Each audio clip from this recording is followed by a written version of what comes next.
Kia ora, hello and welcome to night 3 here at the 3x3 Cup in Invercargill. We are definitely right now, Judd, at the business end because tonight it's all about the final preliminary games, men and women, as they battle their way through to the playoffs and everything, sheep stations, new cars, it's all on the line tonight. Absolutely, they're scrapping away, and teams, some big upsets that we've seen in the morning session. So I expect desperation time has already kicked in, as you say, jostling around for those final playoff spots. Well, let's have a look at the men's table at the moment ahead of tonight's final preliminary games. And of course, 14 teams. They're working their way down to 10, and importantly, the top 6 is crucial because positions 7, 8, 9, 10 actually go into a mini playoff. The 2 winners are through to the quarterfinals with the other 6. So there's battles happening everywhere up and down this table at the moment. And those going straight through to those semi-final, quarterfinals get that extra game rest, which is huge when you think about the schedule and the intensity of this format and of this tournament. And if you have a look at this table at the moment, I mean, most teams are still in contention for the top 10, maybe down towards the bottom. Nuggets aren't going to be there, but this mid-pack at the moment is just so tight. It is. The Hawks getting another win. I mean, the Rapids are unfortunately sliding down. We've even seen, I guess, Tavake still hanging around there too, fighting for their lives. Let's have a look at the women's table at the moment. And the Tokomanawa Queens, well, they're 7-0, aren't they, Judd? They look like the team to beat. The Whai aren't too far away. Pauakai went down to the Queens earlier today, but right now everybody is chasing the team from Wellington.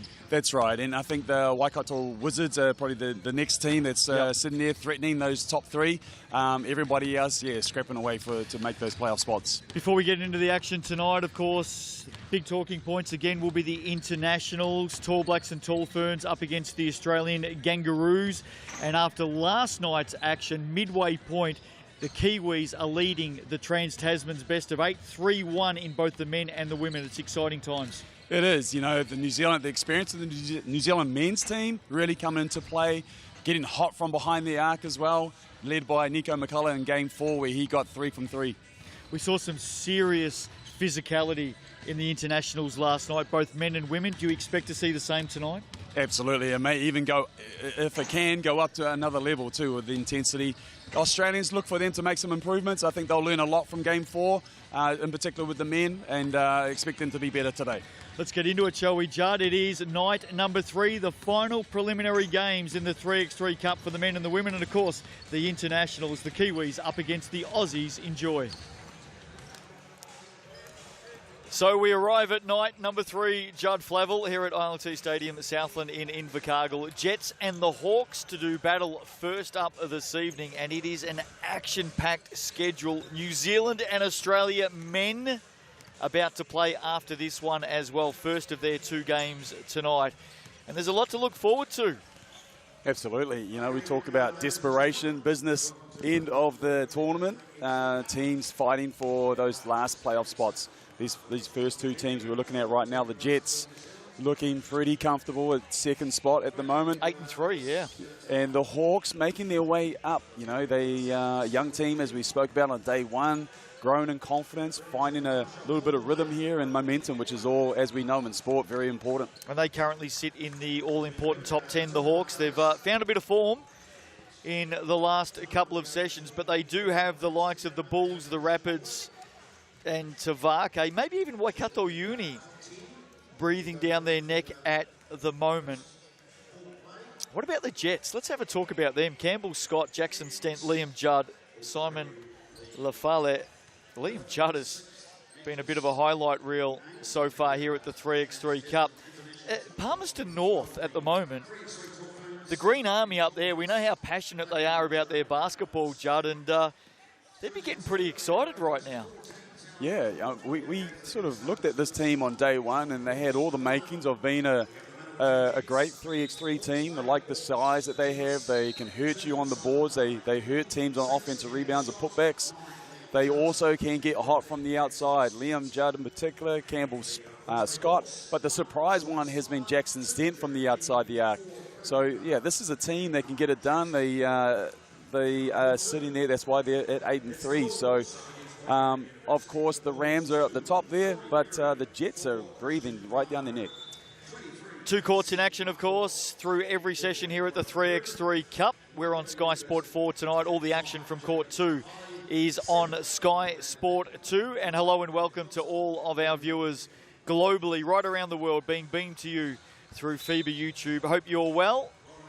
Morning, afternoon or evening, day or night, wherever you may be around the world. Sit back and relax and enjoy another 4 hours of wall-to-wall 3x3 action here from the deep south of New Zealand right down the southern tip as we're underway, and young 15-year-old Jackson Ball gets the scoring up and going for the Hawks. And he's done that at the later stages of this tournament. Maybe teams have switched on. He's a shooting threat from the outside, and he's really taken advantage of that now by taking guys off the dribble.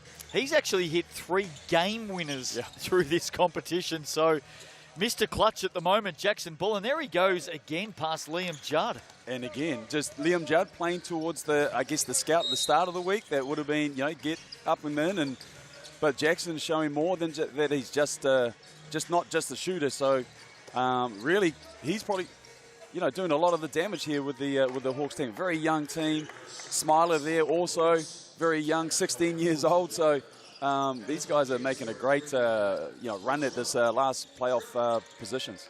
Plenty of scoring quickly here.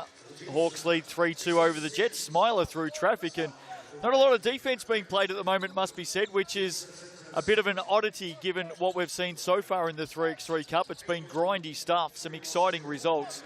Jackson Ball ups the defensive tempo right there for the Hawks. Amazing Jackson, he has deterred a lot of shots around the basket and definitely impacted what should be an easy gimme for a guy a caliber of Lafayette, but managed to impact that shot. Jared Kenny has just stepped onto the floor for the Hawks. There he is with ball in hand. I was having a chat with him earlier today, Jarden, talking about the rise that we're seeing of young Jackson Ball and the fact that the Hawke's Bay Hawks in the Sal's NBL might have him ahead of college for the next 3 or 4 years as an amateur. His eyes are lighting up, JK, as you would expect. Oh, absolutely. He's got a great frame on him too, and similar. Well, I guess you never want to sort of do this to people and compare them to him, but for me, Kirk Penny was... you were going to say that. Kirk Penny was a similar high school kid that could really shoot the basketball. Had a great couple of seasons before he left to go to the College of Wisconsin, and obviously it turned out okay for him. Well, the other thing is, we've seen young Jackson Ball in a couple of interviews on Sky Sport through this 3x3 Cup tournament as well, and gee, the young man speaks well. Very, very composed and balanced. Wow, what can't he do? Here he is, the youngster that we're talking about. Jets lead by 1, up over the top. That one just short. I tell you what, like Jared Kenny, obviously we see the NBL, the Sal's NBL is a great league, and somewhat what I like about it is the ability of drawing these youngsters in nice and early and integrating them in with some professionals and tall blacks and internationals. So, he's one that I'm sure is his rise. Like we're seeing the development of him right now, but I'd say in 12 months' time we're going to see a guy that's going to potentially make another big jump. Yeah, I've got no doubt about that. He certainly has been the talk of this one. There he is. That one halfway down for Jackson Ball. Campbell Scott, another good youngster on the rise as well. Lafayette, that'll fall short. Liam Judd almost had it in his clutches. Early stages here. Jets 6, Hawks 5. New Zealand and Australia. Men's Trans-Tasman continuing right after this game tonight. Can't wait for that. New Zealand very clinical in their game 4, really giving it to the Aussies, and I'm sure the Aussies, as we all know, are going to have answers coming back. So really looking forward to that one. Well, you called those games last night, Jarden. It looked like Aussie Dan Trist was involved in a couple of old occasions. Oh, yeah, that's just the everyday type of... stock standard? Yeah, just a stock standard, what you get. Look, he plays hard. He's a competitor. I like it. I've had the luxury of, coaching Dan Trist back in the Southeast Melbourne Phoenix days a few years ago. But one thing for sure, he doesn't like losing, and I know he'll be really motivated to have a better performance. He only had, I believe, 1 point maybe in that game. New Zealand completely dominated, 21-9, and so I know him personally. He will take that personally and look to have a better performance coming in tonight. Both teams here going basket for basket at the moment.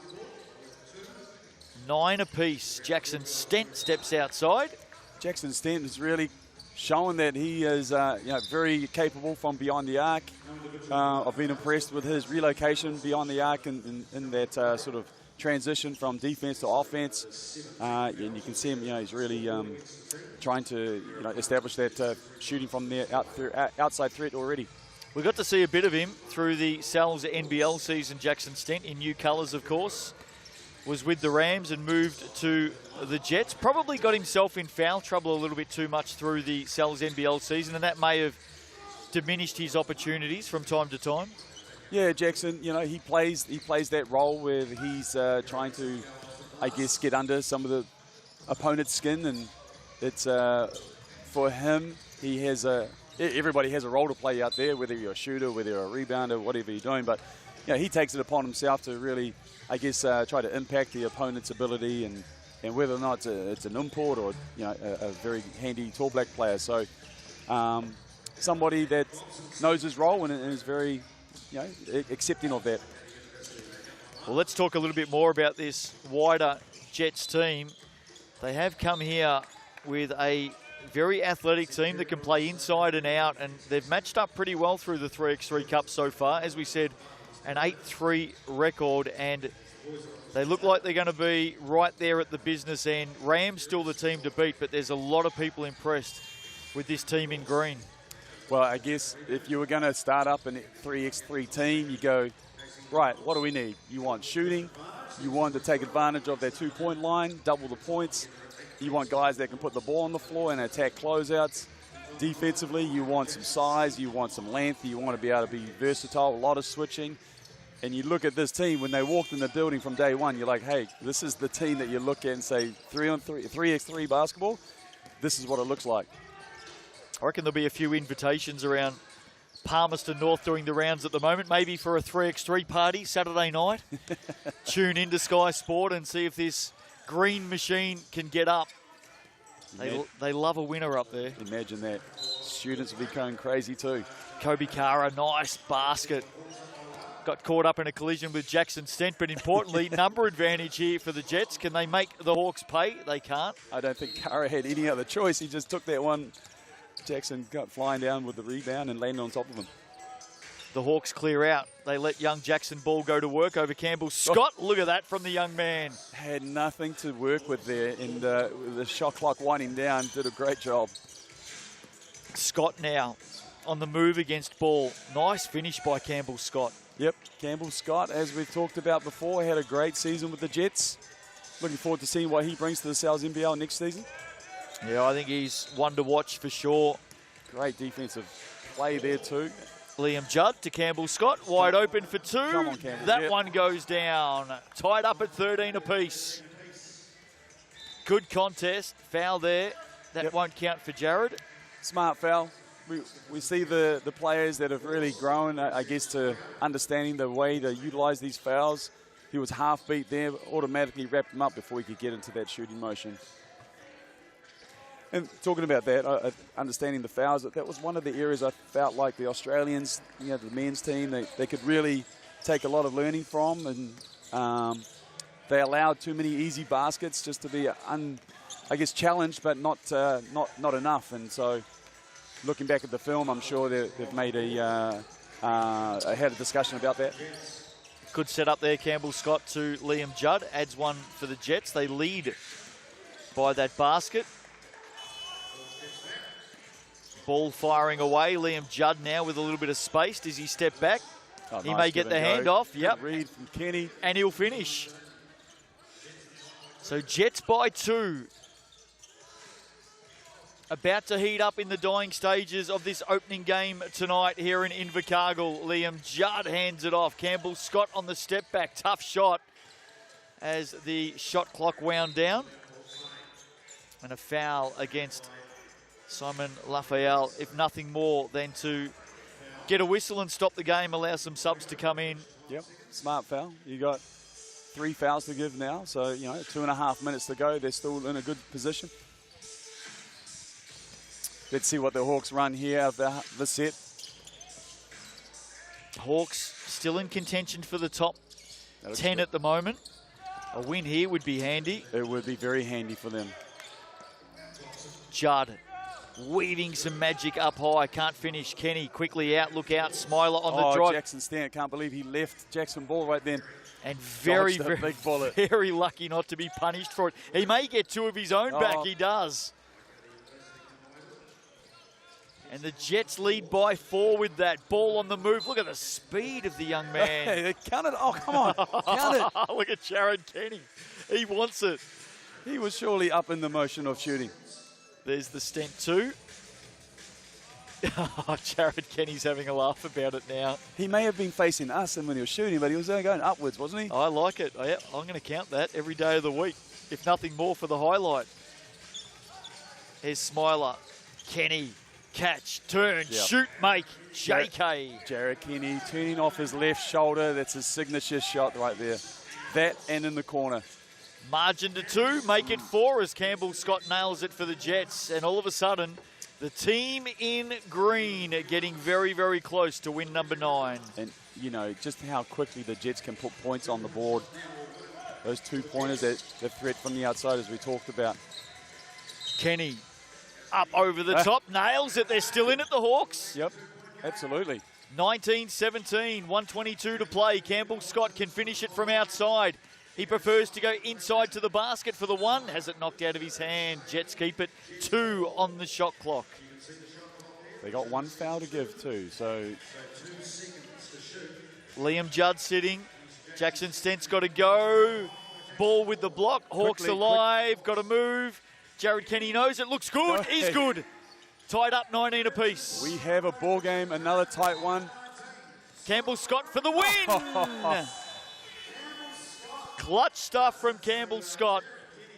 Navarro from Spain from last decade off the 1 foot.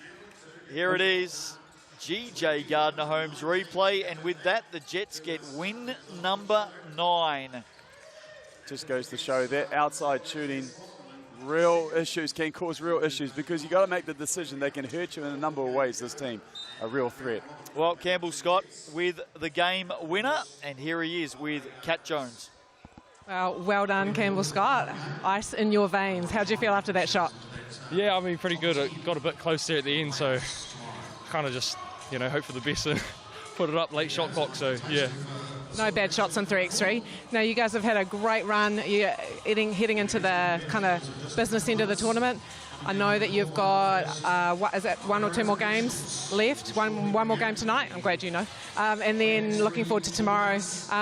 What do you think your competition will look like going into tomorrow? Yeah, everyone here, any game, any team can win. It's just how it is in 3-on-3, really. So, we're just going to come out ready. Today, I think, in this game, we came out a bit flat, so we've got to start off with a bit more energy coming into the next game, and then tomorrow, obviously, as well. So that'll be key for us. Well done, and congratulations. Thank you. Appreciate it. Well, first one down tonight. The Jets get the victory, and their impressive run here at the 2023 3x3 Cup continues. We'll see them a little bit later on. Coming up next, though, grab a coffee.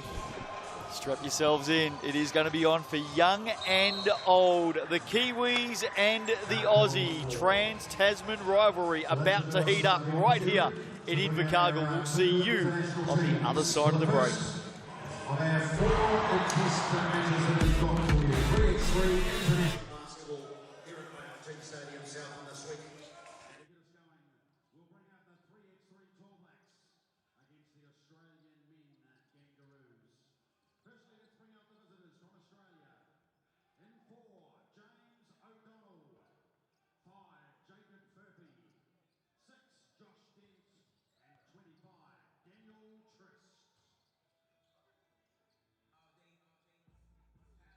And now your 3x3 climax in 3,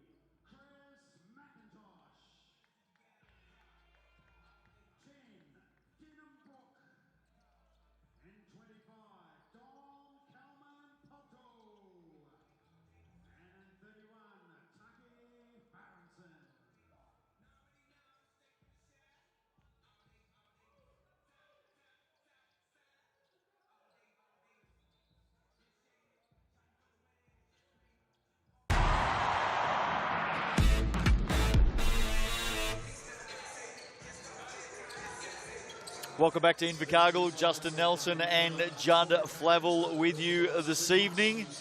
Night number 3. The games continue to roll on, but importantly, the international action is back this evening. Best of 8 series here in Trans-Tasman. First time on Kiwi soil for 3x3 between New Zealand and Australia. There's Dan Trist. Look out for him in this game.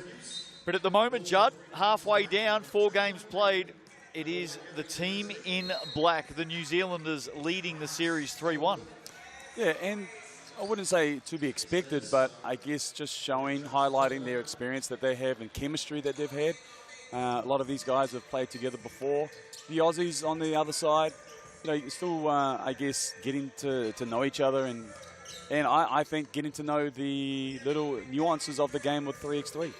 Dom Kelman-Potol there is in really good shape at the moment. He's been working out, spending a bit of time with the breakers as well. Tucky Farrenson, Chris McIntosh, Denham Brook, they're all playing. Nico McCulloch looks to be the one taking a seat for this game for New Zealand. There's the Australian lineup. Dan Trist, James O'Donnell, Jacob Furphy and Josh Tent. 3 teenagers in there behind the 31-year-old Dan Trist. Yeah, and Dan Trist, I guess, a player, but also probably, more importantly for their team, a leader and mentoring these younger guys at the same time. Dan Trist has been a professional for a long time, played some good high-level basketball, and these youngsters, they're going to be names of the future. Jacob Furphy there, definitely one to watch. Out of the Centre of Excellence in Canberra, Australia. So too James O'Donnell. Yeah, O'Donnell, a physical specimen, isn't he? Like a great athlete. Still young, was he 17, 18 years old? So, his frame is still got time to fill out as well. He's got a good career in front of him. These guys are out of the COE, so probably already on a great strength and conditioning program, and just a guy that I think that we're going to see at the next level. I think one of the things that's been really enjoyable so far, Judd, in both the men's and women's Trans-Tasman clashes is just the chance for the other players, the other 3x3 players here, to see the intensity. We know it's a physical game, 3x3, but then all of a sudden you see these international clashes and it's physicality on top of physicality. Yeah, that's right. And I think that starts probably with the matchup between DKP and Dan Trist.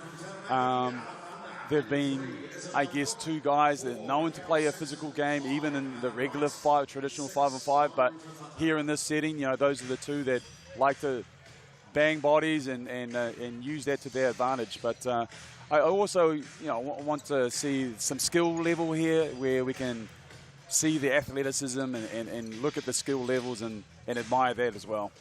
Both of these countries, of course, always in contention for Olympics and Commonwealth Games and World Championships, and obviously they figure prominently at Asia Cup level as well. I mean, these are 2 teams that are well and truly on the 3x3 map.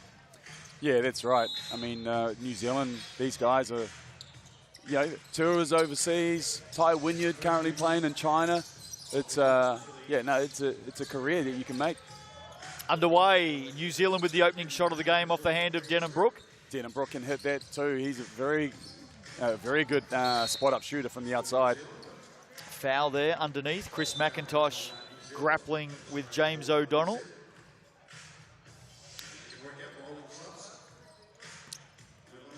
New Zealand in their opening possession, looking straight in for Dom Kelman-Potol. There's Furphy on the move. Yeah.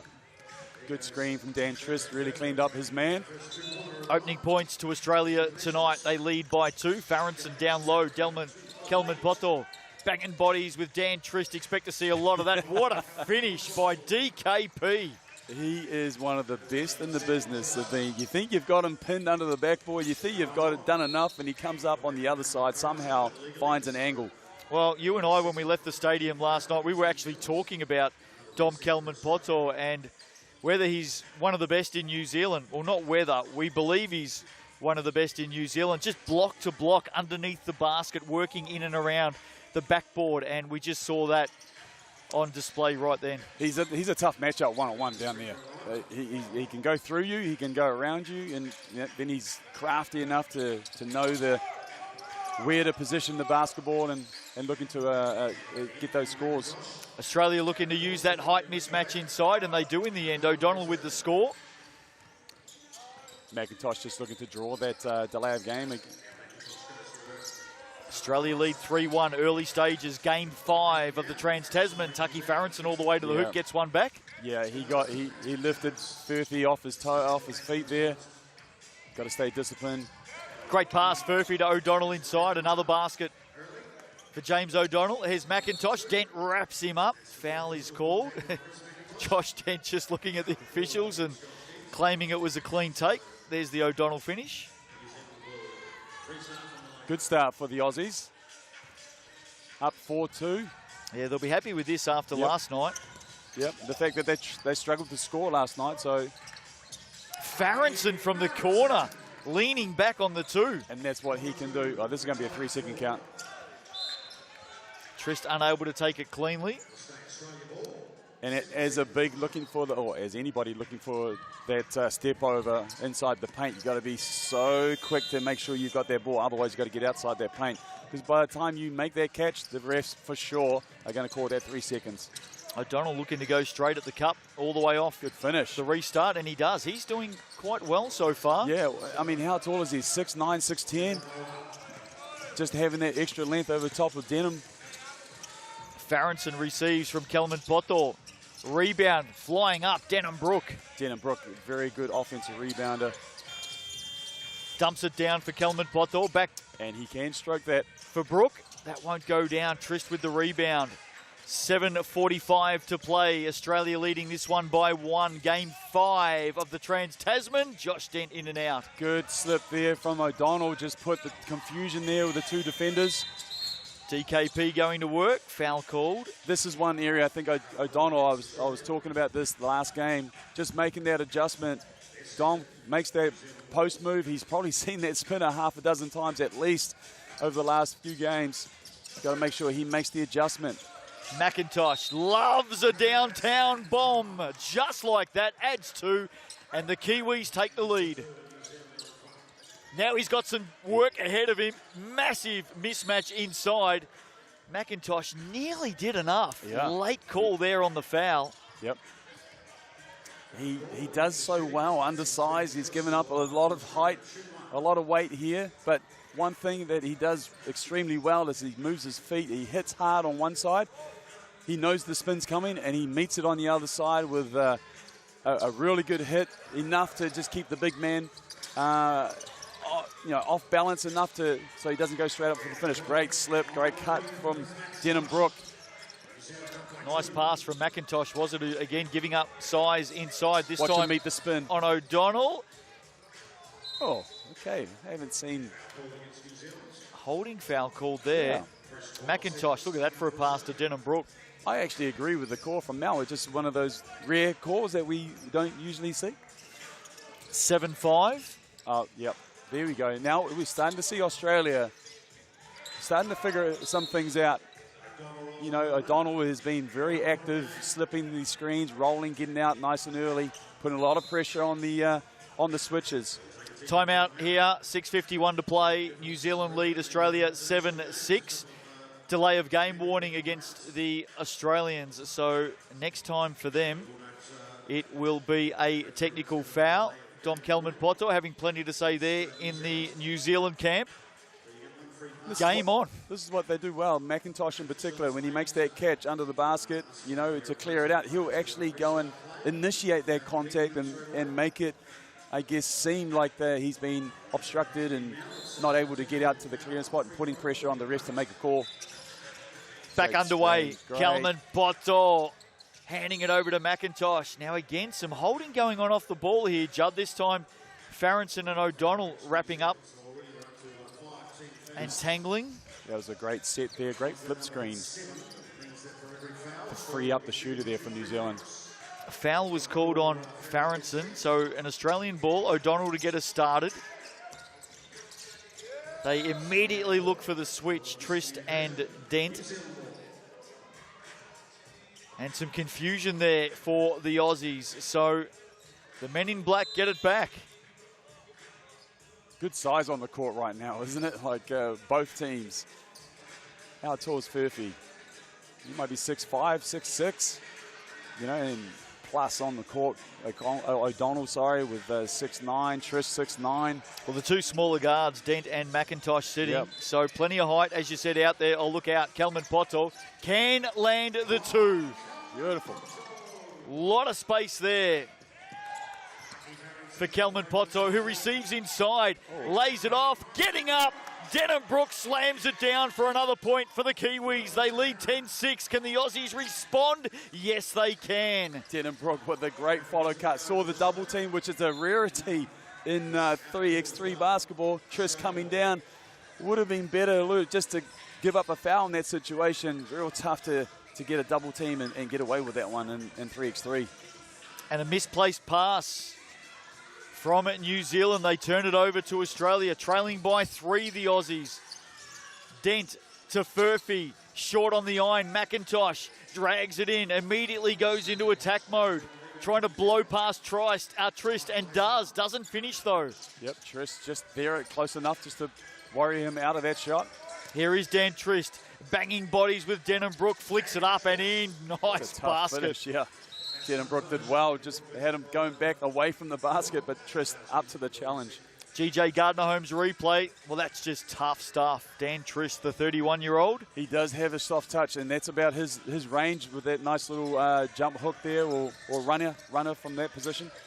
Been playing with the Frankston Blues, of course, in NBL 1 back in Melbourne.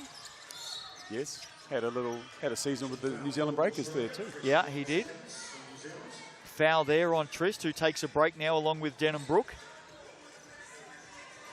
10-8. You'd expect nothing less based on what we've seen over the opening 2 nights than for this one to be a tough contest. Look for a well-executed set right here. Coming off their handoff. Dom got the switch.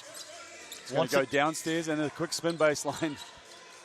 And finish on the reverse. And Dent continues just to play him straight up, which is just a mismatch for him.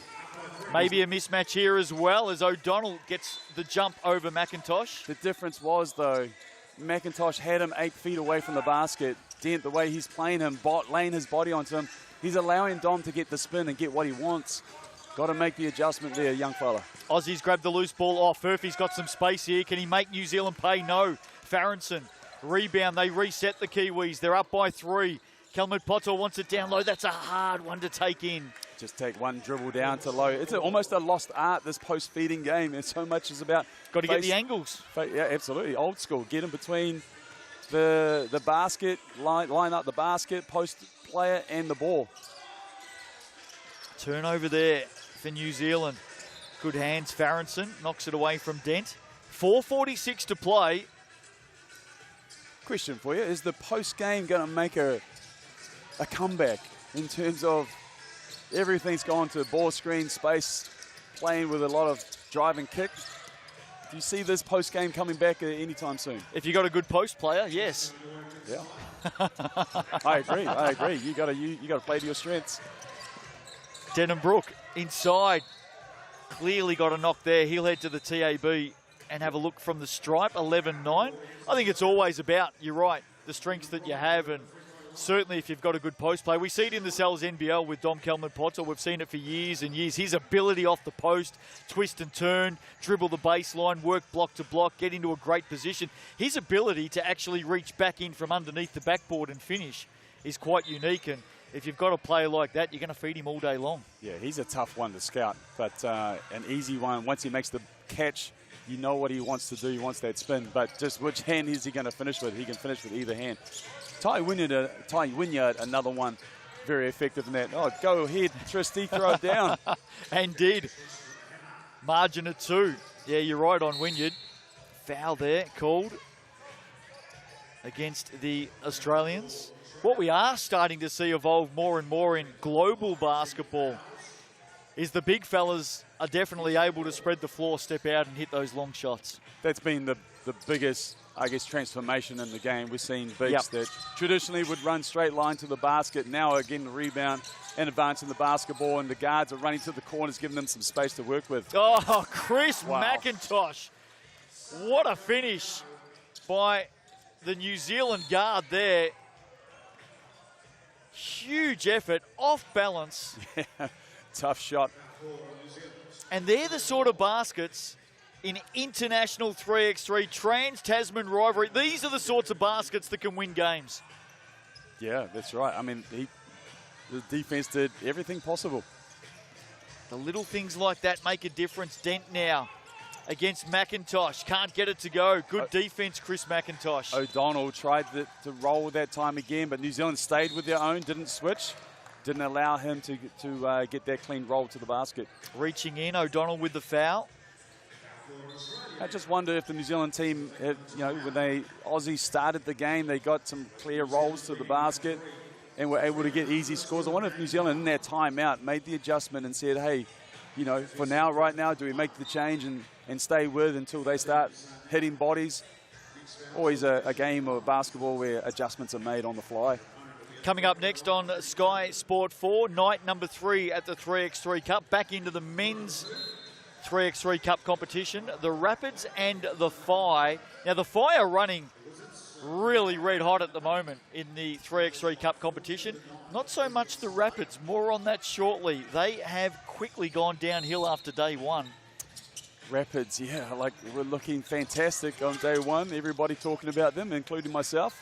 Gone on a... I think they've lost their last 7. I believe, yeah, I think that's right. They were top of the table after day one. So now really looking to, hang in there. They need a win or two. This last session. Back underway here. New Zealand up by 3. Josh Dent can change that, although the shot doesn't go down. McIntosh has cleared it out, now gets on the drive, uses his body well and finishes. Classy stuff. Okay, so the foul count's at 6-all now. This is going to be important. Going to see some guys that traditionally you would wrap them up and foul, but can't do that now. You don't want to give up the 2 foul shots at the TAB. Furphy drags one back. Margin at 3. 2:40 to play. Kelman Pottle tried to dump it off for Farrington. The Aussies come up with it. They need a win here. Down 3-1 in the series. They don't want to give up a 4th. Nice basket, Furphy. Good finish, good finish.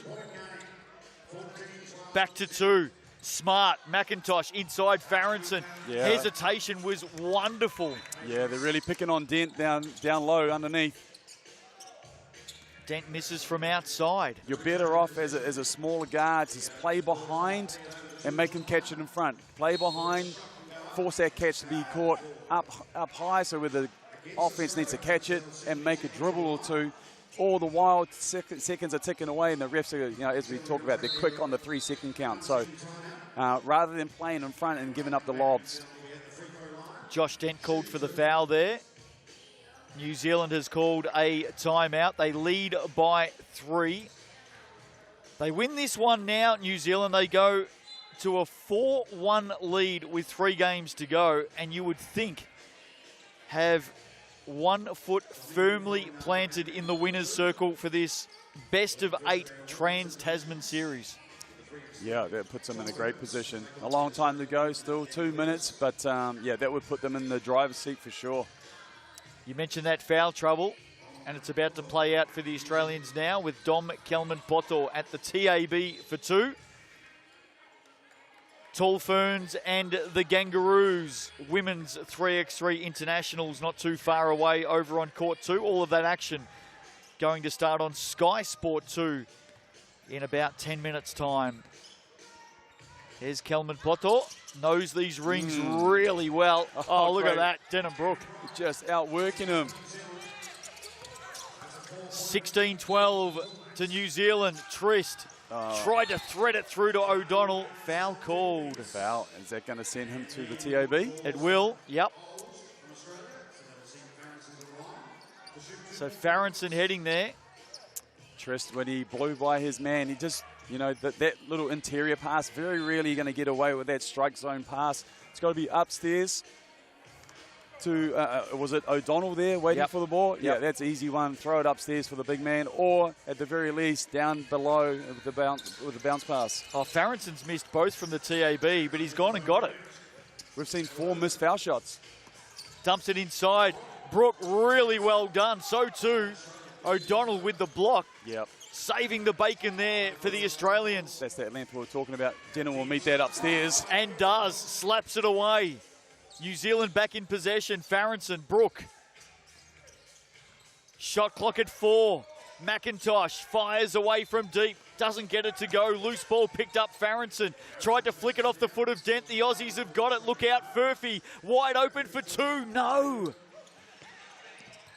They needed that, the Aussies. Farrenson for 2. Oh, big blow. Massive blow. Yep. Aussie got to work quick now. They've got to look for 2s. 18-12. Some holding inside. Oh, this is big. This is big. New Zealand can't afford to foul. O'Donnell will go to the TAB. 1:07 to play. 18-12 the score. This is even better than Australia shooting from behind the arc. This stops the clock, so now they can score 2. And the and with the clock stopped right here. First one goes down. James O'Donnell. The teenager out of the centre of excellence. Canberra, Australia, second one down, closes it to within 4, 18-14. A minute to play here, game number 5. McIntosh left it short, and that's come off Kelman Poto. Yep, let's see what sets they have to run for a 2-point shot here. Good opportunity to get something.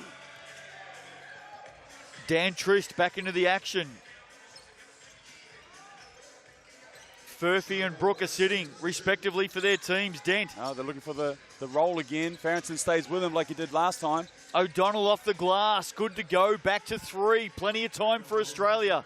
New Zealand looking to close this one out and go 4-1 up in the series. Oh, Kelman Poto. Brute strength. Did he just do the complete... Was that a victory lap? It was everything. He was getting around to see the crowd. Don't you worry about that. Dom Kelman Poto. Just absolute brute strength. And he's at the TAB for 2 now. A big move for the Kiwis. And he's actually got pretty good ball control for a big fella, hasn't he? He most certainly does. He's a man with great hands. He's already suited up for the New Zealand Breakers in the current Aussie NBL season. Look at this. I mean, James O'Donnell, get out of the way, young man. First one down. And this is, the experience for the young fellas, the teenagers, I guess. It's a tough experience, going into the 3x3 environment and playing against these guys that don't mind to bang bodies. 20-15, Dent for 2. They need everything to drop. That one goes down 20-17. And he's the guy that can do it. Josh Dent, their reliable 2-point shooter. Time a friend for New Zealand. Dom Kelman Poto leaves that one short. Chance inside. Trist fouled. He'll go to the TAB for 2. Look out. This is not done, Judd. No. Clock is going to get fixed up. It's going through a myriad of flicking at the moment. Not sure where it's going to land. There's certainly more than 4.8, isn't there? I think it's closer to 8. 12? There you go, 11.8. Okay. So he makes 2 right here, and then what do you do in this instance? Well, both teams are within a basket of winning if he makes 2, so can't foul. But they need the ball back. There's only 11 seconds to go. Well, if they foul, they're going to put the Kiwis to the line for 2. Do you go and double team the ball, give up the 1 point, and then try to get a two-pointer? Got to go the steal. You certainly won't go amiss on that. So 20-19. Go for the jump ball. Put your hands into it straight away. Australia will then get the ball back. They've got to lock down, don't they? 8.6. No, they can't afford to lock down. They've got to go after the ball. Oh, that's what I mean. Yep, absolutely. They've got to close these gaps. Wrap it up. Straight in, Farrenson for the win. He gets it. So the Kiwis get it. 21-19. Great last play for New Zealand. Australia need to get the steal. Time wasn't their friend. And look at that, what a finish. And the Tall Blacks with another slip to the basket for a game winner, I think similar to game one. Yep. Where I think Denham Brook had the winning basket. Looked like the same set. Good job, the Tall Blacks getting the job done.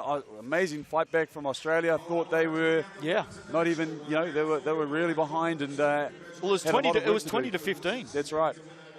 So 21-19 final score. And the Tall Blacks go to a 4-1 lead in this Trans-Tasman battle against the Australians. Dom Kelman-Poto, he is an absolute beast of a player when it comes to 3x3. And he was a big part of that win for the Tall Blacks. Here he is with Cat Jones. Congratulations, Dom. One win away from taking the series. How have you managed to keep composure in this very physical series? I think I rely on my boys a lot to keep me sane. I do a lot of, I'm a bit annoyed with myself, being a bit selfish out there, so I got to look for my boys and reward them for the hard work they're doing too. I noticed though you're getting a lot of switches and you're getting some mismatches in there, and that's important. And with your ability to back people down and get to the hoop, that's a real strength of yours. So I don't think you can call yourself selfish. No, there's times they're just double teaming. 3-on-3 is a team sport, and my boys have been killing it every night, every day for trainings, and I got to reward them somehow. So all credit to my boys for playing hard, and credit to Aussies for coming over and giving us a hard game as well. Hey, congratulations. I know you've got to recuperate now and you've got another game tonight. If you can get this game tonight, it means you guys have won the series, but still a little bit to play for with pride for the Aussies. So you expect them to come back and be really tough on you. Yeah, they came out real physical tonight in that first game. So we got to match that physicality and bring it. Us New Zealanders, we're real aggressive. So we got to bring that mongrel and that mana. And we got a great crowd tonight, all the fans. First time 3-on-3 internationals been here, so we got to play hard for our fans, and we're going to play till that 8th game, even if we've won the series. Well, congratulations and kia ora. Good win for the Tall Blacks. Dom Kelman-Poto, awesome performance from him. 4-1 leading the Trans-Tasman series. On the other side of the break, we get back into the 3x3 Cup. The West Coast Rapids badly needing a win. They're taking on the Whai. James Lisserman and Cat Jones to move in to commentary. We'll see you on the other side of the break.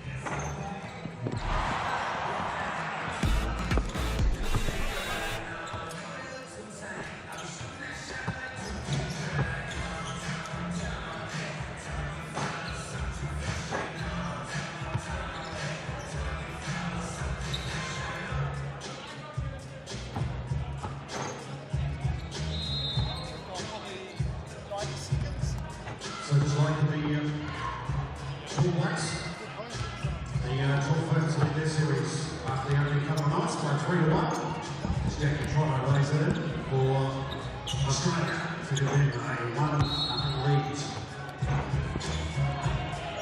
Foul forward for Australia, New Zealand's ball.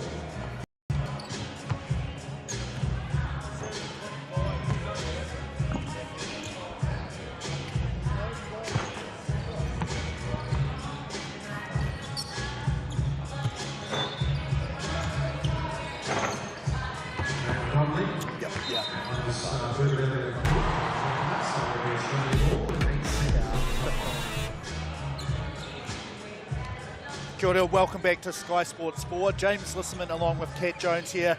We have a very, very important game here for one of these two teams. The other one's pretty important. The Whai, they're pretty comfortable sitting up at 7-4.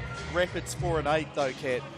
Yeah, really important game for them. It's their last game too. It feels like they had a great start and then they've just fallen away a little bit. 7 straight losses, so they'll be desperate for a win.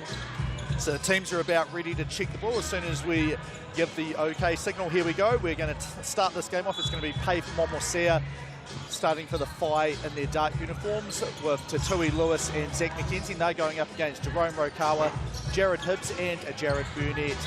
So yeah, must win for them. And then they've got to wait and see, do the Bulls and or the Hawks lose? And then, yeah, if both lose, then maybe they get through on 3-way tie and then the points differential. But yeah, if they don't win this game, it doesn't matter at all what else happens. Yeah, they've just got to play this one and then see what happens.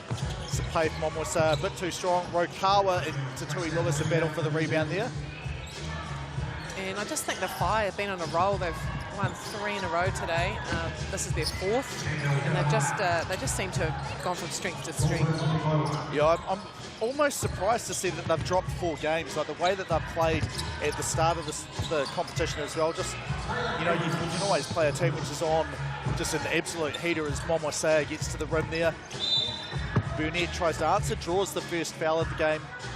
Jaden Boucher coming in along with Jack Exeter for the Rapids.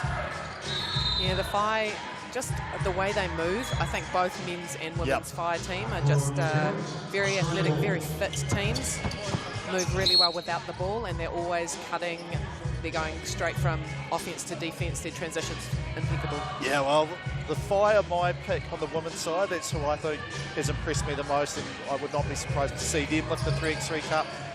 It's a bit tougher on the men's side as there's far more, I guess, teams that are relatively even, whereas the women's Whai have a real point of difference, their speed and fitness levels, I feel like, even though they're shorter than a lot of the other teams. We'll see if the men's team, if they can make me change my mind and say, actually, I'm going for a double here. It's McKenzie to the rim, nice left-hand layup there for him. Yeah, 100%. The women and the men of the Whai are doing a great job staying in touch every game. Even the ones that they've lost, I think they've been reasonably close to the Whai. Yeah, McKenzie, great job defensively there, forces Rokawa into a very tough attempt. The miss, but Rokawa, great recognition to pick off that pass inside there. Exeter, the hesitation, gets a little bit of a bump. Boucher picks up the rebound instead. And Exeter is only just re-entering the court now. Just in time to see, Momosea scoring there. Exeter up the top, looking for help, finds Rokawa. Boucher's just all over Rokawa, not letting him have anything easy. Yeah, he almost like looked at him to see, right, are you going to let me get? No, you're not. All right, I'll just let you grab the foul then right now. Second team foul for the Whai. They are up 3-0 though. We had a whistle just because there was a play starting, but there was a floor wiper on the ground, which is why Julie Harris blew the whistle. Jerome Rokawa was saying, we couldn't do anything. There was a whistle. He is right. They'll reset the position with a full 12 on the shot clock there. Safety first. We don't want the floor moppers to get hurt or inadvertently in the way. Yeah, I said they'll get a full 12. Apparently not. They're going to get 11 seconds here, so they will lose 1 second. Oh, no, they're still getting the 12. It's going to be 8:11 on the game clock. There we go. I'm glad that the officials are onto it and know what's happening. Good hand by Boucher again. They just anticipate. Exeter gets his feet underneath him, hits the 2 there, so Rapids back in touch, down 3-2. Boucher for 2. He sets a bit short there. Jerome Rokawa picks up the rebound there. And let's just see how the Rapids play. Good hands there, James Wilson. Thank you. One-handed catch, pass back to Mr. Burnett. See how the Rapids play. They seem to lack a little bit of urgency at the moment, but maybe they're just in that feeling out stage at the start of the game. Yeah, unfortunately for them, you'd like to have an easy game as Burnett finishes nicely at the rim there. 3-3, but the Whai, I think even if they had nothing, here's McKenzie. Upstairs. Well done, Zach McKenzie. Even if there was nothing for the Whai to play for, I just think the way they've been playing every game and what they want to work on, I don't think they'd just roll over and let you take your game just to give them a rest. I think they're going to compete every possession. Absolutely, and I guess the Rapids, this is their only game. Last game of the night. And I mean, the destiny's a little bit out of their hands, but it definitely is if they don't win this one. Yeah, we're going to do everything you can, and then, regardless, if you just say, look, we played some teams and it was their day and we lost those games that, if we played them 10 times, maybe we win 8, but this was one of the 2 where they were just on it. But yeah, if you lose this game, you can't really complain about anything about how other teams played. And at least if there's only a couple of teams that get to finish off a competition with a win. Obviously, you want to finish it with the cup, but it is a nice way to, if you do have to go out, you want to go out with a W at the end. Yeah, absolutely. Shot clock down to 4, McKenzie. But who's going to shoot that? But no, he's going to go for the dunk. Yeah, yes, he's like, well, I could absolutely fire this one through. Instead, he just gently lays it through. Drops it in. I'd like to be able to have the choices to be like, do I want to do it hard or soft or windmill tomahawk to Tui Lewis. He hasn't had many open looks, just misses that two there. Oh, Rokawa tries to save it. He does. Burnett tries to save it.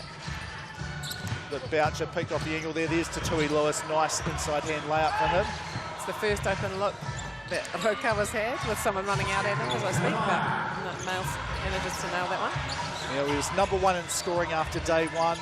A lot of damage from behind the 2-point line. Boucher misses, puts it back in though, 7-6. See Hibbs. It's got a nice little finish around the rim. He takes the bump, takes the contact, and just floats it up. And to Tui Lewis got a hit there, and it is a flop warning. So the basket will count. Actually, no, there's no warning. It's just no that. That's warning. right. It's. I forgot. I did read that during my study about rule changes and emphases. Yeah, so the basket counts, but So there should be no lineup here though for a technical foul. So, you're not sure why they are. But anyway, well, yeah. I mean, It's they a could have detail. rebounded anyway. They Yeah. were just standing there to watch and make sure it went in. Rokawa makes that to cut it to 9-8, and now it will be Rapids ball. And Hibbs is asking, should the shot count? Referee Brad Clive is saying, yes, the shot went in because he had released it, and then it was after that where it was the flop warning given, which is why you had the technical foul there.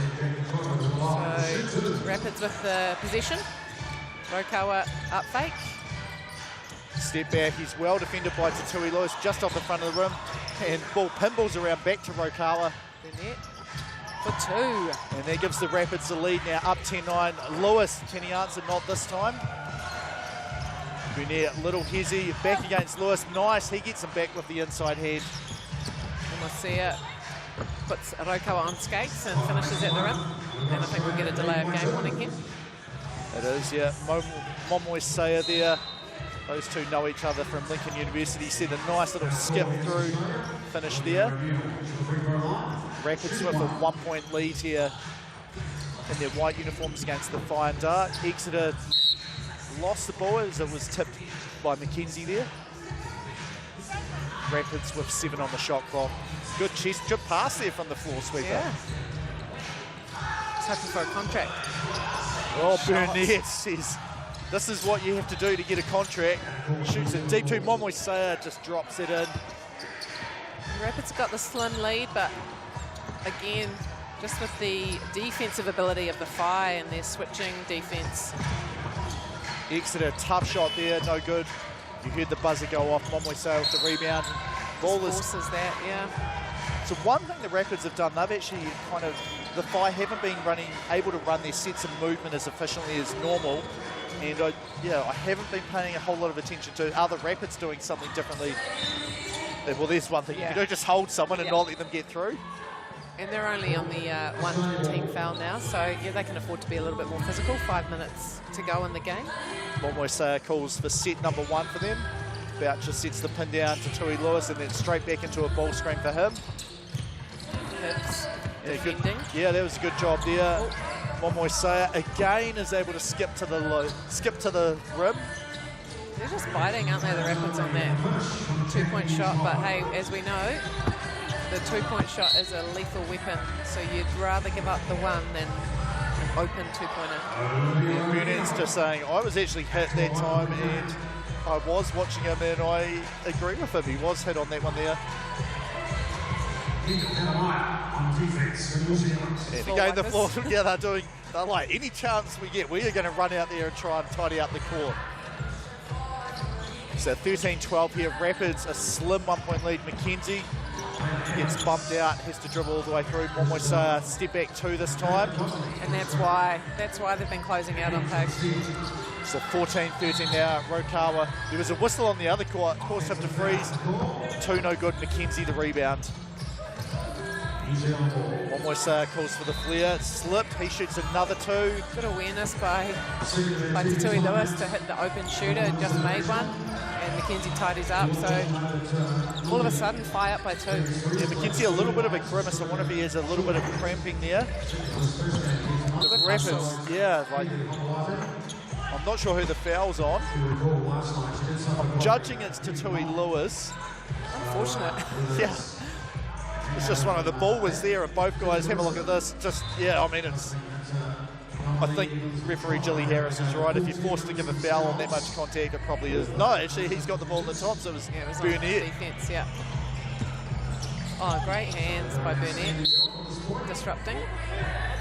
And Burnett saying, he was holding my arm. I thought the ball just came off Mackenzie myself. But he's getting frustrated. And part of it's because they know this is like, it's win or go home. Well, it's win and hope. Boucher from the corner for 2. Oh, that would have been a dagger. Burnett. He's up the top, finds Exeter. Tough shot there against Mackenzie. He Tries tips to it out. tip it to someone who's not there, but then chases it up. Hits it off Exeter, so it'll be 5 ball at the top. Yeah, I think Exeter was like, I've got a chance to get the loose ball, and then he realised actually Mackenzie's going to save it, couldn't stop himself in time. Timeout here on the floor for the West Coast Rapids, down 15-13. Like, it's now, isn't it? Like, they've got to put everything on the line here. Get some points, get some stops. They just need a 1-point win to stay alive here. First to 21, if they can. But 3:35 left, so they'll take anything they can get. Yeah, it's I'd say it's 50-50 as to whether we finish in or in regulation or getting to 21. A lot of weapons though.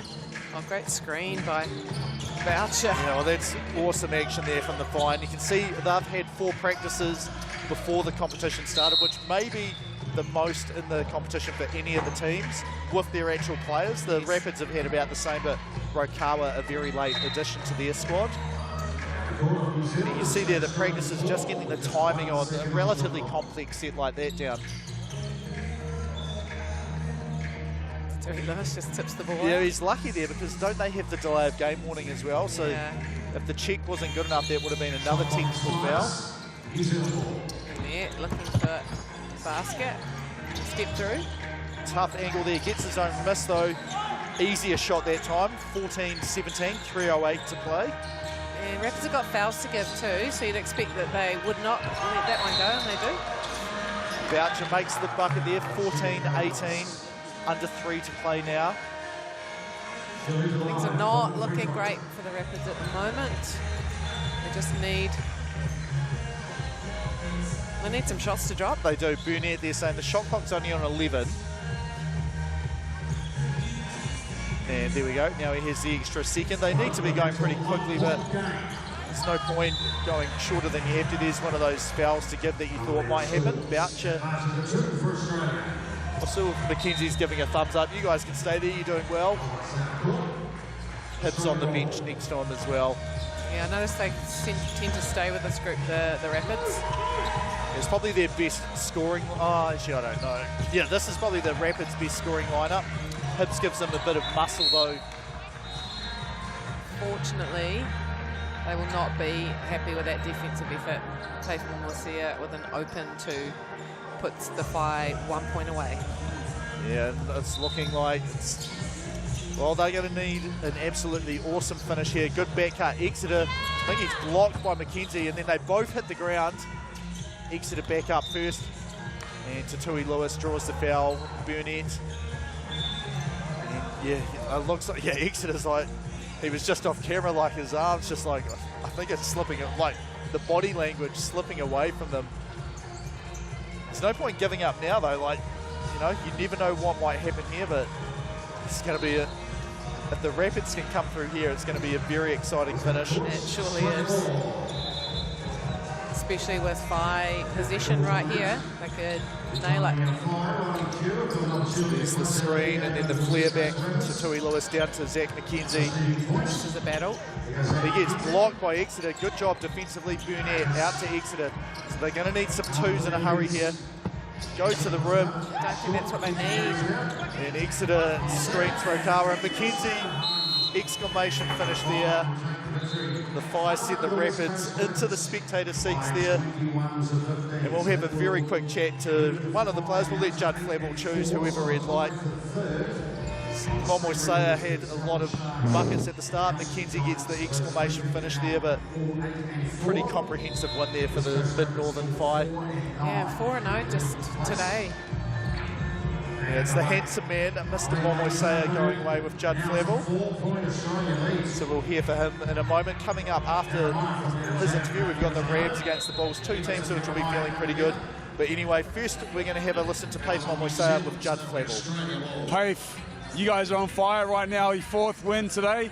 It climbs you guys right up the table. What's working for you guys? I think just it starts on defense for us, just being aggressive and being physical. Yeah. And you've got one more now to finish the day. This is going to put you in a great position leading into tomorrow's playoffs. Is there anything that you guys need to tidy up heading into this last game? No, I think just keep doing what we're doing, and most important thing is just trying to stay consistent for us. I feel like we're clicking at the right time. Yeah. Consistency is the name of the game here. Good job and all the best for the next one. Thanks. Kia ora for that, Judd. Well, we'll step away for 1 minute break here. Back on Sky Sport 4. When we return, we have the Franklin Bulls taking on the Canterbury Rams.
Kia ora, welcome back to Sky Sports 4.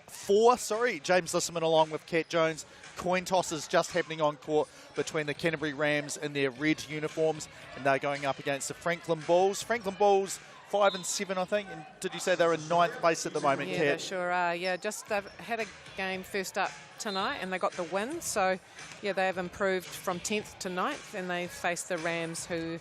This is the first of their 3 games tonight, so they've got a bit of catching up to do in terms of number of games played, but they are currently in first with 8 wins, although I think Manawatu Jets have just leapfrogged them because of number of games played. Yep. Well, the Rams, the good news for them, if they drop all 3 of their games tonight, I think they can't even drop down to the playoff rounds. They'd finish 8 and 5. Yeah, they'd still be... Oh, they possibly could. So they need to get probably 1 win out of their remaining games to be safely avoiding the play-in games. Franklin Bulls, so they get a win. They're definitely in the playoffs. They lose, and there's an outside chance that Tavake Pacifica could catch them, but it depends on other results as well. Yeah, you don't want to be relying really on other teams. No, you don't. You'd rather take it into your own hands and get the win. But the Canterbury Rams, they were in the final last year, losing a very tight one to the Southland Sharks. Here's Caleb Chamberlain, just off the right side of the rim there. And we'll see 2 players who went to Rotorua Boys High School, Aiden Tonge up against KC Nuafor. They'll be matched up. They are just on camera there, matched up a few possessions of this game. Yep. Here's Tonge against Nuafor. Hand off to Kaya Isaac. And hand back to Taylor Britt. He's got Brody Perry in front of him. 6 on the shot clock. Oh, good finish by Taylor Britt. Yeah, he's so good, just putting that other arm down. Steals it from Nuafor, back to Tonge. And straight away, the Rams have a 2-0 lead. Just a crafty, smart player, Taylor Britt. And not robust. He doesn't look robust, but I think he is. Yeah, compared to some of the... I think that's a nice way of saying it. He's not as wide as some of the other players. Yes, yeah. He's relatively slender. Yes. Anyway, yeah, he certainly can play and is very strong. Yes, he's got one of the quickest second jumps that I've seen is Corey Perry. Said, I don't think I'm tall enough to stop Tonge from scoring here. Gives up the foul. You can just see in the background, it's the New Zealand Dolphins taking on the Australian Gungaroos. If you want to jump over to Sky Sport 2 very quickly, that game is heading into overtime. Taylor Britt, though, here skips in, makes the bucket. 3-0 for the Canterbury Rams. We've seen Whai with the mismatch. Gets it to drop. Yeah, not as, probably could almost jump up over the top of Britt there. Shoots it over him instead. Here's Chamberlain. Turns the corner. Look at that. That is pretty tough to make a finish like that. Yeah, just uses the hand closest to the hoop and takes the defense out of the play. Have a look at this. Here's the face up, the drive, gets in front, and then just as he's sort of sliding out of bounds, flips that up and in. You can see Christian Vano with the ball. And he's one of the quickest players that I've seen here tonight. There's his speed on display. Wonderful. And he's had some time with the Franklin Bulls in the Sales NBL this year, I believe. Right, well that explains why they look so comfortable with him. And said, right, young man, you can come and fill a roster spot for us, along with some other relatively young guys as well. Yeah. Perry to Perry for two, off to the right. Had to shoot it, really. Yeah, it was an open look, and he probably, in retrospect, rushed it a little bit quicker than he had to. So Canterbury Rams sponsored by Barbecues Direct. You'll see them flash up on the signage around the stadium every so often as well.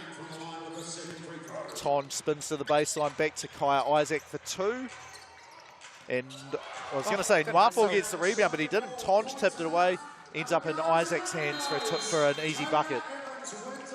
And Tonge super active, like all the Canterbury Rams. As you see, Kaya Isaac just dipping in, and there he goes from the logo. Yeah, had the steal. Thought, well, the only thing better than a steal is one that's followed up by 2 points. Goes for the floater here. Ends up being a perfect pass to Tonge instead. And all of a sudden, 8-2. Can Vano shorten the lead? No. Well, I think that effort, like that missed shot before, if you're putting in the effort all the time, you just find yourself in positions to make the most out of situations that you otherwise might not have got. So Rams up top, Caleb Chamberlain at the logo. Tonge slips, finishes with the right, and it is 9-2 now. Good ball skills by Tonge. And he commits the foul. Professional foul, take foul, whatever you want to call it. You just see that replay of Tonge going to the hoop. Brett here with the check to Corey Perry. He's at the logo, over to Vanor.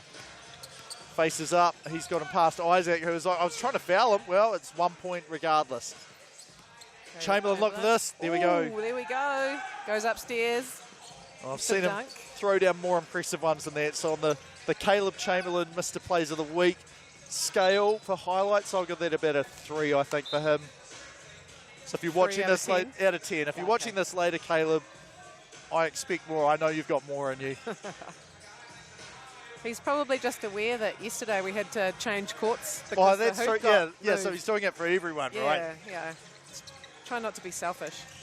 What a nice guy. Isaac just lost everyone. They were turning around looking for him. Shoots the two, doesn't drop in. Corey Perry dishes it to Nwafo, makes the finish with the right, 10-5.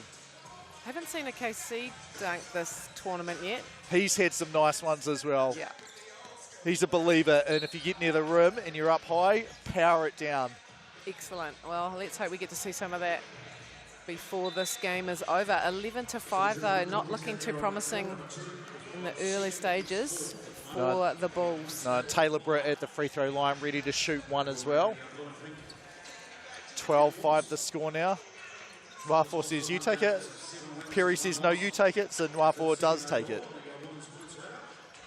Vanor for two. It's a great looking shot by Vanor.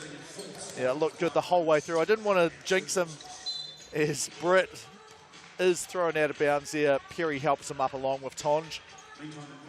On the floor? It is. Baseline. Got to wait for the floor sweepers. They're doing their job. Probably the most conscientious floor sweepers that we've had here. And not to say that anyone's been bad, but these two are like, as soon as someone's on the ground, they're out there ready to clean it up. Good on them. Tonge and Nwafo battle for the board. Tonge wins that one. Here goes Brett. Drives right, finishes left. So 13-7 now. Vanor, another two. Oh, great looking shot again by Vanor. And that's how they're possibly going to have a chance to get back into this game. Good defense there. No, initially it was, and then the late whistle as Perry was still forcing Brett out of bounds. But if Vanor can get hot, that's a way for them to get back in the game. Only down 4 now. fourth team foul. Canterbury Rams only on 2. Yeah, a bit of time to go, 5:45, so we just need to stop the Rams from scoring 2s and then get their own 2s. Yeah, they give a 1-point bucket to Britt there. And then Wafo, easy finish inside. I think he could have dunked that as well. Maybe he'll watch this back later and Yeah, so yeah, those show us some commentators were like talking me up, and I didn't come through when I had opportunities. So take foul and run not. to be fair, this is game number 13 for them, so I can say that my legs will be very tight, and sometimes you'll just say, I just want to make sure the bucket goes in. Yeah. So Bulls' last game this evening, and Rams' first of 3, as mentioned before, as Wafo finishes the mid-range.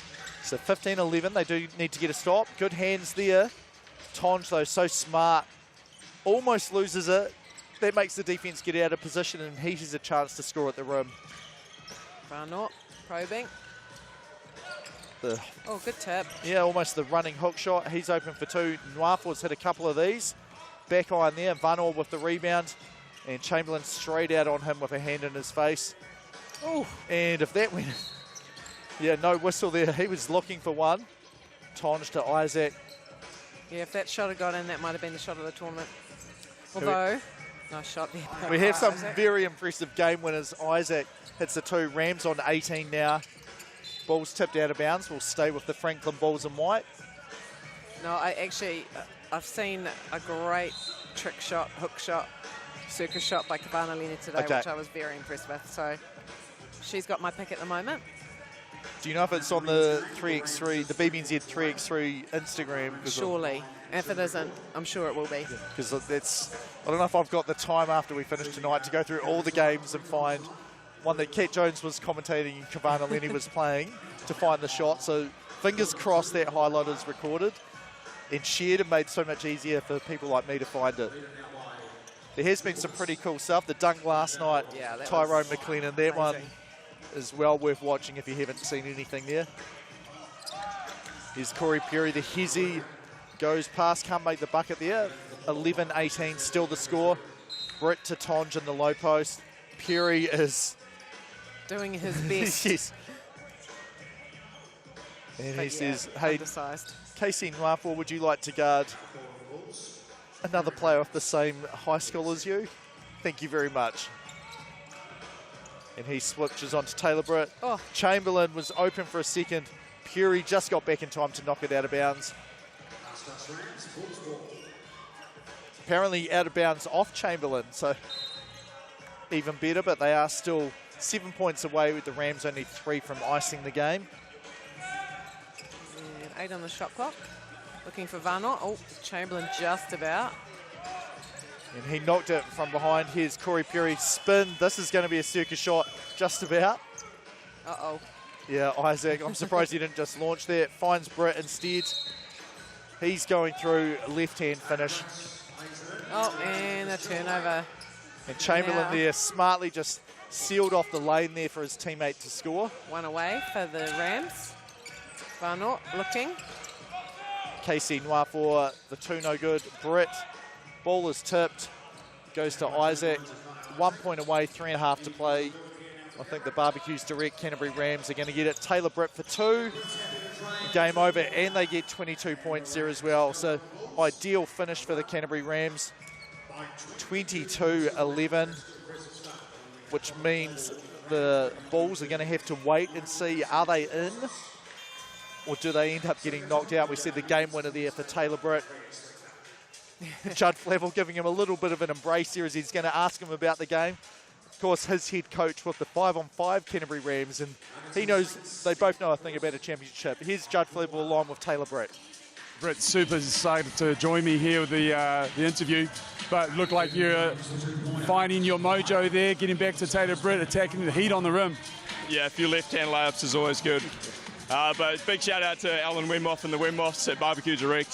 Thank you for everything we do. Yeah, great shout out there. And now you got 2 more games for the evening. What do you guys need to do to polish it up, fine-tune, last chance to fine-tune things up for, looking ahead for playoffs tomorrow? I think all the games we've lost, we've just given up a lot of 2s, so take away the 2s and you tend to win games. Oh, good stuff. See, that wasn't so bad, was it? Always good to talk to you, John. Good stuff.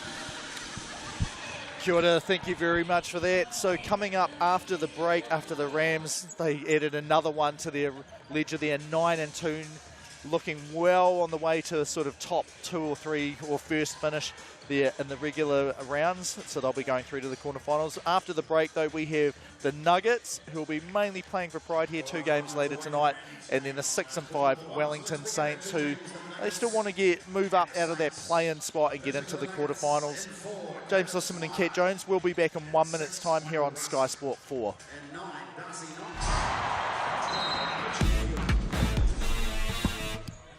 And their opponents, the Wellington Saints. In 3, Isaac Miller-Jones. In 8, Johnny Hilu. In 12, Mani Dugumita. And at 99, Kafaru Hippolyte.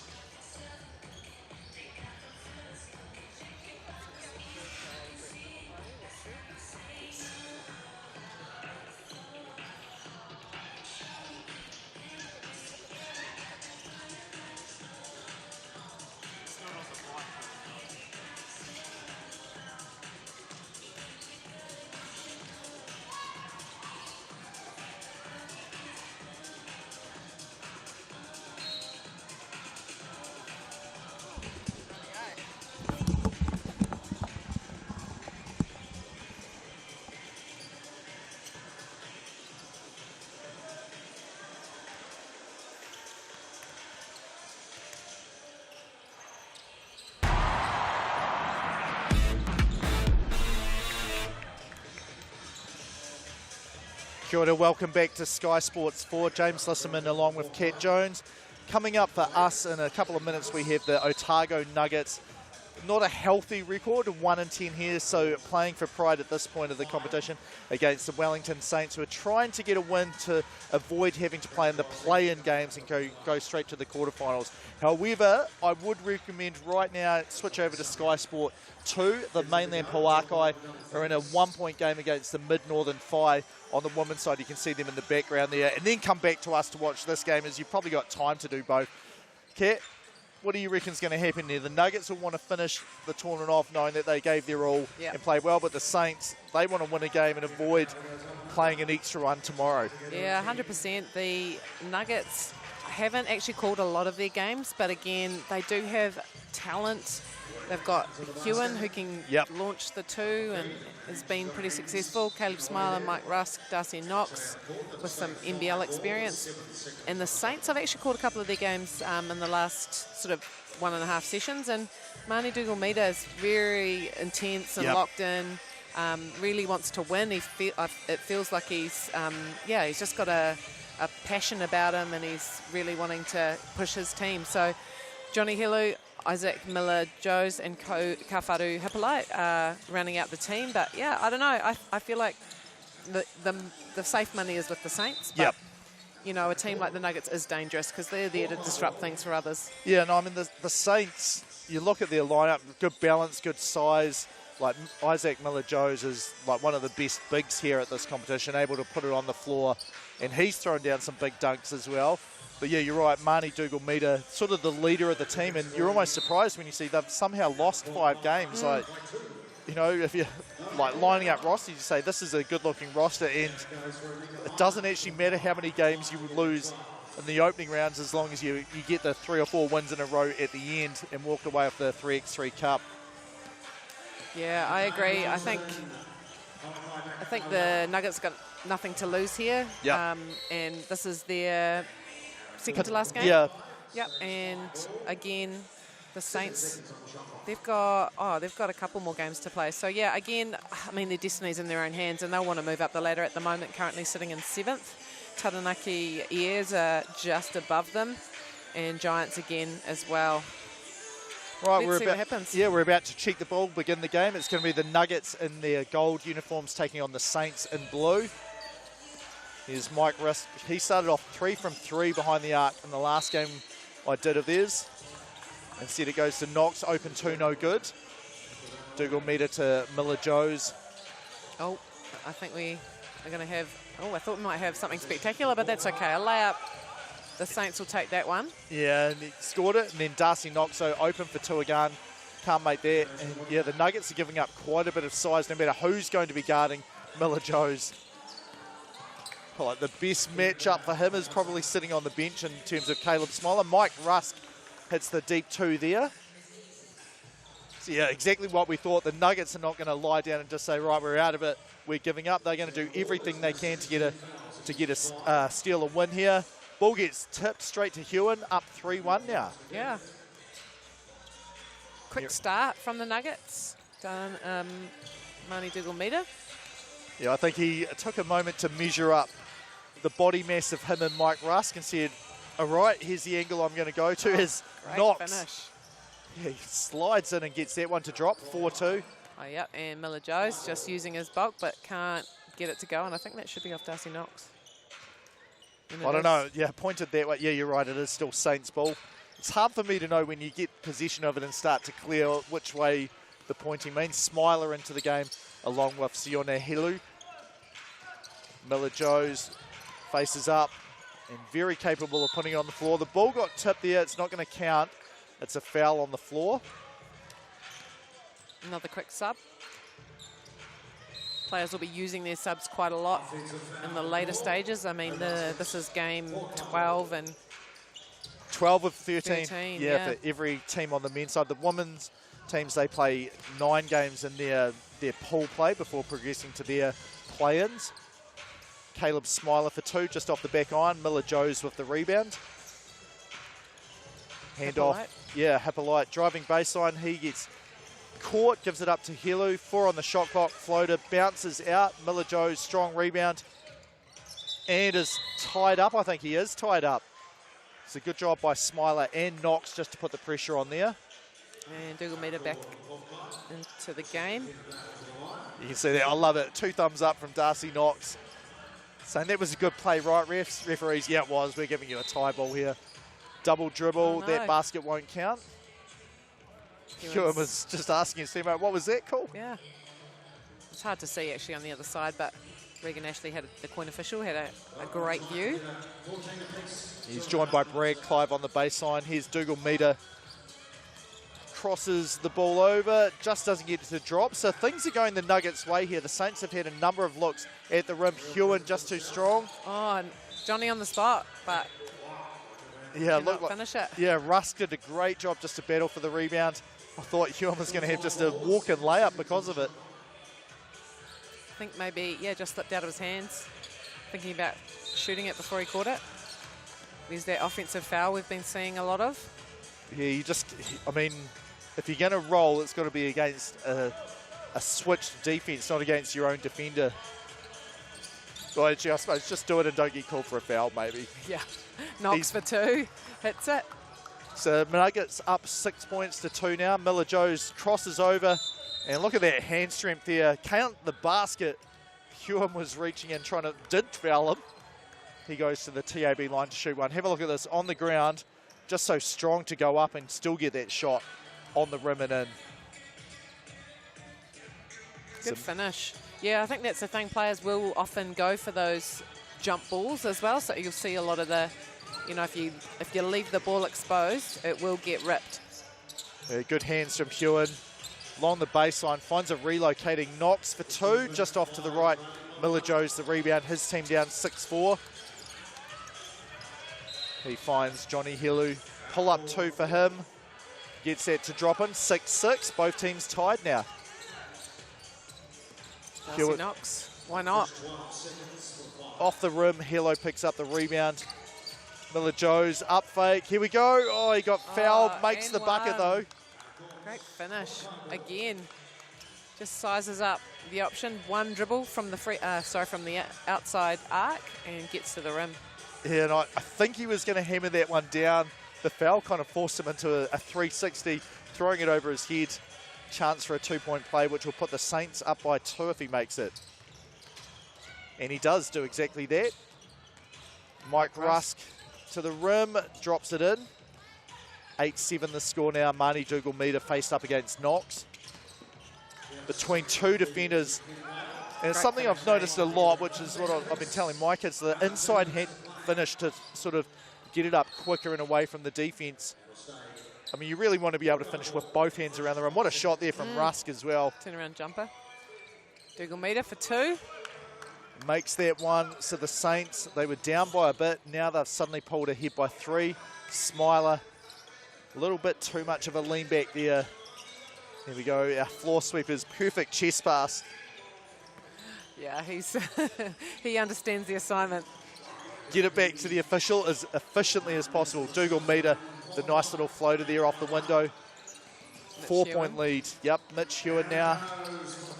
Darcy Knox, can he? Yes, he can. Gets the answer, 10-12 the score now. Hilo. Ooh, I think he stepped out. Yep. Yeah, he has a look at the line. It is pretty close. You are probably right, Mr. Clive, your job is actually to look at the lines and see when people step out.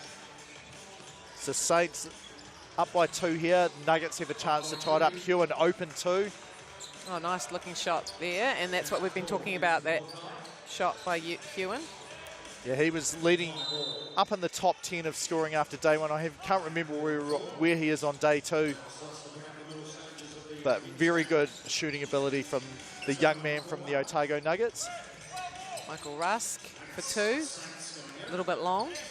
And then he takes a split second to find Dougal Meter. He's shot the ball by the time he finds him. Good tip out by Caleb Smiler and Hewen. Back-to-back 2s. Yeah, he's coming alive here from behind the arc, which is helpful if you're an Otago Nuggets member or fan. Smiler denial there. Great block. And open, Rusk. Yeah, he hits it. Pay. And a timeout's granted. I don't think you're actually allowed a timeout. Yeah, that's what Regan Ashley's going to say.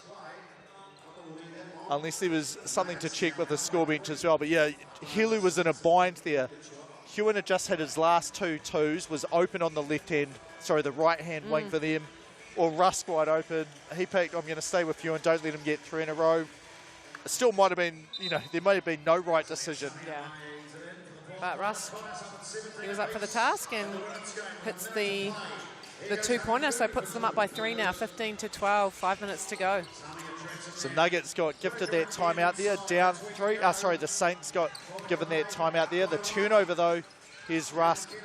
Drives Dougal Meter. Great defense there. Helu picks up the loose ball because of it. Dougal Meter, a few fakes. Launches, leaves it. Here we go.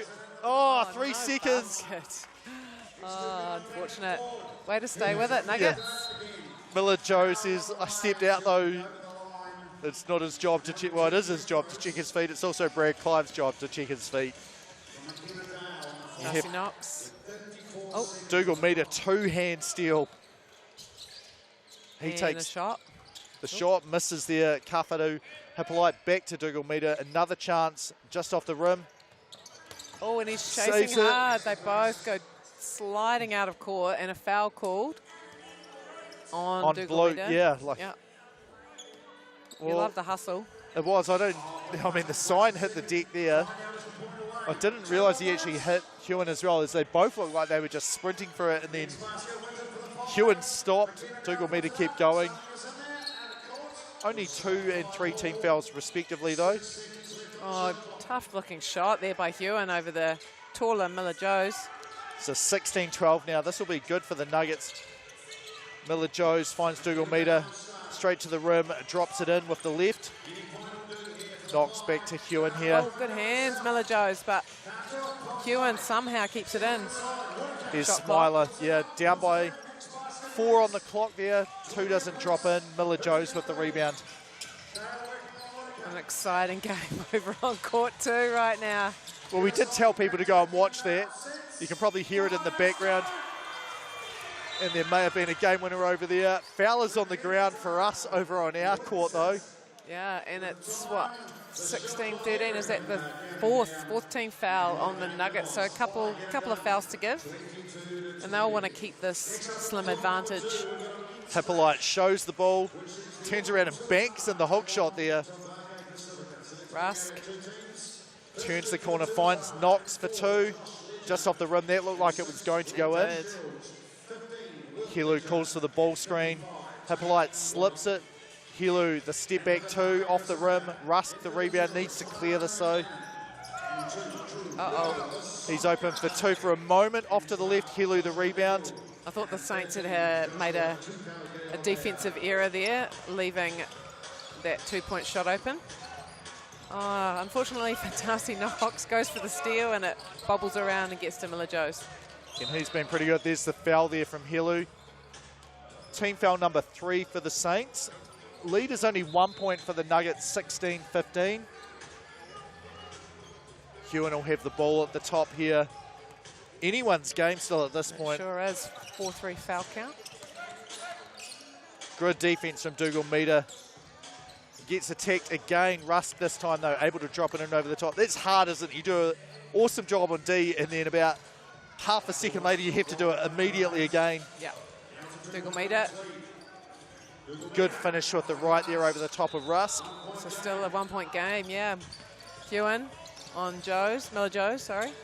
The fadeaway bounces out. Dougal Meter, they can get the lead more tied up, depending if they go for a 1 or 2. Miller Joes to Hilu. Hilu, Dougal Meter. Swings, bit of contact there. It's going to be one shot here. Dougal Meter, a chance to tie it up from the TAB line. Darcy Knox's face said it all there.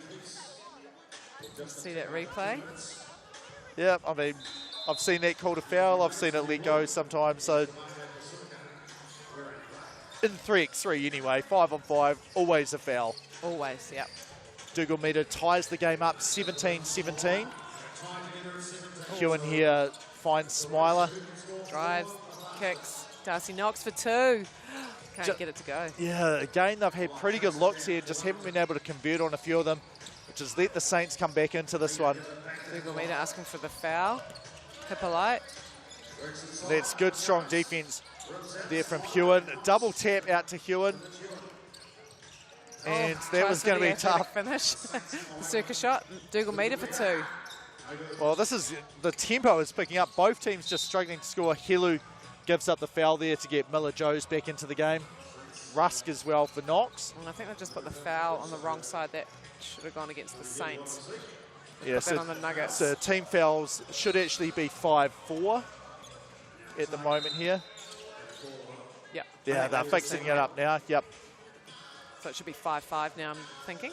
Yep. On the Saints. There we go. There's the 4 from the one before. And then there should be, there we go. Good spotting there, Kat Jones. 17-17. 137, identical team fouls as well. Michael Rusk struggling just to hold on to the ball there. Yeah, only 1 on the shot clock. It is going to be Saints ball now. A chance to, make hay while the sun is out. And that's not Invercargill today, No, unfortunately. well, it has a, depending, random minutes. Go at its, I think I went to the car and it was fine, and then it started hailing. Dougal Meter, strong finish there. 18-17 the lead for the Saints now. Nuggets need to make some shots. Well, that one was going to be tough. Hilu, great close out there, right in front of where we're sitting. Surely Hewen. Just too strong. Dougal Meter the rebound. 1:08 to play here. Saints by 1. Just 3 points away, the Saints. They'll be aware of the implications. And Johnny Hilu makes it, but landed a bit awkwardly, or else he's cramping up.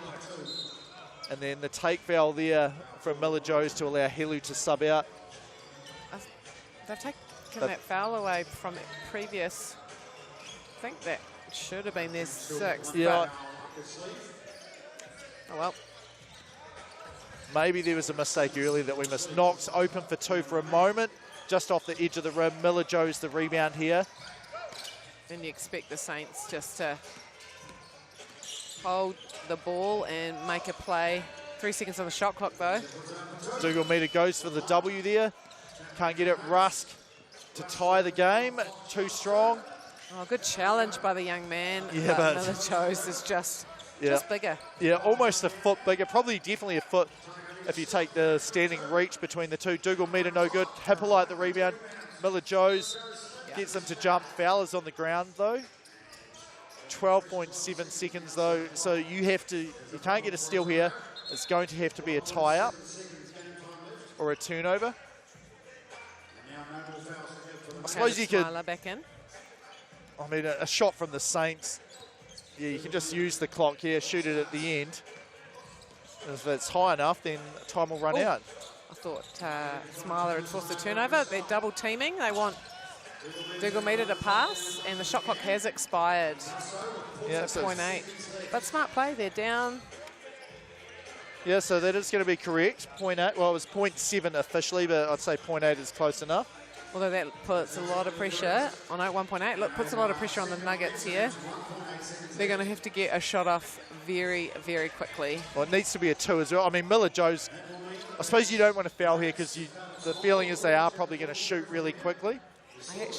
I'm a bit puzzled about that foul count, though, because if they do foul, you'd think it would have been the 7th. But here we go. Caleb Smiler bank. No, too high. Yeah, we had to get it over Miller-Joe's, which was going to be tough. And we're going to have a quick interview here. The Saints, I think, with that win will make them feeling pretty happy that they're probably going to avoid the play-in games, which means 1 game rest compared to if you got stuck in that 7 to 10 spot. Nick Bewley, he's grabbing Marnie Dougal Meter just to talk about that. And, you know, every game is tough. Like, you can't look at the thing and say, oh, 1 and 10, great, this is going to be just almost a rest for us, as the Nuggets left everything on the floor there. They have 1 more game, but we're heading over to Nick Bewley, who is with Marnie Dougal Meter. Cheers, James here with Marnie Dougal Meter. The Wellington Saints get a much-needed win as things get tight down the stretch. How crucial was that against a Otago Nuggets side that have been real competitive, even if they haven't been chalking up the wins? Extremely crucial. We talked about it before. We talked about it since the start of the tournament. We came in here, we only got 1 goal, and that's to win the whole thing. So we're not thinking about anything else. We were down, big lead, but we dug deep. I got subbed on late, and Kafaru said to me, bring it home. And that's all I could think of the whole time was bring it home. So we needed that dub, and we got it. How tough has the 3 days been? It's a competition where you don't get an easy game. Tough, but no excuses. Everyone else played the same amount of games, so can't complain about being sore or tired. Everyone else is in the same boat, so we just got to dig deep and remember what it means to put on the Saints uniform. Every time we put it on, got to play as hard as we can. So proud of the boys for that effort just then, and we got 1 more. 1 more to go, as you mentioned there. How crucial is that ladder position to try and get inside the 6 rather than be in that play-in sort of situation? I mean, yeah, it's crucial. We want to get in that 6, but either way we get in that 10, we're going to do what we need to do to go all the way. So 6 is awesome, but just trying to get in that 10 as well. Awesome. Congrats on the dub. Look forward to seeing you a bit later on. Appreciate it, brother. Kia ora, thank you very much for that, Nick, along with Marnie Dougal Meter, as they've probably earned themselves a mini rest tomorrow. Coming up after the break, you can just see them warming up here. The West Coast Rapids, their final game of the night. The Southland Storm, though, they have this one and 1 more to go. James Lisserman, Cat Jones will be back in 1 minute on Sky Sport 4.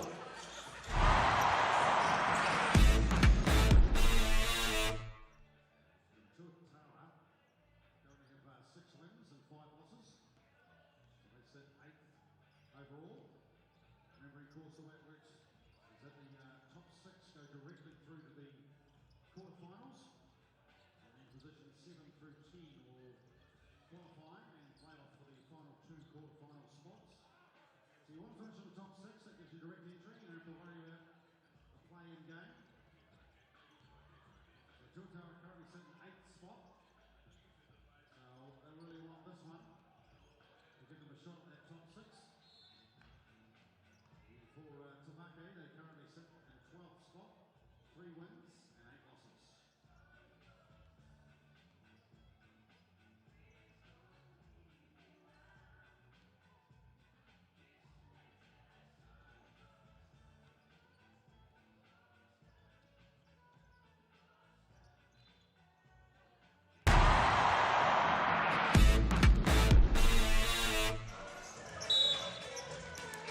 Kia ora, welcome back to Sky Sports 4. James Lisserman with Cat Jones. Last game for the West Coast Rapids in the regular part of the competition here. It's penultimate game for the Southland Storm. One team has a bit more to play for than the other one here, Cat. Yeah, they sure do. So Rapids at the moment just find themselves in 8th position. They've got a 2-6 record. Storm just above them by virtue of not having played an extra game. So Storm are on 2-5. They've been improving, though. I've been impressed with how they've played so far. We called the game, Nick and I, earlier today when they had, I think, the whole Year 7 cohort of Aurora School here cheering on the Storm. And what a game. They just came out playing with a lot of physicality and a lot of heart. It's great to see. Yeah, Nicole Gleeson, the flamethrower, starts up immediately doing that for the West Coast Rapids. So what's on the line here is we have a holding foul. Rapids are going to be in the 7 to 10 playoff spot, no matter what the outcome of this game, win or lose. The Southland Storm, if they win this one and the next one, they've got a chance to finish anywhere from 5 to 7 sort of thing. So they could potentially avoid the play-ins and go straight through to the quarterfinals. Second foul, there's 2 points, 2 fouls for the Rapids in 16 seconds. It's pretty tough to do. Yeah, Laura Jackson just trying to get to the rim. She was really hot from outside the arc earlier, so as you can see her launch from the logo. Yeah, well, her and Nicole Gleeson both like 2-point shots whenever they're presented with them. Kate Herman, almost freeze it to let a defender fly by. Couldn't make the finish though. Here we go with Aaliyah Dunn shooting her first 2-pointer. She'll have a chuckle about that one. Oh, I just think it's so much different in a game. Her form looks really, really good in warm-ups and when there's no one there. As soon as there's a defender there, it's different, isn't it? It sure is, yeah. There's pressure. There's a whole raft of things you're worrying about, trying to get the shot up before the shot clock expires. You're trying to worry about, am I going to get back on defence? And I think you just got to let it go. Jen O'Connell. Yeah, left-hand shot, no good. Ball's knocked out of bounds, is going to say with Southland. That previous shot from Nicole Gleeson, it hit the net. From my vantage point, it almost looked like it went through. No one carried on or celebrated, so yeah, it's a miss. It was a miss, yeah. So just double-checking the shot clock and everything. It will be Southland ball here. Lucy Brown receives the check ball. Oh, I think there's a bit much on that, and there was. Yeah, yes. You'll be a bit disappointed with that one. Jen is tall, but just not quite that tall. And it is tough to be spinning around, watching out, being aware where your defender is, then locate the ball and make sure you don't go too deep below the hoop. Good drop down pass there from Gleeson. Timms can't make it. Where does Gleeson go? Straight to the arc to shoot a 2. Doesn't drop though. No, O'Connell is count number 1 for hitting the deck in this game. Yep. Straight back up, gets the offensive rebound. Second offensive rebound, up again. Third offensive rebound. Goes to the left hand there to finish it. 2-1 the score now. Good patience by Jen O'Connell too. That's a strength of hers. Obviously with her height and size, she's a rebounder. And Gleeson just dribbled. Yeah, like, I'm going to dribble until no, I'm not. I'm just going to dribble out, face up. Oh, I'm open. 2 points. Yeah, Count it. That's a bit of a defensive error there by the Storm. You cannot let Nicole Gleeson see the hoop, let alone have that much space. So Lucy Brown up the top. Jackson comes off the Iverson screen. Brown into Dunn. That's a good play, but Rapids, Alia Newton did well to stop Dunn getting to spot. And then Herman the steal, gets the 2 after it as well. Dunn ripped through, the ball bounces off her knee out of bounds. So Rapids turning it up a notch defensively so far. Certainly are. Yeah, and that's Aaliyah Newton. Yep.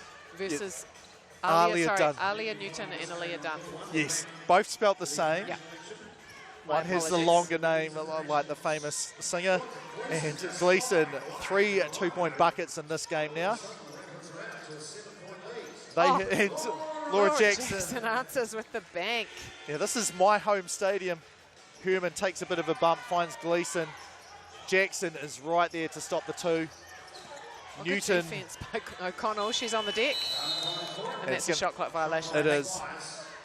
So both teams ramping it up defensively here. And here come the Tau kids. They are ready. Look at their effort there on the ground. And a smile as well while they're doing it. I bet we see him here again tomorrow. Yeah. Well done. So Jackson here. Lucy Brown comes off. Dunn's looking for post-up spot. Herman sends the ball back to Jackson. Out of bounds. Save though. Somehow. Just about went in. Lucy Brown the offensive rebound.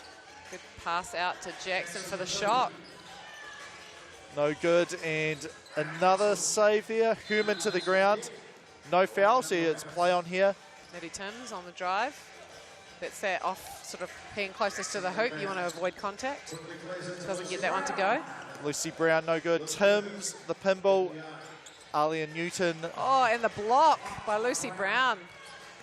Look at this effort. Yeah, like this is fantastic effort. We've not had a whistle. 6 on the shot clock. Brown sets, takes her feet off to the right. Offensive rebound. Jackson, step back 2. In and out. Dunn taps it over to Brown. Oh. And a rest time for someone. Jen O'Connell comes in. Laura Jackson to the bench. That was a very, very messy but active play. It was. And no fouls was really fouls, cool. Like yeah. it was just, you know, which team's going to end up with the ball. Both of them were putting in effort. Yeah, the energy levels that you need in this game. Even though, you know, we talk about this often, the anaerobic energy system is really stressed in this one. Brown, there's what we said was pretty hard. Good job by O'Connell to relocate the ball. Here we go. Shot number 2 gets fouled on that one. So she's one of the better players here at squaring her shoulders, putting the shot up, and if it misses, she's going straight back up to get that rebound. Yeah, I noticed, you know, obviously there's fatigue setting in, but, you know, missing short a couple of times isn't quite as bad because, you know, you've got the chance to get the ball back, which she does. Uh-oh, Nicole Gleeson. 4 now she's hit this game. So they have 10 points. I don't think they've even taken a shot inside the arc as Kate Herman's hit their only other 2 points as well. Oh, Maddie did take that little drive left, yeah. But yeah, that's you're right. Jackson, nice finish with the left there. Gleeson, she's guarded by Dunn. Doesn't matter. Well, it does actually that time. Doesn't matter in terms of her putting the shot up. It did matter in terms of it dropping in. Oh, good defense there. Thought that was going to drop in. Gleeson over to Newton, gives it back to her. that. Yep. You can't relax. Like, if she gives it up, she's just going to find another spot to be able to shoot from. Foul is on White there, so 15 foul now for them. 5-0, like, I mean, I guess it's not amazing. The bigger team has forced them to foul a couple of times. It's just when you see one team halfway through and the other one on 0. But that's where the Storm do a good job of just playing big defense rather than grabby defense. Jackson. So she's banked 2 in, hasn't she, this game? She sure has. One from the left and one from the right, so. So from the tops next, or the corners. Yeah. So Newton back out of the game, Gleeson back in along with Lucy Brown. Leah Dunn just about got the steal there. She matches up with Kate Herman. So we saw their last 2 for Gleeson. Herman, full 360. Well, one way then the other, gets that to go in. So 1 point bucket. Nice finish for Dunn though. 11-8 the score now. Herman turns the corner. Just blows it. Yeah, it was great recognition. And 3-second violation. So no foul. No steal, 3 seconds instead. Yeah, Jen O'Connell's breathing pretty hard. Hands on knees, as you would expect. Herman here, flare screen, Gleeson. Oh, piece by Lucy Brown. It doesn't matter because Maddie Timms finishes. Good effort there from O'Connell. That's getting a strong rebound and putting it in. 12-9 the score. Oh, good hands there by Brown, just forcing Gleeson to have to shoot from another spot. Yeah. She didn't get quite the shot she wanted. And that's a foul too, isn't it, on the Rapids? So that would be their 6th. Well, that's a chance. Like, they've had the lead virtually the whole game. This is a chance for the Storm to really come back into it. If they can force any more fouls, it'll be 2 shots straight away. It's 12-9, 3-point lead. Alia Dunn. Yeah, just missed that one. Herman, another good 2-point shooter. Jackson remembers that. Yeah. Oh, great defense there by Jackson. Yeah, Maddie Timms just sort of pulled the chair a little bit, I think, on Alia Dunn, and just couldn't quite finish that.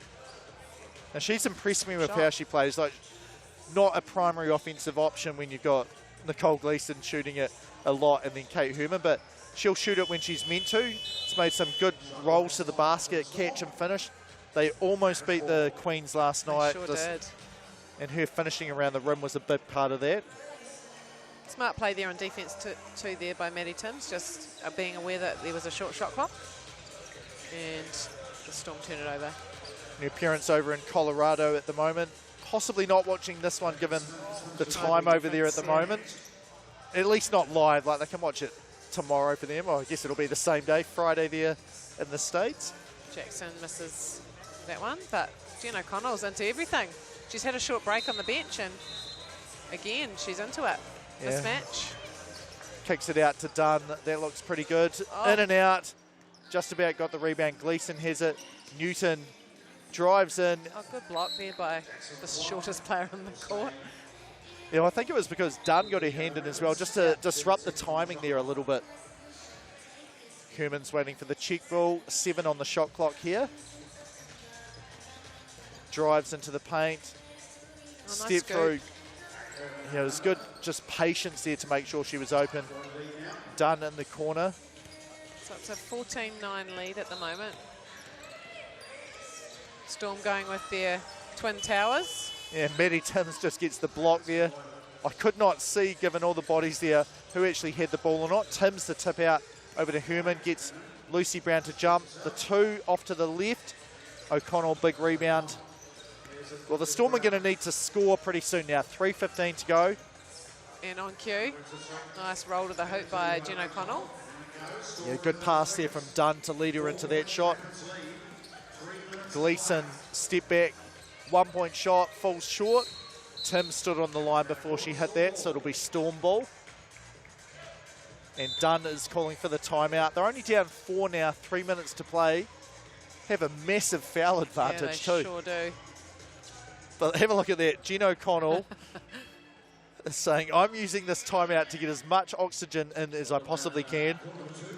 I know it's a lot of anaerobic fitness, but if my aerobic system's working as well, that'll make me a little bit better. And hey guys, let's take as long as we can to go out and get ready. Yeah. There you go, she's onto 2 feet now, powering up. I think she's going to get a well-deserved break. She creeps up and onto the seat. Yeah, well that is a lot of effort for her. Maybe she got hit because she's looking a bit winded just how she's sitting there. And the Storm with possession. So here's Brown to Dunn. Brown with the hard screen. Aaliyah Dunn with the shot. Gets her own rebound. Yeah, nice balance on the finish there. Tim's clearing the ball now. The Rapids up by 3. Gleeson open for a moment there. Drives against the smaller Jackson. Oh, it does well too, Laura Jackson, but... Yeah, had to shoot that quickly, only 1 on the shot clock when she released it. Great pass out to Laura Jackson. In and out, Tim's the rebound. Gleeson looks sore as well now. Yeah. So Herman says, all right, I'll shoot this 2 instead. They can't fail to stop the clock either. 2 on the shot clock. Tim shoots it, gets her own rebound.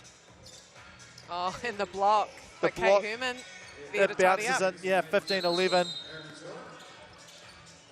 And yeah, that was smart there. So they couldn't foul. Instead, they take the delay of game warning, and that allows Gleeson to use the whistle to get a sub. Yeah, I think Gleeson's looking pretty winded as well. This is a brutal game. Both teams really struggling. Well, speaking of brutal, after this, New Zealand versus Australian men. And yeah, if you want to see some very physical defence, just based on the previous games in there, this will be game number 6 of an 8-game series as Herman shoots the 2. And then immediately after that, over on Sky Sport 2, due to tip off at 8:25, it is the women's side of that, the Tall Ferns taking on the Kangaroos as well. And well, that's a foul. I don't know if Maddie Timms is aware that they're actually in the bonus here and she'll be shooting 2.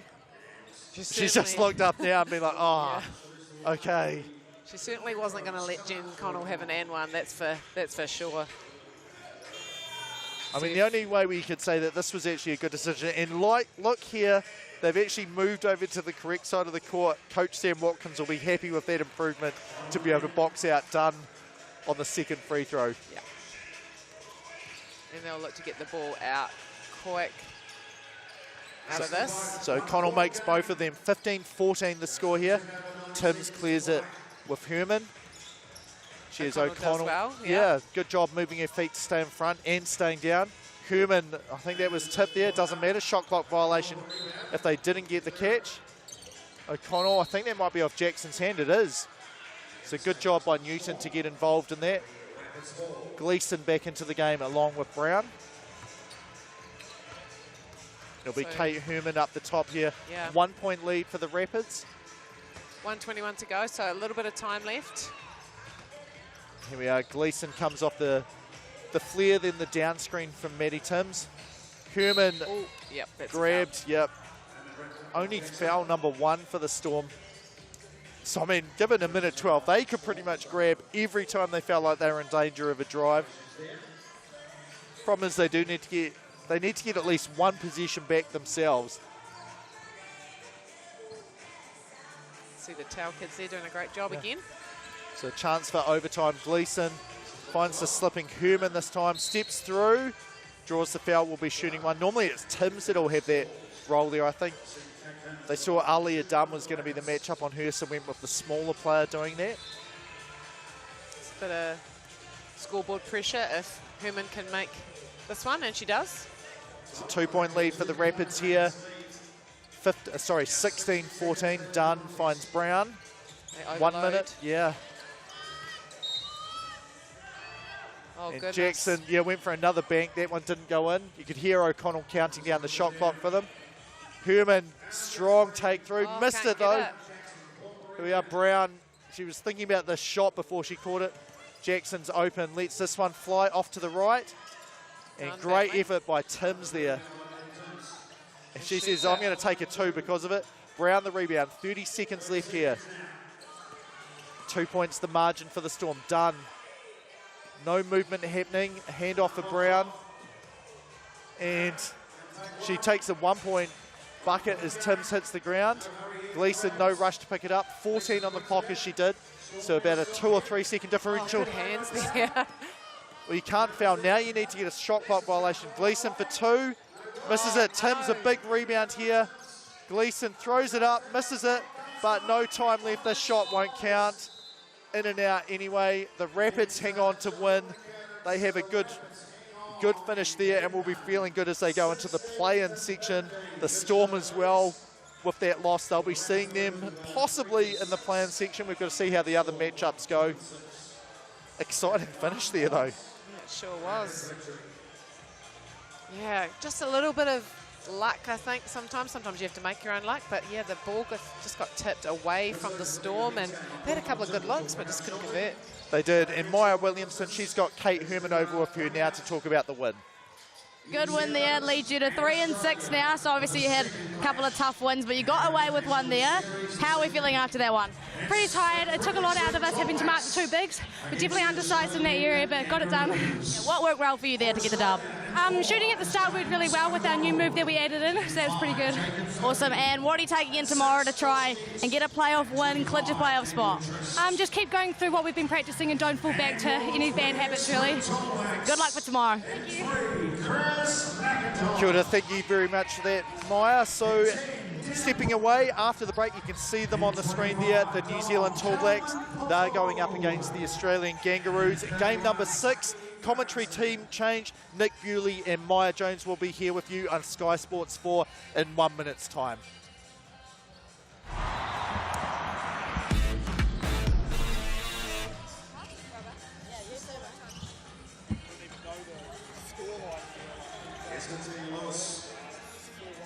Joining 1 from 2 for 5. Now they're up by 3. 13 to 10. There's a foul, and that basket will count for William Judd. Send him to the line to shoot one more. Try and make it a 2 more. So far behind down there. Goes there to 1. Gleeson said, I can't even breathe right now. So, just say it'll make her look so good. Chases out a rebound and ladies it up a minute, so it's a 1 point game now. Whai leading the Jets. Trying to roll that court. Let's do this. Ooh.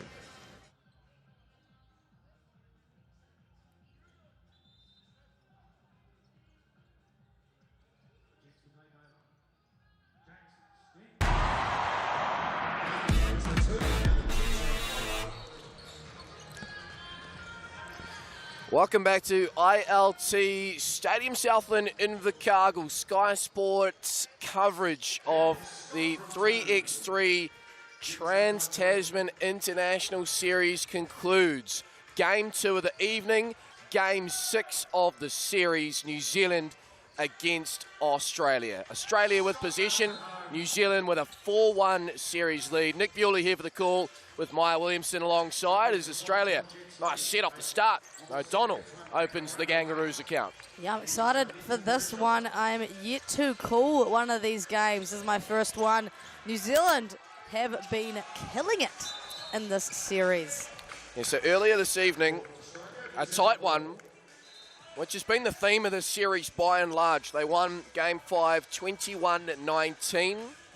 The one Australia win, that came back on Wednesday night, Game 2, winning 21-18, the blowout. This is the last time I called these two teams. Game 4, 21-9. No Nico McCulloch here, though, in this one for New Zealand. Having a rest, believe he was also rested in Game 5 earlier this evening. So New Zealand rolling with the 4 of Farrington, Brooke, McIntosh, and Kalman Poto. O'Donnell, Trist, Furphy, and Dent for the Australian Kangaroos. Yeah, different dynamic here offensively for the New Zealand team. Nico McCulloch, was their leading scorer after the first 2 days with 27 points. So obviously, you take away their leading scorer, they have to find other ways to score. Obviously not an issue for them, as they did get a win 21-19 earlier today. So Australia with an early 2-0 advantage. They have been going at Chris McIntosh a bit, doesn't quite have that same size as the rest of the players. However, that shot won't count there from Kalman Poto, 3 in the key. Yeah. McIntosh can hold his own. That's part of his game. Totally. He wouldn't be able to play high-level international basketball if he could not. Great screen defense there from Farrington, blowing it up, has to clear it. DKP wants it down low. Here's the battle of the number 25s, Kalman Poto and Trist. Double bounce pass over to McIntosh in the corner. Leaves a little short, bobbles around, ends up with Dent. I'm really impressed with Joshua Dent, one of the leading scorers for Australia on the first 2 days. He's their main perimeter shooting threat as well. Yep, he was their leading scorer with 20 points after the first 2 days of international Trans-Tasman games. What a matchup of wee guards here we have at the top. Nice little horn set. And a moving screen. I've been calling that all competition. Hands up. I don't know how many times Chris McIntosh probably been called for a moving screen, but there you have it. Probably about 3 times in his career. So New Zealand still to get off the mark is O'Donnell. Patience. Can't get the roll though. Tied it up by Kalman Poto. And I'm sure if you have at home watched these games previous, what a physical matchup it is, Nick. Feel like at some points I'm watching a UFC card. Foul on Australia. So a couple of early fouls for the Kangaroos. New Zealand still to get to their offensive set. Like they'll look to go to Farrington. This trio on the court scored 13 of New Zealand's 21 points in Game 3, and here he goes on international debut this week here in Invercargill. Yep. Get it to go.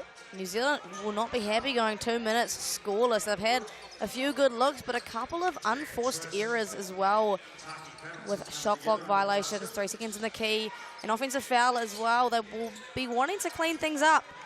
Good work there by Brooke as he's just hooked and slung to the floor. And a foul there on Australia, their third.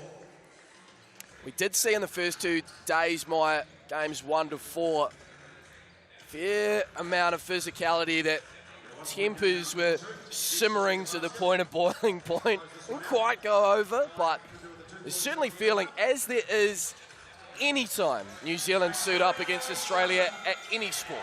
Yeah, I totally agree. I don't believe it is any malicious animosity. I feel like it's just New Zealand and Australia competing in a sport. You'd see this anywhere, any sport. It's the way it is. Even the women are super physical and competitive with each other. See here, check up the top. Josh Dent coming off decides to step back Bobby Jack over DKP, can't get it to go. New Zealand is still searching for their first bucket, Nick. Yeah, 2.5 gone now as Calvin Porto tries to change it, frustrated with himself, but does draw the foul in the act of shooting. So, Dom Calvin Porto, very familiar in these parts, spent several seasons with the Southland Sharks, won the 3x3 Cup last year with the Sharks as well. Getting to the TAB stripe, looking to get New Zealand underway. The lime green Nikes as well. Pink hairdo. Real look as New Zealand now give up a foul. Just let you know, Nick, those shoes are coined the Grinches. Quite a famous shoe. DKP definitely likes to put some colour on. I guess, you know, the black of New Zealand's got to make it colourful. Yeah, totally. Got to pair it somehow. He does that quite well as well. I think we're going to see a foul call here. So, low-scoring game to start things off. Don't often see both teams having more fouls than points inside 3 minutes. So O'Donnell mismatch here with McIntosh, tries to hold his own. It does well, but O'Donnell staying with it. And has a third crack now. And jump ball is the call. So a win here for New Zealand.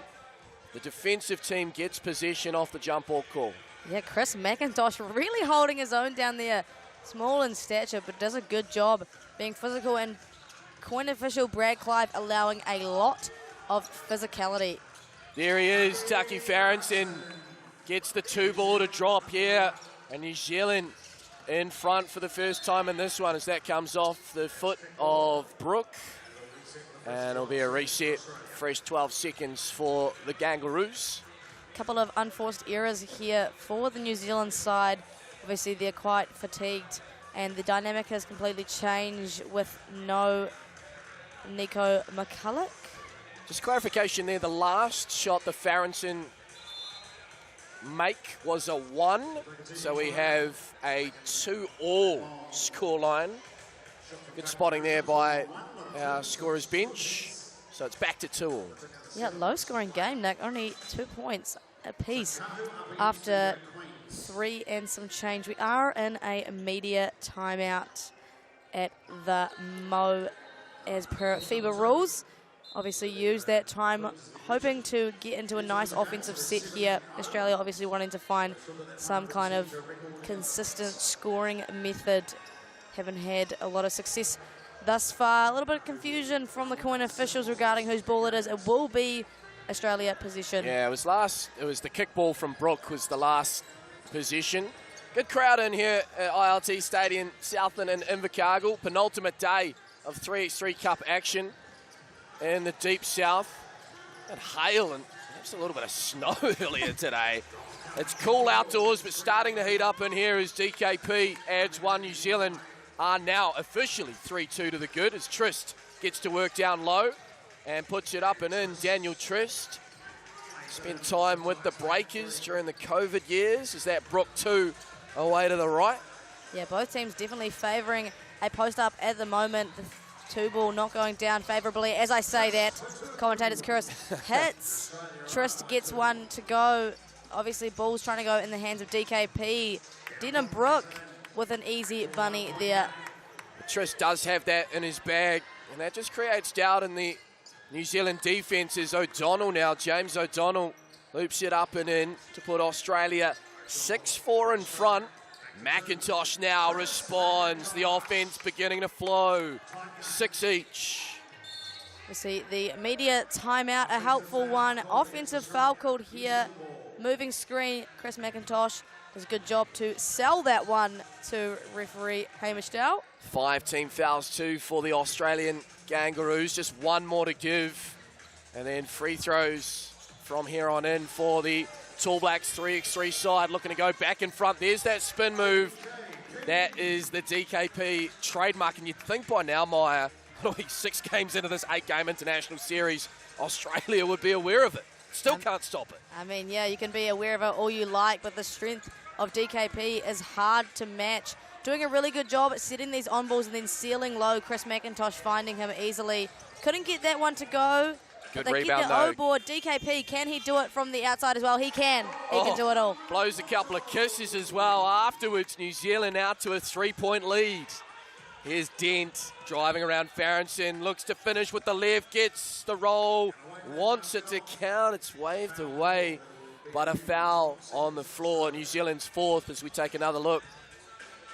Yeah, so for those unaware of the 3x3 rule, not similar to 5-on-5, you have to be in the upward motion of shooting for it to count, not like the 5-on-5 rules where you can be in your step. So in 5-on-5, yep, that would have counted, not here today. Josh Dent wanting to make one count now. Oh, good box out there, Daniel Triss. Easy one. Yeah, Chris McIntosh was never really getting that rebound, was he? And there's a key moment here with Trist on the floor for Australia while Dom Kalman-Poto takes a seat. There's Brooke. A breakdown there. No comms around that shot clock situation. And the 12 seconds runs out. Possibly thought there was more time than there was. I think he realized it was getting down, but I don't think he realized by how much. Obviously, he probably should have just put that one up in glory himself. Dent. 2 on its way, and another offensive foul called. That's the third of the game, Nick. We've been hot on that all series, all 3x3 Cup and the New Zealand domestic action. And that's all you can really ask for. Consistency, both ways. Another spin move by Kalman-Poto, acrobatic finish, and a bit of a stare down too. Little mean mug from DKP.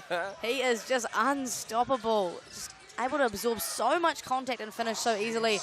Dent doing the same thing. And a bit of afters too, Farrington and Dent. No call though as Taki fires away from 2. And another push with Dent. 12-8 now, New Zealand up by 4. Just the ability to come off, gain your balance in a matter of a second and get that one to go. Another offensive foul. 3 seconds is the call, I believe, but it might have been an offensive foul. Otherwise, is Dan Trist again. Surprise, surprise, unhappy with the officials as we go to our second and final TV timeout. New Zealand 12-8 to the good. Looking to take an unassailable 5-1 lead in this 8-game series. Doing it all without Nico McCulloch as well as we take a look through into the crowd. Some of our 3x3 Cup players taking in the action here on day 3. So much basketball still to come by tomorrow night and tomorrow during the day as well. During the evening session, of course, our finals in the 3x3 Cup, male and females. Farrington fires away. And the last of our internationals. 3-2, the series is with the women as we almost have an alley-oop there. DKP can't finish and then sore shoulder and the aftermath. He's going to have to sub himself out here. And another offensive foul is called against the Australians. And, oh, he cannot believe it, Nick. Chris McIntosh doing a great job at selling these ones. And O'Donnell is teed up. There's that frustration reaching boiling point for the Australians. He's the senior player in this team, Dan Triss. But he just needs to keep a lid on things here before it completely boils over. New Zealand with their largest lead of the ball game, 13-8. McIntosh with it. Fires away from deep, Chris McIntosh, and makes it. And a delay of game warning here on New Zealand. That won't count. Chris McIntosh has really come alive today. He's delivered some on-point passes to DKP in the low post and then shooting from beyond the arc.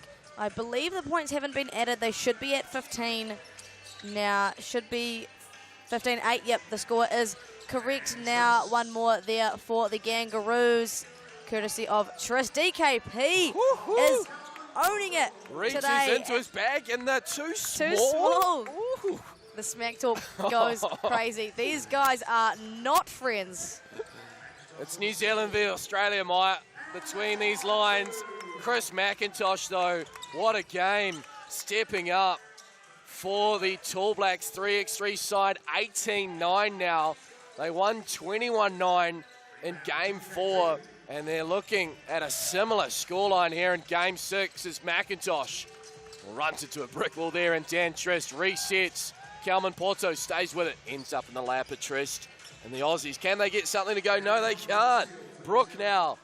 Calman Porto, oh, big hand over the top there. And the Australians, well, they're in foul trouble. 2 shots coming here for Calman Porto as another timeout called. This time, a team timeout by the Australians. Yeah, New Zealand with a lot of control right now. They are the more poised and composed team. Australia just lacking a little bit of discipline. They're getting, I like the aggressiveness, of the Australians, although they're kind of teetering on a line now where it's becoming a little bit too much. They've given away 9 fouls now, a lot of offensive fouls, generating these extra possessions to New Zealand on which they've capitalised. Much of the courtesy of DKP and Chris McIntosh, they've had themselves a game. And it's Calman Porto now who lines up at the TAB stripe, shooting 2 to get New Zealand within 1 of clinching this series. Just a little long there. DKP has a look, takes his time with the second.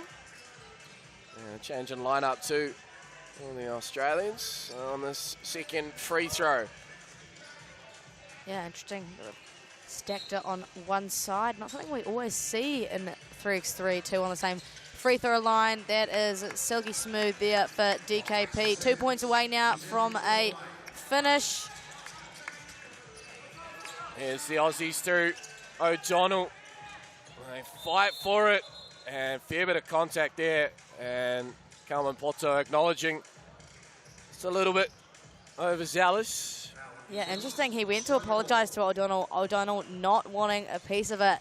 The animosity between these teams. I don't know if you'd call it animosity, Nick, but geez, the atmosphere is crazy between these two. Well, it's Game 6 now. They've been living in each other's pockets, so to speak, for the last 48 hours, playing each other 6 times. 2 more to come as Dent. That'll be a small consolation there for the Kangaroos. And just reminding New Zealand of that perimeter threat that Joshua Dent does possess. New Zealand, though, still very much in the box seat. Could finish it here with a made shot from beyond the arc. Well, taking their time between the legs. Calman Porto, McIntosh. This would be a nice way to finish. And they do it. Chris McIntosh. Well, he's got 3 on his back. It's a traditional 3. But it's the 2 to clinch the series with an unassailable 5-1 series lead now, Maya. 21-11 win in Game 6 with 2 games to go. And notably, 4 twos from Chris McIntosh tonight. He was all over it, and obviously he has to do the post-game interview. It would only be right. He's got a big grin on his face heading over there with Cat Jones, doesn't he, Nick? Certainly does. Really big contribution by Chris McIntosh. Shout out to him. Used to play a bit of mini pool against him, actually. Well, you are the reason that he is here. Stop it. Let's go to Chris now, standing by with Cat Jones. Well done, Chris. A shot there to ice the series and the game. How are you feeling? Great. I mean, that's our whole goal. I mean, obviously to win, but we're also here to learn. So, I mean, that's what we're out here doing. We're learning, we're trying new things, and then some of it's working, some of it we've still got to learn. Now tell me, so Nico McCulloch didn't play either of the 2 games tonight, and is there an injury concern or just? I don't know if I should keep my mouth shut on that, but he's good. Okay, good. Hey, you've got 3 more games? Yep. Yeah? No, 2 more games, sorry. 2 more games tomorrow. And what are you going to work on now that you've got the series? Can you have a little bit more fun with it? What's the game plan? I mean, again, as much as we're here to win, we're here to work on stuff, and we're here to practice, and they're the same. They're trying to work on stuff, so I mean, that's our main goal, trying new plays, seeing what works, what doesn't, trying to get experience together. That's our goal. Oh, well, congratulations. Well done. New Zealand is proud of you. Well done. Cheers, Cat. Time for a short break here on Sky Sport. On the other side, back to 3x3 Cup action. It's the table-topping Barbecues Direct, Canterbury Rams and Tavake Pacifica.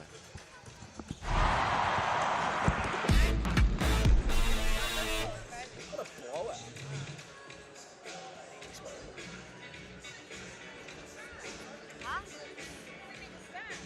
got a break now for a minute and then we can go after that. We're pretty much back on schedule.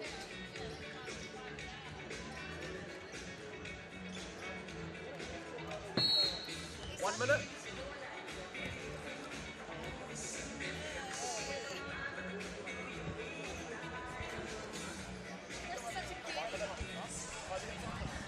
He's such a little cutie. He went to the Christian school where I grew up. He's so awesome. His little smile. Hey? He just looks like that. Demolishes the Australian.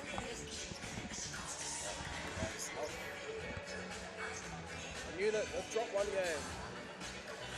It'd be funny if they win go unbeaten and then lose. You know what I mean? Like in the finals.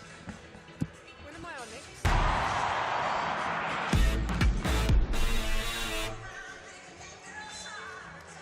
Welcome back to ILT Stadium, Southland, Invercargill. Quick turnaround here at the 3x3 Cup. The Barbecues Direct Canterbury Rams up against Tavake Pacifica. The Rams with a 9-2 record. This is their penultimate game.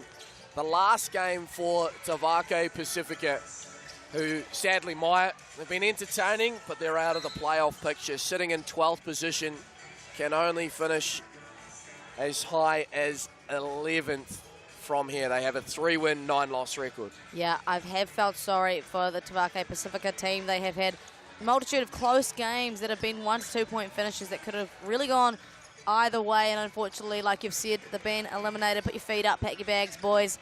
This game obviously not mattering in terms of the Tavake team. However, Rams definitely want to get this one to solidify a top spot and accumulate as many points as they possibly can. Tavake, though, will want to finish with a flourish, be a disruptor, and a player pretty familiar with the Rams system is the man there just firing away back-to-back twos, Joshua Nickel. Possibly a grudge held by Josh Nickel not being picked in the Canterbury Rams 3x3 squad. Something to prove to coach Liam Connolly. And Sky Sport commentator and colleague and Canterbury Rams coach Judd Flavel lurking around as well. You never know. You impress here, a couple of big games. Yeah. And doors open. As Kaya Isaac knows all too well. Beats the shot clock there. Rebound by Tonge and up and in for Aiden Tonge. Yeah, does a good job there to avoid the contact from Tutaga Laval. And we're going to see an offensive screen there from Tutaga Laval. Will be possession for the Rams. Some substitutions coming in.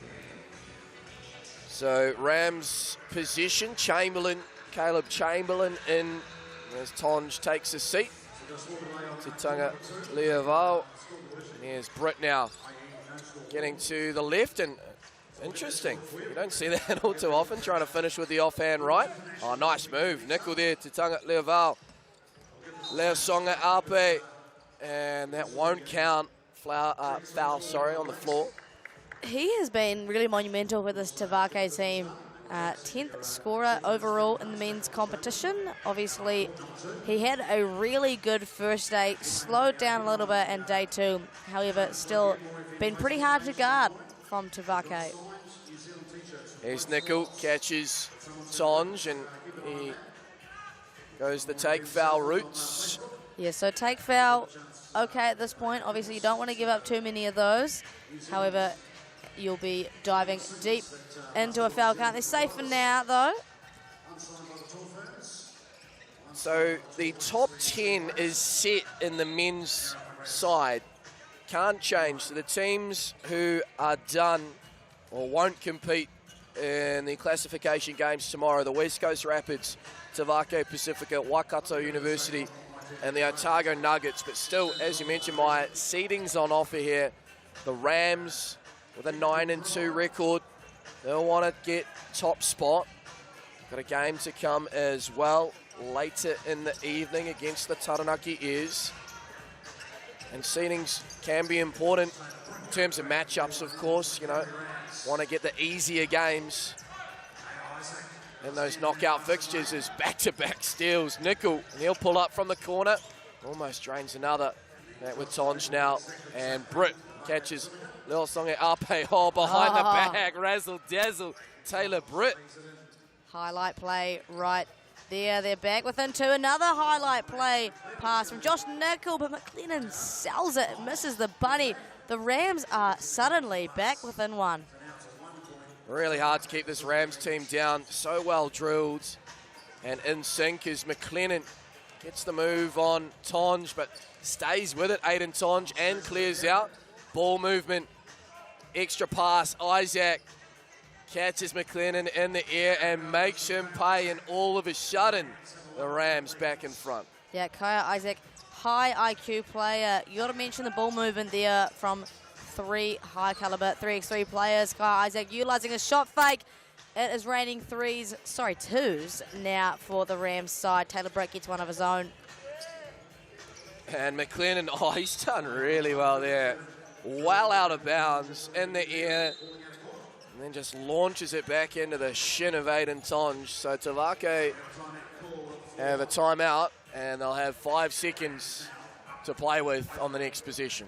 You can see there the communication led by Aiden Tonge, the most experienced of 3x3 players among the group. 1 tertiary 3x3 nationals with the University of Canterbury this year, I believe. Headed over with the under-23 New Zealand team to Nations League earlier this year in June. Was competed for UC over in Japan for the 3x3.exe, and I believe he was offered a short-term contract to play for a team over there in the Premier League as well. So he has many accolades in terms of 3x3. Tutunga Laval leaves that one short. Don't believe that was cleared. It wasn't, so they have to go back past that traditional 3-point line, and Aiden Tonge fouled. I'm not going to say it was on the way up. Any new viewers joining us from Sky Sport 2 over here on Sky Sport 4, welcome. Unfortunately, a stadium scoreboard issue down on court 2 with the Queens and Kahu in action. All the while here, the Rams been on a run, 11-6 now, and Maya Tavake just struggling to get something going here, but maybe this will be the start of something as Joshua Tutunga Laval. Oh, I thought he was heading for a trip to the TAB, the foul was on the floor. Josh Nickel has hit the hand in his face, utilises the step back and gets that one to go. Step back, Bobby Jack for Josh Nickel. He has all 8 points, I believe. Very decent contribution from Joshua Nickel, who's been part of the Rams training squad in Christchurch this year. And now has possession back with Tavake. Tutunga Laval. Can't get that one to drop.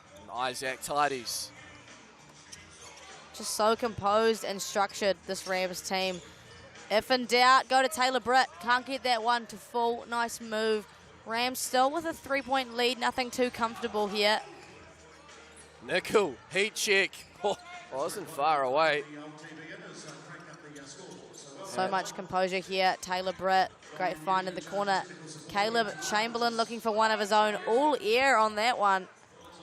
Leo Songe Ape now.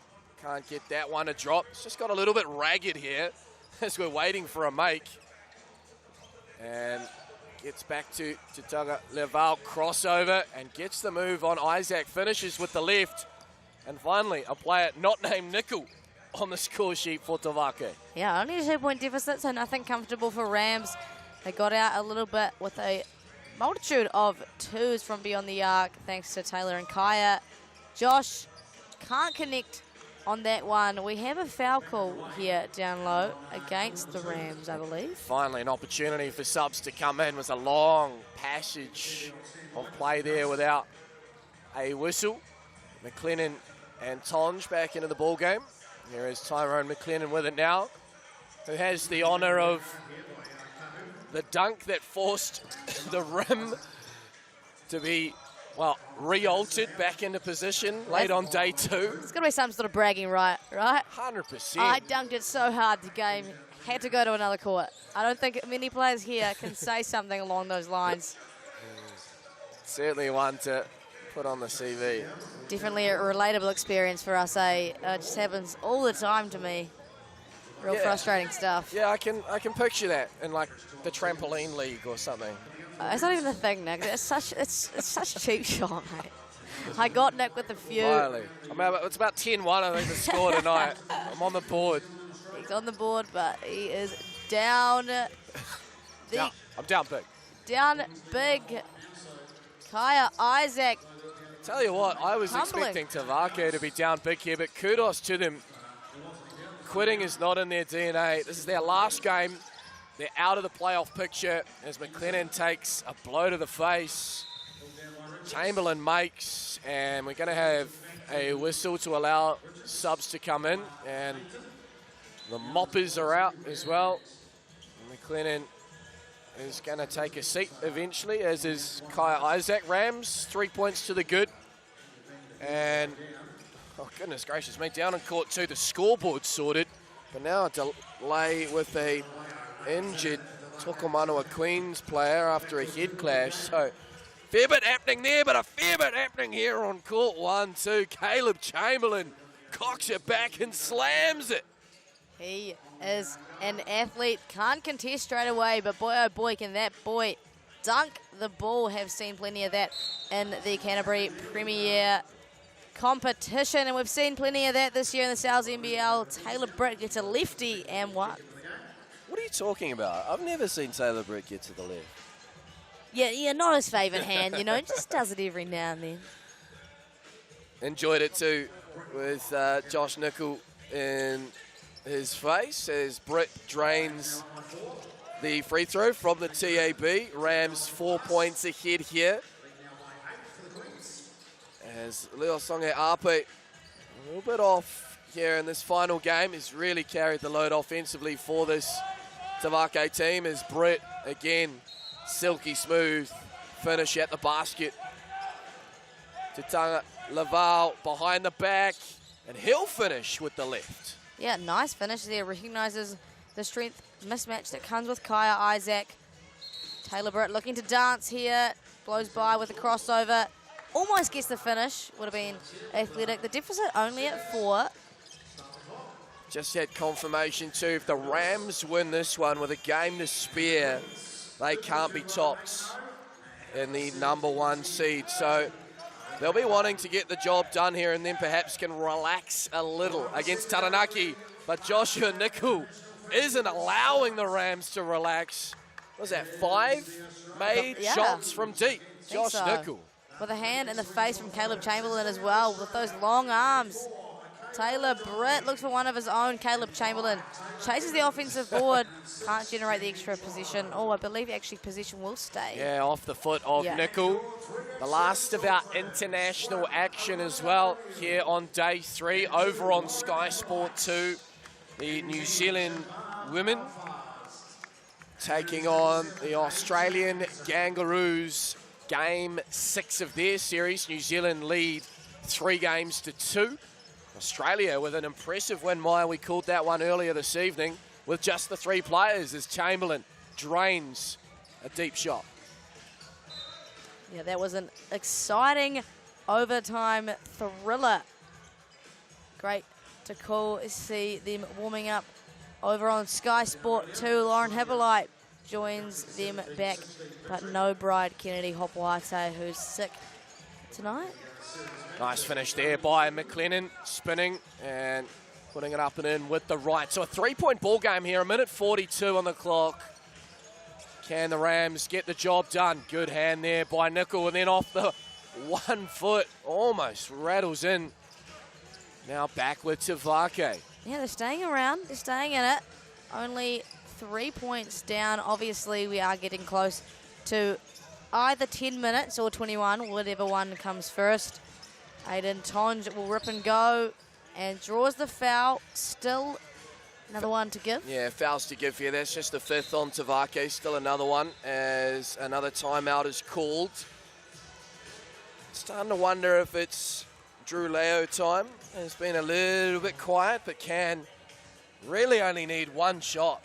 Once he sees that ball go in, that can really start a flurry for Drew Leo Songe Ape. Those boys look exhausted, though. Obviously a big day for these guys. They have 13 pool games to play. Obviously, Tavake will have no more, but yeah, they are exhausted.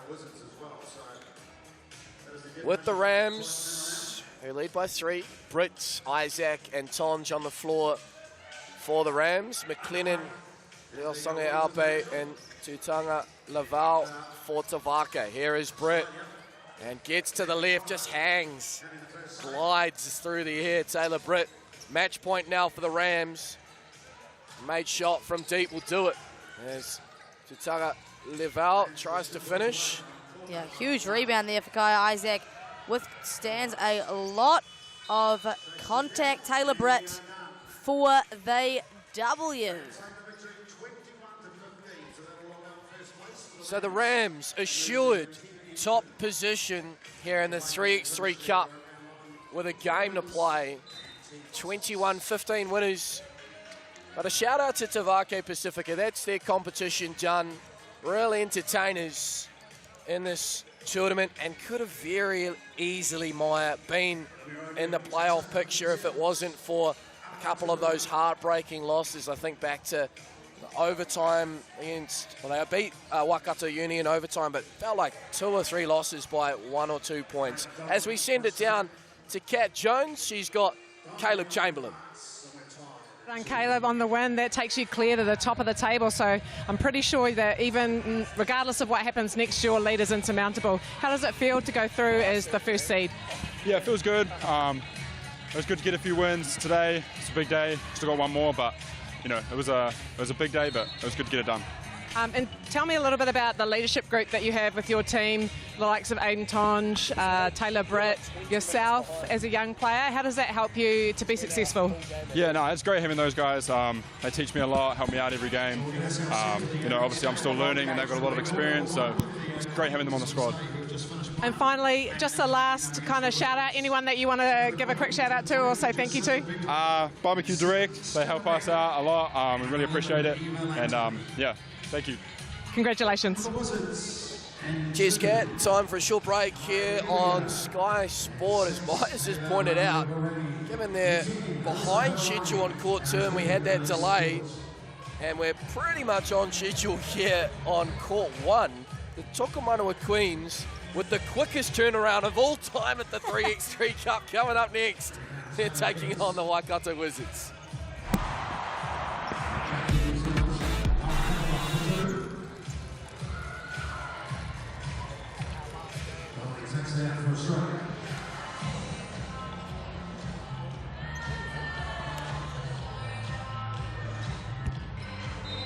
Court stays New Zealand ball. 7 seconds on the shot.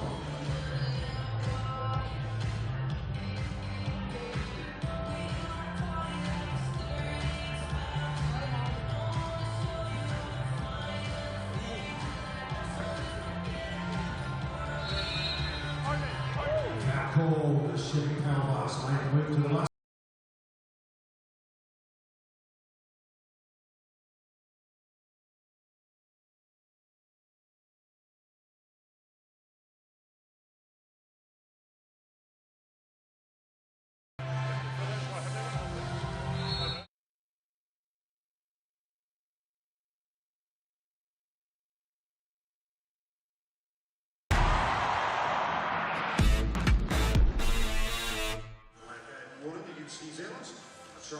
Kia ora everyone, and welcome back to day 3, session 2 of today. We have a wonderful matchup between the Tokomanua Queens and the Waikato Wizards. Tokomanua Queens currently unbeaten, however, a back-to-back games for them. Unsure of what just happened. Maya Williamson alongside Nick Bewley. Are you aware of what just happened, Nick? I think we're going 3x2 here, Maya. We did mention on the other side of the break that it has been the quickest turnaround of all time in the 3x3 Cup. And I did mention, I glanced down to the right, down to court 2. Zoe Richards caught up in a head-on-head collision.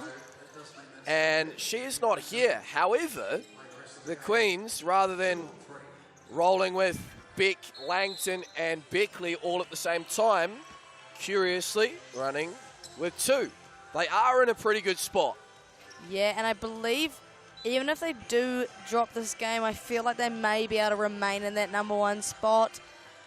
I am a bit perplexed as to why they wouldn't utilise their 3rd player. Wondering if they're going to do this for the whole 10. So the ladder I have hasn't quite updated. I believe they did beat the Kahu in the end. It was a close contest about 10-15 minutes ago. So that would see them on 8 wins. And I feel like even if they drop this, the Whai have an 8-1 record. They would still hold on based on points scored, but seek some clarification there. And I think because they won that head-to-head matchup with the Whai, yes, that's the first tiebreaker. You're right. I think that would put them in the number 1 spot. So probably they can afford to experiment, a weird experiment at that. Kayla Madu Irirangi gets the scoring going for both sides. Obviously, going to be hard for Queens to get points on the board. Pretty much double-teamed at all points. I wonder if they could have come to a ladies' agreement. Just let's play some 2-on-2. So maybe they need Nick Bewley out there. We saw him. No, being silly now. He has a designated spot on the court now from the corner. Hit 4 in a row with the most textbook form I've ever seen in my life. Cheap shots all around, Nick. Do we want to see the video footage? Go ahead. Of Nick Bewley. I'm proud. Splashing it. I'm proud of that. As Gilbert drives and finishes. And the Wizards 3 zip to the good, but Beck drains the 2 to put Tokomanoa Queens on the board. Hirawani can't connect on that open 2, but over the head. Gilbert, there's always going to be a free player here for the Wizards. And it's Elia. And then Langton answers. So a couple of 2s for the Queens. And we have a tied ball game, would you believe? Not for long, though. Alyssa Hirawani answers with a 2. 6-4 the score. I feel like we may see a bit of a 3-2. Oh, I keep doing that. 2-point shootout in this game. Obviously, especially for the Wizards, they're always going to have one player free. Interestingly here, Jacinta not taking the court at all. I wonder if she may be sporting an injury or just getting some extra reps up for Stella and Eva Langdon here. I'm not sure really what the strategy is. Yeah, it's quite hard to unpack. And I mean, credit to the Queens. I don't think there is a situation. Oh, as Elise Gilbert hits the floor. Stella Beck gets the favourable roll. There's credit to the Queens in the sense that they're giving the Wizards a game. I suppose they could have forfeited. I haven't gone too deep there in terms of the rule book, but they could have forfeited. They've given them a contest, and I tell you what, the 2-point shooting of Langton and Beck, keeping this one relatively close given the numerical disadvantage. Yeah, an absolute clinic from beyond the arc for both Stella Beck and Eva Langdon. They only have one other point. I believe there's been 3 2s and then maybe a layup. Obviously an easier matchup for the Waikato Wizards. One player always in help.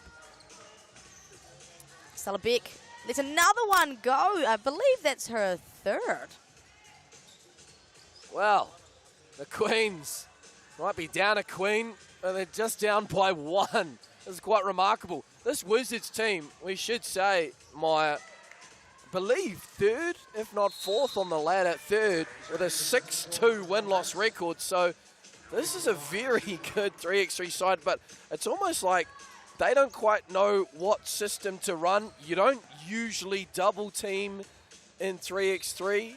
So it's all a bit of, I don't want to say shambles here, but just every sort of set or traditional play has kind of gone out the window. Yeah, and obviously you have game plan coming into a game, and obviously it's all constructed around playing defense against 3 and playing offense with 3. So, yeah, I kind of wonder if they've just been shaken a little bit. Obviously, very much surprised. I don't believe the ball was clear, but it has been cleared now. Kayla Manu Irirangi for her 3rd 2-pointer of the game. She is very much taking advantage of only having 2 defenders. Stella Beck looks to have a go. yeah, no third player there to catch that one. Goes out of bounds. Jacinta Beckley just sitting tight over there, Nick.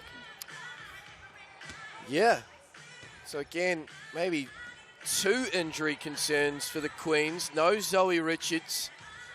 And Jacinta Beckley just observing from the substitution seat. If you do want to head over to Sky Sport 2 as well, the New Zealand versus Australia women Trans-Tasman game happening at the moment. Aussie had a thriller win in overtime earlier this evening. New Zealand women in a nice little 2-point lead over there. 3-2 New Zealand lead the series, win to 4-2, and Aussie would need to win both and then get the job done from a point scoring perspective to clinch the series. So a big game there for New Zealand on Sky Sport 2 as we take in this 3x2 action here on Court 1, Sky Sport 4. Yeah, can't say I have seen anything like this before. Definitely not seen anything like this at all at the 3x3 Cup on either side as Alyssa Hirawani sinks that. Wizards out to now a 16-10 lead with that lap there from Eva Langdon. Here's Gilbert now, not used to being wide open on the 2-point line. Now Langdon flushes it from the 3x3 Cup logo. We've got ourselves a 2-point shooting contest. Hirawani's next. And the Wizards actually just 3 away. Nice little cut there and draws a foul. We'll go to the TAB line for one, the official partner of the Sales NBL, the GJ Gardner To'ihi League, and as well the New Zealand 3x3 Cup. Eva Langton spent time with the Queens in To'ihi this year, playing for the Thunder in the 3x3 Cup last year. Really nice traditional shot, lefty. And she's been a nice fit in this Queens roster. Yeah, for sure. Obviously, for the younger and less experienced of the squad that she plays with. But, yeah, a really nice addition, plays a really nice role. And something about a left-hand jump shot, Nick. So nice to watch.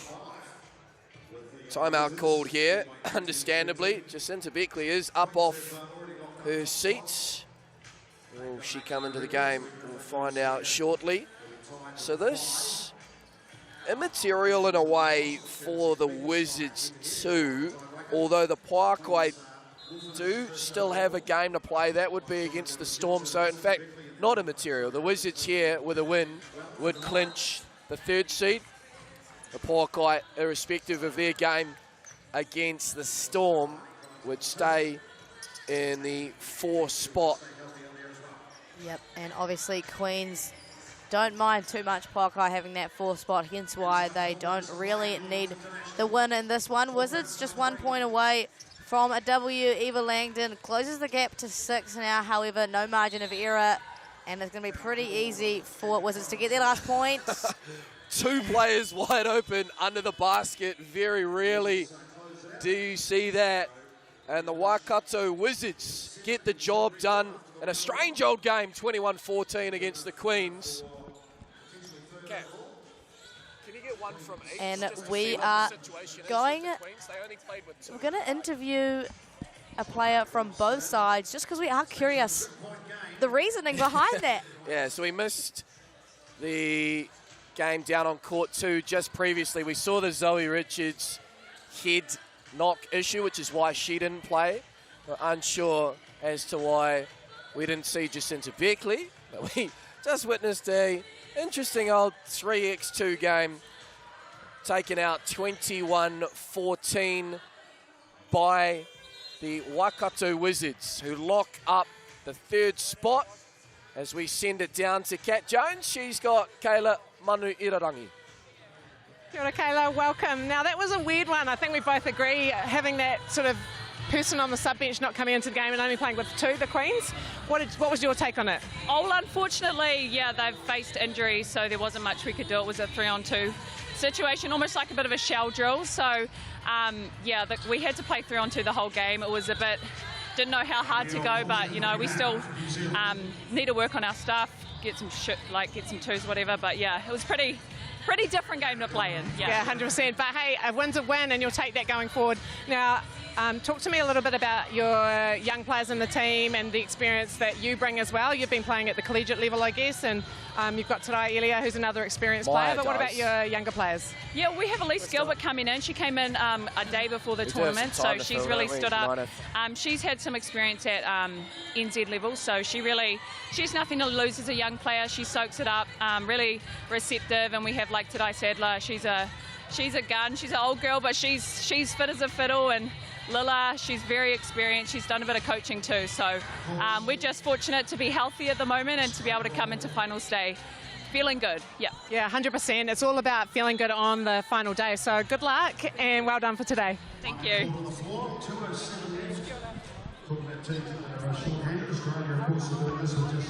We have one more game. Myself and Maya Williamson here on Court 1, Sky Sport 4. On the other side of the break, it's the Hawks and the Nuggets.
Kia ora everyone, no mai, haere mai, welcome back. It is day 3, session 2, the home stretch. Maya Williamson alongside Nick Bewley down here in the deep south. ILT Stadium, Southland, Invercargill. What weather they've put on for us today. We just had an interesting matchup there, the Wizards and the Queens, a 3-on-2 matchup now. Yeah, I don't know if we'll ever see that again, but it was entertaining. For the Queens to score 14 points against a really good Waikato Wizards unit was, kudos to them. Yeah. And look, the Wizards now safe in the 3 spot. The Queens, they didn't need a win, so they are safe with the #1 seed, but some concern for their roster going forward into tomorrow. So there's some clarification around Jacinta Beckley and why she didn't play. An Achilles issue, which can be niggly. And then Zoe Richards, yes, it was a head-on-head clash in the previous game against the Kahu. So, look, that could be the significant storyline tomorrow. The favourites in this women's competition, unbeaten up until 10 minutes ago when they're running with 2 players, now in a bit of a weird spot for finals day tomorrow.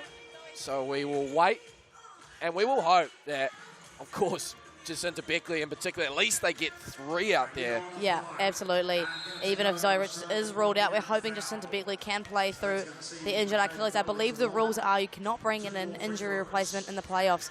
So either they play with 2.5, with Jacinta being sore, or they play the rest of the tournament with 2 players, which I don't know about the likelihood of winning games like that. However, we have a good matchup here ahead of us, don't we? The Hawks versus the Nuggets. The Nuggets are, this will be their last game. They are safely at the bottom of the ladder. They'll be packing their bags, putting their feet up at the end of this game, no matter what. I believe this game still matters for the Hawks. They'll be wanting to win it to A, get points on the board, and to secure their placing wherever they are in the table, which is 9th at the moment. Yeah, so having a look at the live ladder as things stand, the Hawks in 9th position with a 5-7 record.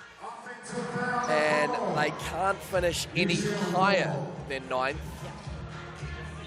They have to score at least, should they lose, I should say, they would have to score, I believe, 16. I'm trying to remember way back when the Hawks played the Bulls, because it's the Bulls who sit in 10th. So quickly get the Tribe app up and running. Shout out to the Tribe app, by the way. Yeah. How good. Like, the basketball, the FIBA page is awesome. That's been a great resource, but the Tribe app, shout out to you guys for updating the scores. So it was 22-18, the Hawks beating the Bulls. Right. So I believe that's the first tiebreaker. So the Hawks, I feel, have the 9 spot as the Aussie men. You see Dan Trist there and shot in the Australian singlet. You can catch the end of the 6th game between the New Zealand women and Australian women. Flick over to Sky Sport 2 now rather than hearing me rambling on. But Australia up 13-12 with 3.5 seconds remaining. That would lock it up at 3 each heading into the final day. How exciting would that be? Looks like they've got free throws as well. So Australian woman could well win that one. Speaking of good basketball, Nick, I feel like the producers have a couple of clips of Nick getting buckets from the corner. I'm unable to know if we can see those. But Nick Bewley has coined his spot from the corner, the Nick Bewley corner, with a textbook form. Kids, if you're watching at home and you want to know how to shoot the ball, I think we should just stay on the Rams. I just feel like we have a great shot that we can come to. If you want to know how to shoot the ball. Oh, here's Kat Jones. And the funny thing, too, this is actually going to play here at the stadium. So here is Kat. Of course, well-versed in basketball. He's Maya. Look at that. Why are you playing? My goodness. Why are you here? Look at that textbook form, kids. Oh, yeah. If you want to know how to shoot the ball, there you go. That's just me. How you do it. Unfortunately, getting rid we did not see the Nick Bewley special with that textbook form from the corner. I feel like you mentioned Nick Bewley, maybe a media 3x3 game. Would love to see that. Would love to see you and Justin go at it. Okay, if we had to draft rosters, so we had Casey Frank here day one, but he had to go up back to Auckland, call the Breakers, went down to Adelaide last night. So it's just the 6 of us. So if we're captains, who are you going with? I'll give you first pick. I'm going first pick. Who do we have in the commentary stream? Judd Flavel. Okay, I'll go Kat Jones. Yeah. Who else is in our commentary team? James Lisserman. Poor old James Lisserman. I'm taking Justin Nelson. And you're taking Justin Nelson. Okay, I'll take James. So me, James and Kat up against you, Judd, and Justin. How good would it be to see that unfold? I just want to see Justin Nelson. Those new balances, mate. Tie him up. Get it going. Oh. Can we get him out of the blazer? That's the real question. Imagine the blazer coming off, the sleeves rolling up. Sky Sport, if you're keen, let us know. Yeah. Slide in the DMs as we see the Hawks and Nuggets warm up here, as Maya mentioned. Last game for the Nuggets.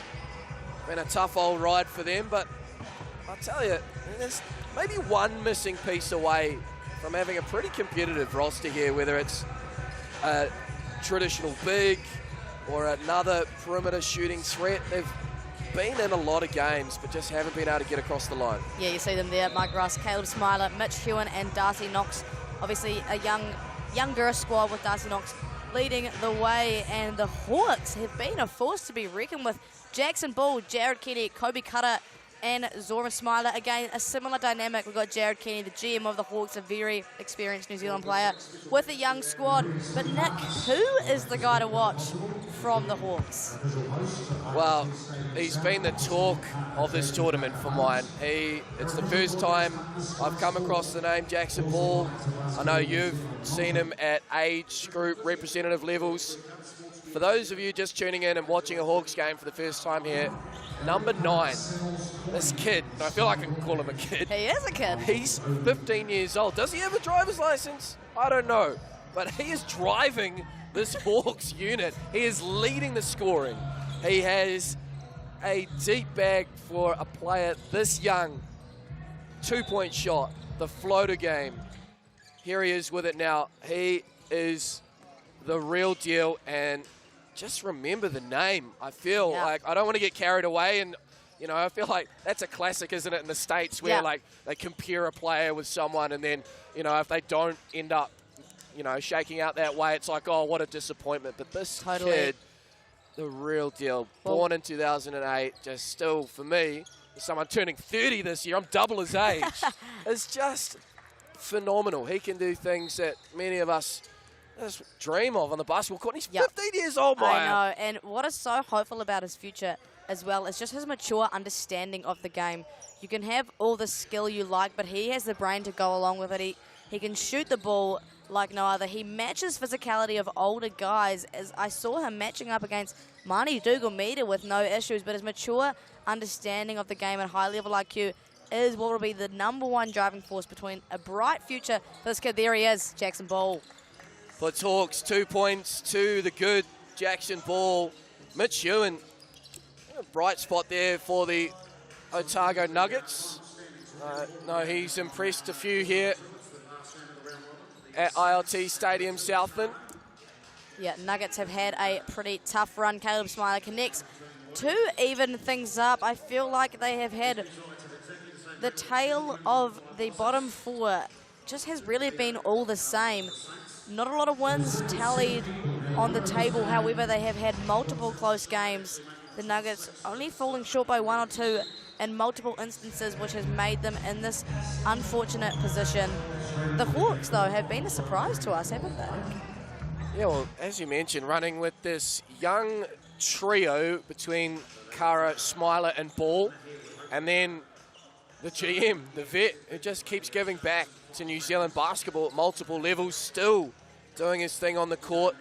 Had a chat to him at the end of one of the Hawks games yesterday and just spoke of the immense pride he has in this young trio and the growth that they've had, even just here over the last couple of days, going up against grown men and holding their own. And they've got more basketball ahead on the 4th and final day tomorrow, as Smiler tries again from 2. Long rebound for Hewen. And sounded like a slap there, but no call. Physicality is a big part of 3x3. Hawks have a 1-point lead unless Mitch Hewen is changing that. Yes, he is. He has had a great tournament himself. He is the Nuggets' leading scorer within the top 15 of top men's scorers here at the 3x3 Cup, and has absolutely shot the lights out from beyond the arc. Great work there, Mike Rusk, as well, against the bigger Kobe Kara, staying in front, bodying up, and earns the Nuggets' position. Looks a bit winded as well, Mike Rusk. Yeah, Mike Rusk, belonging to a great basketball family down in Dunedin. Talented sister, most notably Nicole Rusk, had a prominent high school career. I played against her in high school when I was year 9. She had a 70-point game. On you?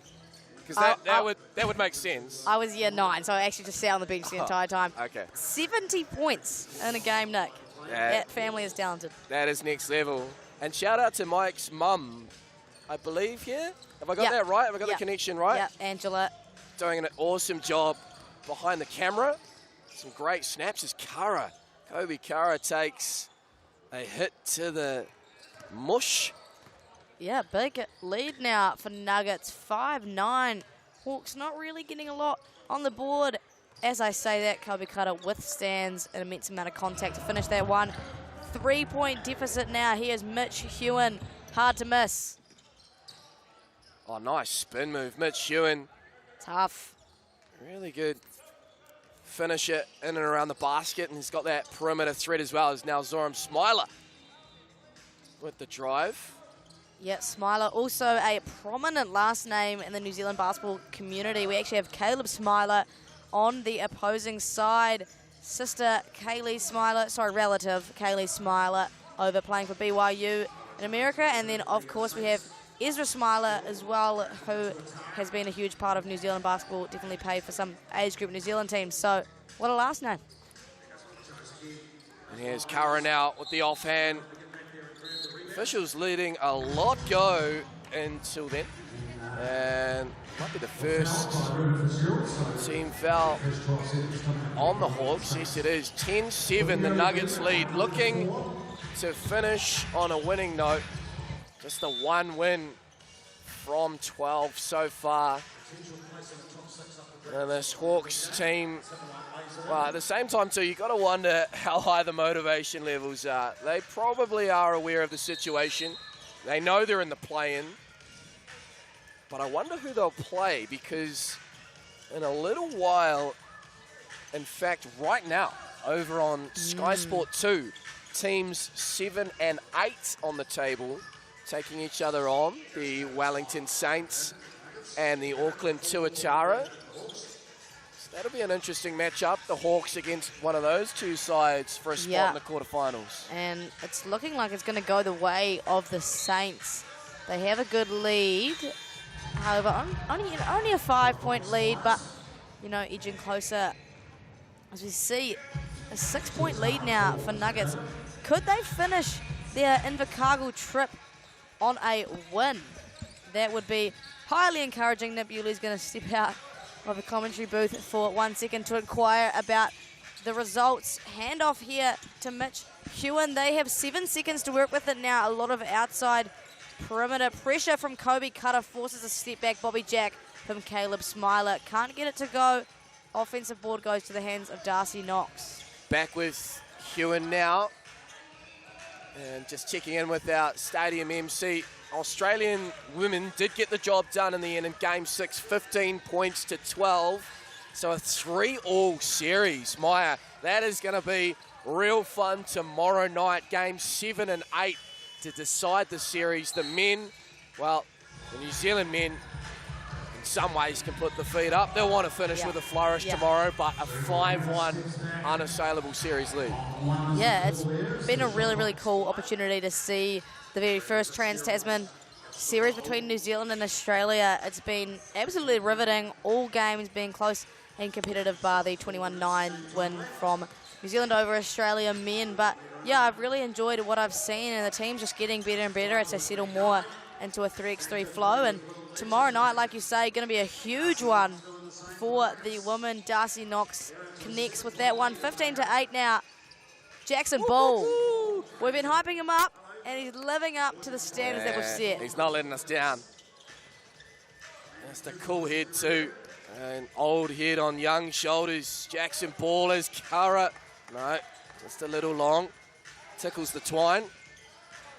Great defense there. Very quick lateral step. However, Darcy Knox able to pull it back. Blow by. Smart foul though. Jackson Ball. Just a second team foul on the Hawks. Just back on the International Women's Series.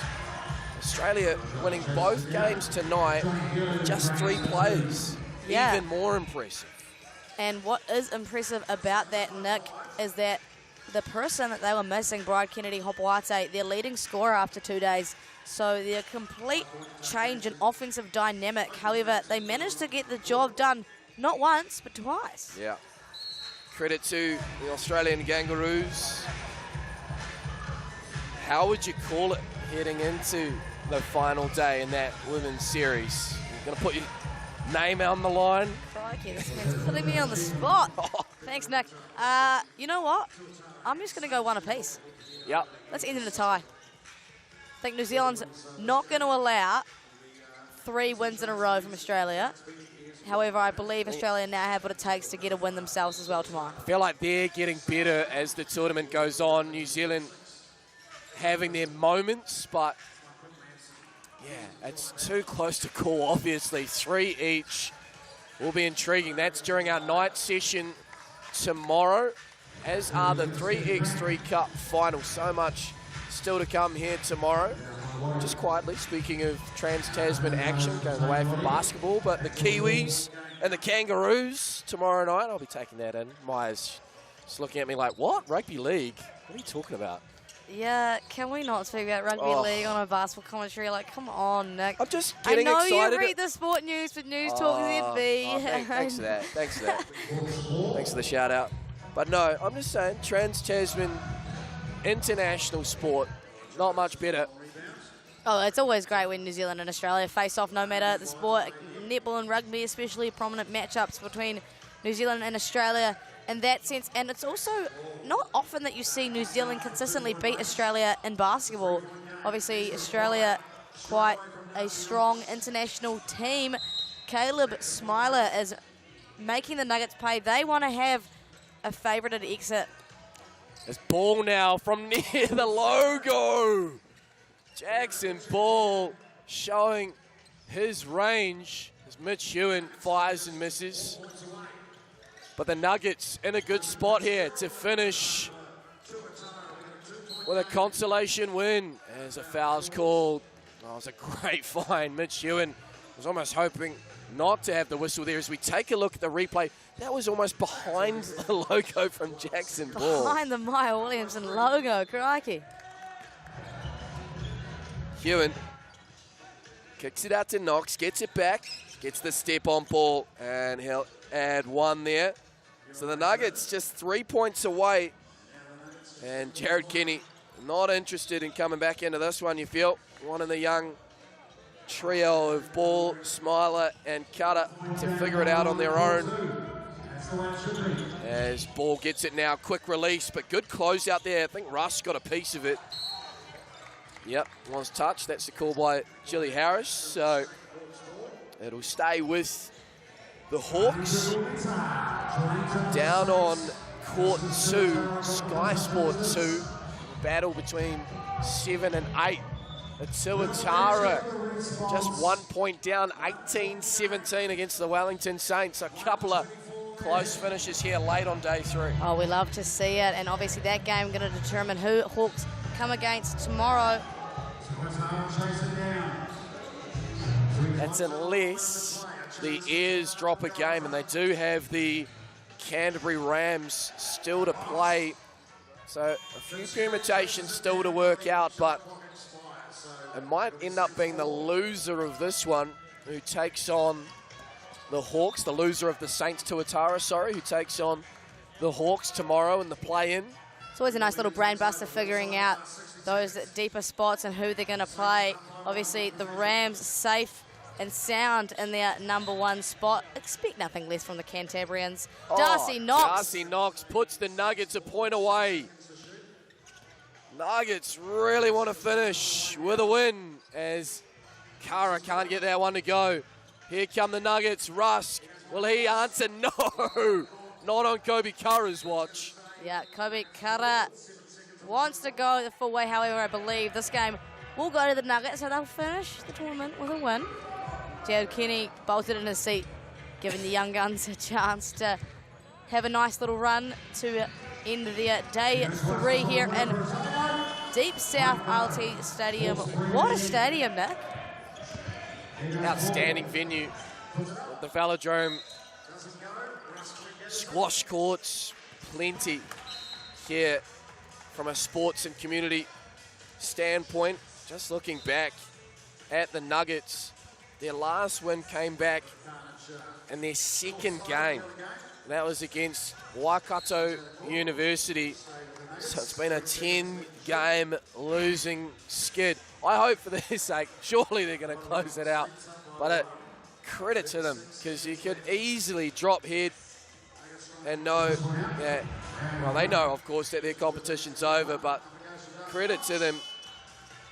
They're going to finish with a win as Kara tries to close things up. He will add one, but that is going to matter little as the Otago Nuggets get the job done and can hold their heads high, Maya, 20 points to 15. Good win there for the Nuggets. Obviously, they'll put their feet up now for the rest of the tournament.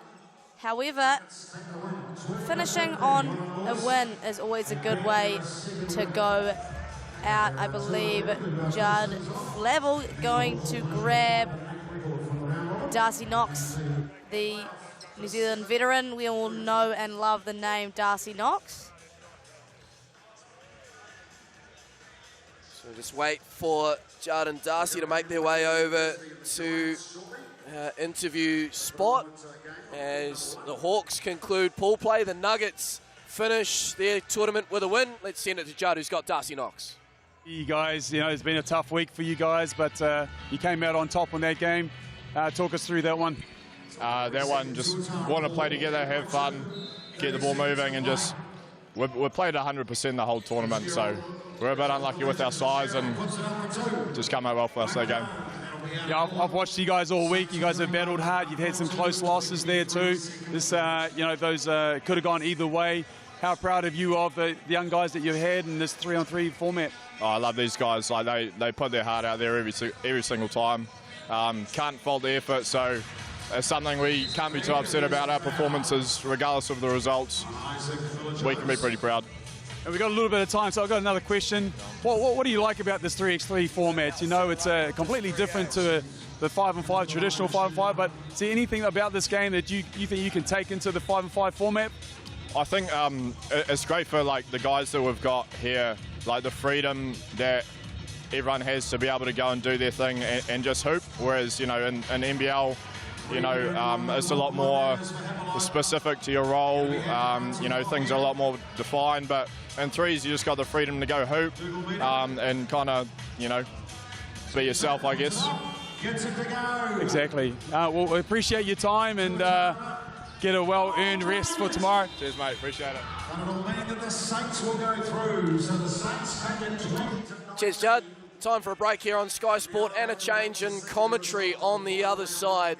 Southland, Maya Williamson step away, and coming up next, Waikato Uni and the Nelson Giants, called by Justin Nelson and Judd Flavel.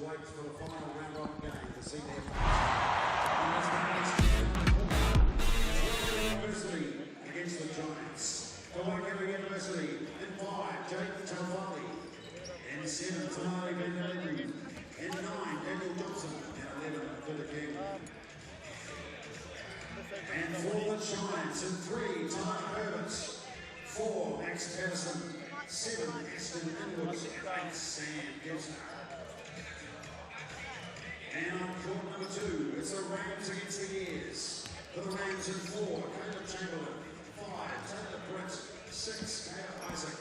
And 10, Aiden Tosh. And the Ears in 1, Dane Lavery. In 6, Ben Carlos Smith. In 7, Matt Barsley. And 32, Quinton Bailey.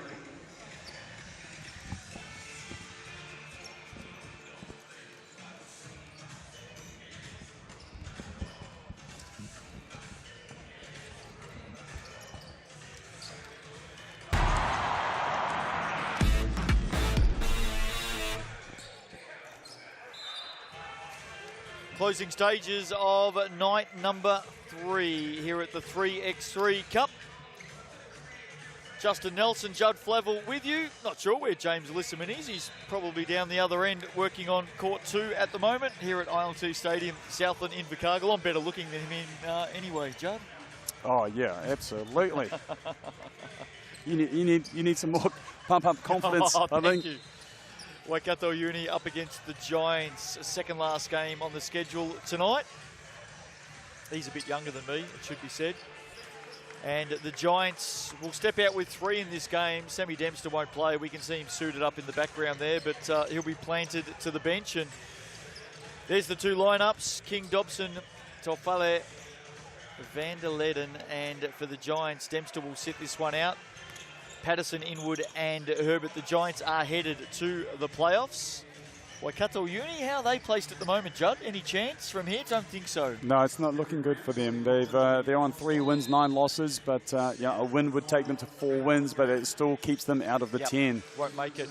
The Giants, however, where they're sitting in 5th spot with 8 wins and 4 losses, so I think they're secured in the 6th. Yep, they can jump though. If they win this game, they will go up to equal 2nd, and depending on percentages, it'll probably drop them down as far as 4th, depending on what the Sharks do a little bit later on tonight. They still have a game, the last game of the evening, over on court number 2. What we have seen transpire tonight, though, in a number of games, Judd, is teams are starting to whittle down in terms of available players. We know the Tokomanawa Queens, in one game early on tonight, lost 2 players in one game, Jacinta Beckley and Zoe Richards, and they actually ended up stepping out in their next game and playing with 2. Yeah, unfortunate. I mean, you want every team to sort of have their full contingent of players heading into obviously the biggest day of the competition. Let's hope that Jacinta Beckley is going to be okay, and Zoe Richards. Sam Dempster, of course, has literally missed most of today with a tweaked back, some back spasms. He won't be playing in this one. Jared Kenny is resting the body as well. Haven't seen too much of him for the Hawks. Yep. Sam Dempster just playing on the, getting another day of, or half a day of recovery here. So he can be at his best for tomorrow. Even in the internationals, the Australian Kangaroos women have been playing with 3 players this evening. Mind you, they still picked up 2 wins and leveled that series at 3 apiece. They did, and we talked about how much of a grind their series has been. Getting to see call my first game with observing those 2 teams go at it, and obviously the Australian-New Zealand battle is always going to be intense, and the women's teams, definitely not backing off on that front. There's Herbert for a long 2-point attempt for the Giants. We know that he can certainly hit an outside shot. Giants lead this one early by 1. Wasn't Herbert impressive against the Rams? Yeah, earlier on. Yeah, absolutely. Very good. Here's Dobson spinning to the basket. Gets it back, sends it out. And a good finish in the corner, Jaden Tofale. Opening points of the game for Waikato Uni.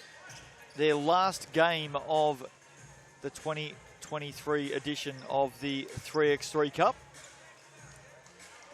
They'll be able to sit in the stands tomorrow night and watch on as the action continues. Tyler Herbert getting up off the glass. Yeah. Levels it up. Peter King looked good off the hand. Finishing it off underneath Vanderleden. And Waikato Uni lead by 1. Mind you, although they will miss the business end Waikato Uni, they have caused a few upsets along the way. Yeah, they took down the Rams. They did. Was that day 1 or whenever it was? Big scalp to get, and then they got the Rapids. I think their next win. Well, everyone's got the Rapids in the last couple of days. Well, they have, yeah, but that was right early on when the Rapids were in top form. Yeah. Oh, banking it in. That was so off that it actually had a great chance to get back in. Max Patterson. He'll take that. Giants lead early here, 5-3. Dobson in isolation there, yep. Just one game to come after tonight to close out the preliminary rounds. Women's action, Hoiho and Tavake. And that'll see us through for night number 3. Right now, Waikato Uni on the charge. Peter King, does he get the roll? He doesn't. Does get his own rebound. Can't finish it off. May get a 3rd effort. And again, 3 misses for Peter King. And Daniel Dobson adds to the party and misses one of his own. Lots of tied bodies here at ILT Stadium South. And we have noticed this evening that the quicksand has got a little bit thicker, hasn't it? Yeah, fatigue definitely becomes a factor at the end of the tournament. Certainly with how hard these teams have been playing. It's one thing that I will say, that they have been throwing their bodies all over the place to every possession. Every game has been, right up to the very end here, and so much to play for, if not just for personal pride now for some of these teams. Who's your tip from here, Judd? I mean, obviously tomorrow everything's going to go to the next level. Always does in playoffs. Who's your tip from here? Well, we've really liked, I guess, what we've seen from the Jets, and we keep talking about them and their size and the many ways that they can hurt you. I guess the Whai have been a team today that have really put together 4 wins. Fun to watch. Yeah, and pace, and it takes a while for teams to adjust to their pace, and their slips and cuts and easy baskets that they've been getting. So they're a well-oiled machine right now. The Giants as well, a lot of them, their hopes are going to fall whether Dempster can, really come back to full health. But the team that we're going to go with, and you asked me the question, I'm going to go with the Rams, the Barbecue Direct Rams. I think they are looking dangerous. They're being consistent. They dropped the game against Waikato. They dropped the game to the Giants. But I think come down to the business end right here. I think those two games that they had poor starts. Liam, talking to the coach, Liam Connolly as well, they're putting a lot of work into fixing those errors, and I think that they're going to be the ones that walk out tomorrow holding the trophy. I'll tell you one team you haven't mentioned in that mix. In fact, two teams you haven't mentioned. Back-to-back champions, Southland Sharks. I just realised that. So you said that, I was like, oh, I forgot the Sharks. And there is Sammy D watching on. And what about the Taranaki Airs? Taranaki Airs, yes. I mean, they have been a little bit of everything, don't they? They, I think, a good combination. Ben Carlisle Smith can got good length and can shoot the ball from the outside. Matthew Bardsley. Bardsley, yeah, very active. Energizer out there. And Quinton Bailey, of course, has been rock solid for the Airs. Giants lead this one 10-5. In fact, make that 10-6. Van der Leden from the TAB misses. Herbert with the rebound. Patterson will fire away for two. That one's off to the right. Inwood keeps it alive. Herbert with the up fake. Ball on the floor. Good challenge up in the air from King. Patterson comes in from the wing and nails it from the edge of the elbow. 11-6 now for the Giants. Long way to go in this game. Dobson misses. And of course, the women's competition has been shaken up here tonight. The previously unbeaten Tokomanawa Queens suffering what looks like two severe injuries in the one game. And all of a sudden, going from championship favourites here at the 3x3 Cup to a team that is trying to get fit and healthy to just compete in the playoffs tomorrow. Zoe Richards with what looks a nasty head knock. Big block there by Daniel Dobson. And Jacinta Beckley with what we believe is certainly a tweaked Achilles. And the Queens ended up playing their last game tonight with two players.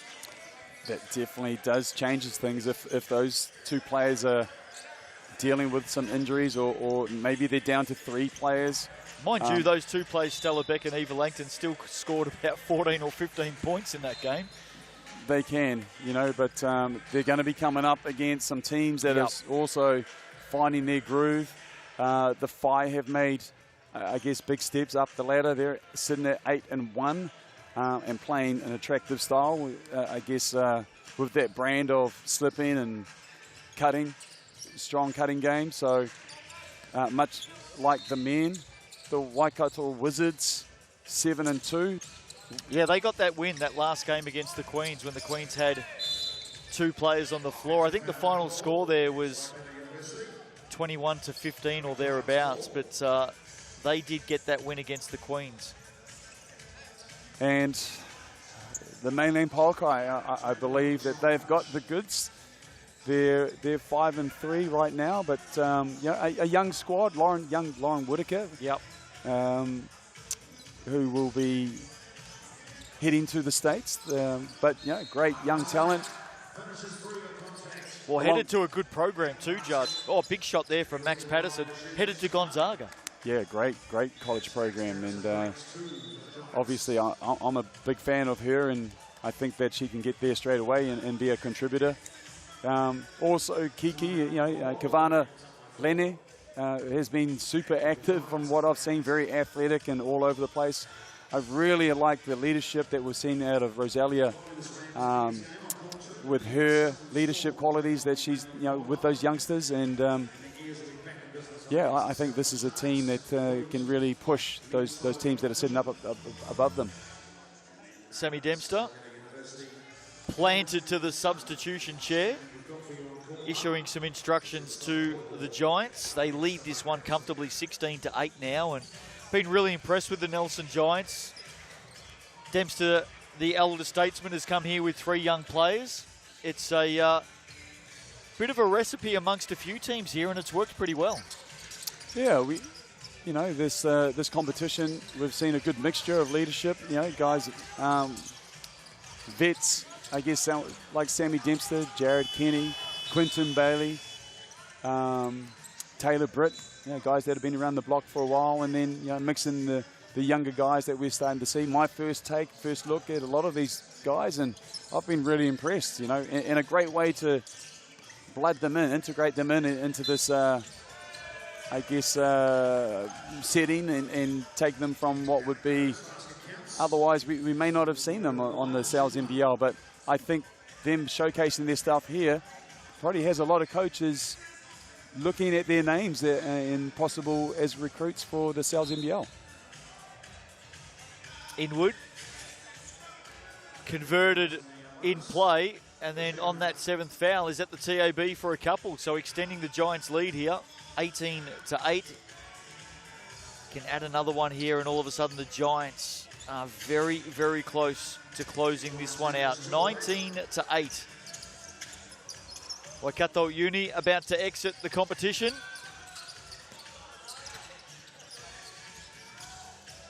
Certainly in terms of the top 10. Here's Peter King. Vanderleden. King now slips it inside. Dobson gets up, big block from Tyler Herbert. Wow. Can we see that one again? Athletic stuff, we certainly can. GJ Gardner-Holmes replay, there you go. Yeah, just had a decision to make the attack the left side or right. Made the right choice. Restart there. Shot clock was at 1 for Vanderleden. Had to shoot. It's a tough situation as a shooter, isn't it? Well, everyone knows what's going to happen. I know. And then as the ball has been passed you, the guy's already making this closeout. Patterson. Oh, nice step back. Classy stuff. Great rebound there from Dobson. Up there, snatching that one off. He's straight into it. Great balance. Yeah, shot looked good. Inwood. 19-8. Giants within sight. Patterson pulls up. Mid-range. Puts it down. Now 1 point away. 20-8. Some late points here for the File. Will be a foul against Inwood. See it here on the replay. Just holding up the run of Peter King. And Waikato Uni will restart from the 3x3 Cup logo. Peter King from downtown. And the Giants now, seemingly, you would think, will finish this one off. Mid-range again. Patterson can't put it away. Dobson. Some late action here for Waikato Uni as Peter King goes all the way to the hoop on the left. Oh, I'm surprised he didn't pull that trigger. Herbert steps through, and he can't get it to go. 20-9. Giants taking their time here to finish it off. Dobson will add another one. Okay. One thing I've liked about this Waikato team, although they haven't necessarily got the results, but they've played hard. And, Dobson, somebody that I think has probably been the player for this team. Certainly have played it right to the end. And they're getting some extra minutes here as well, Judd. Giants have missed their last 4 attempts. And now Peter King will get a chance to head to the TAB. Here's the foul against Aston Inwood. 1:50 to play. Not sure that matters too much. One game to come. Hoiho and Tavake to finish us off tonight. And then the playoffs action starts tomorrow, the final day of the 2023 3x3 Cup. Hope you're enjoying it. Every game live, of course, on Sky Sport.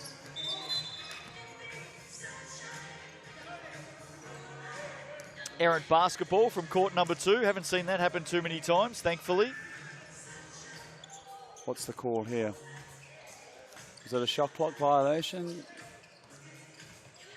I'm going to go with Waikato Uni restarting. They're standing there like they... That's the giveaway. There is... Vanderleden, I think it was a shot clock violation. Well, I thought... Wasn't it Waikato that shot the basketball? Not sure. I think it's all rudimentary though, Judd. Although Waikato Uni continue to tick over with some points. Yeah. As the Giants... Tyler really wants to get to the basket, doesn't it? There you go. There you go. Finally, he gets there and closes that one out. So the Giants get the win. They are headed to the playoffs. And that's how it all finished up. Waikato Uni will not make it through to the top 10. Giants, they're a sneaky chance. They are, you know, like I don't want to sound like I'm overlooking them, but they've come up with some big results. They've got some good form.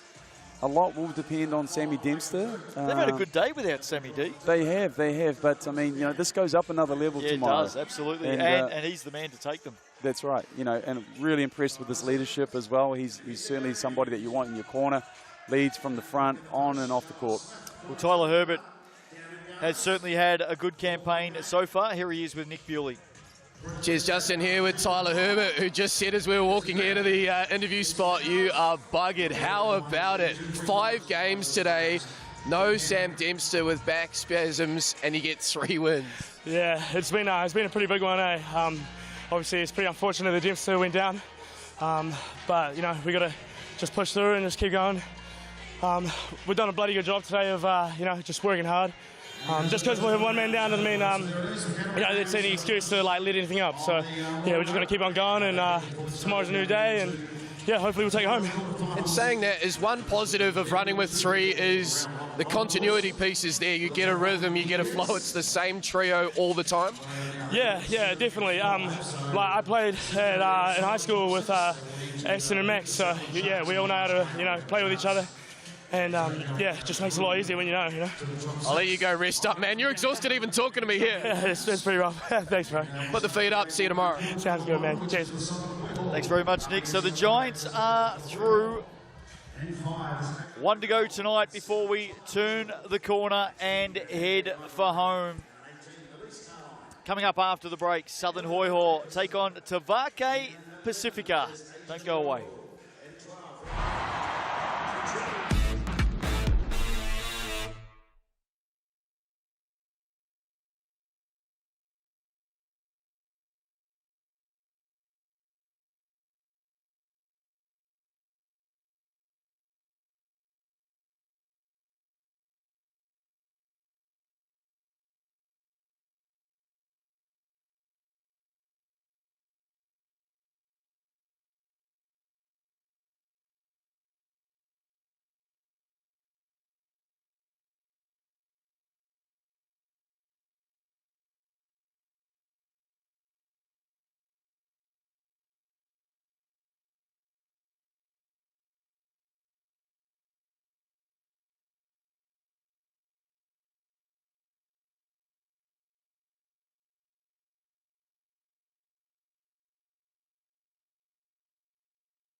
Welcome back, ILT Stadium, Southland.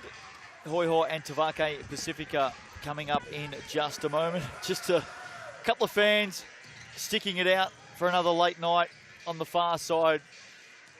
There are quite a number more up behind us, filling the stands. Plenty of hometown fans behind us, it must be said. Judd, they're more interested in all of the action down on court 2. With the hometown teams, the Storm and the Sharks, to finish off the action down the far end this evening. Coming up now for us, the Hoiho and Pacifica. How are their respective campaigns looking? Yeah, looking at Tavake first. I mean, they're dropped to 4-4. They were really big movers on day one. Since then have started to struggle. A lot of that has been down to probably the injury to Trinity Pa'io. But she's out there right now, heavily strapped knee.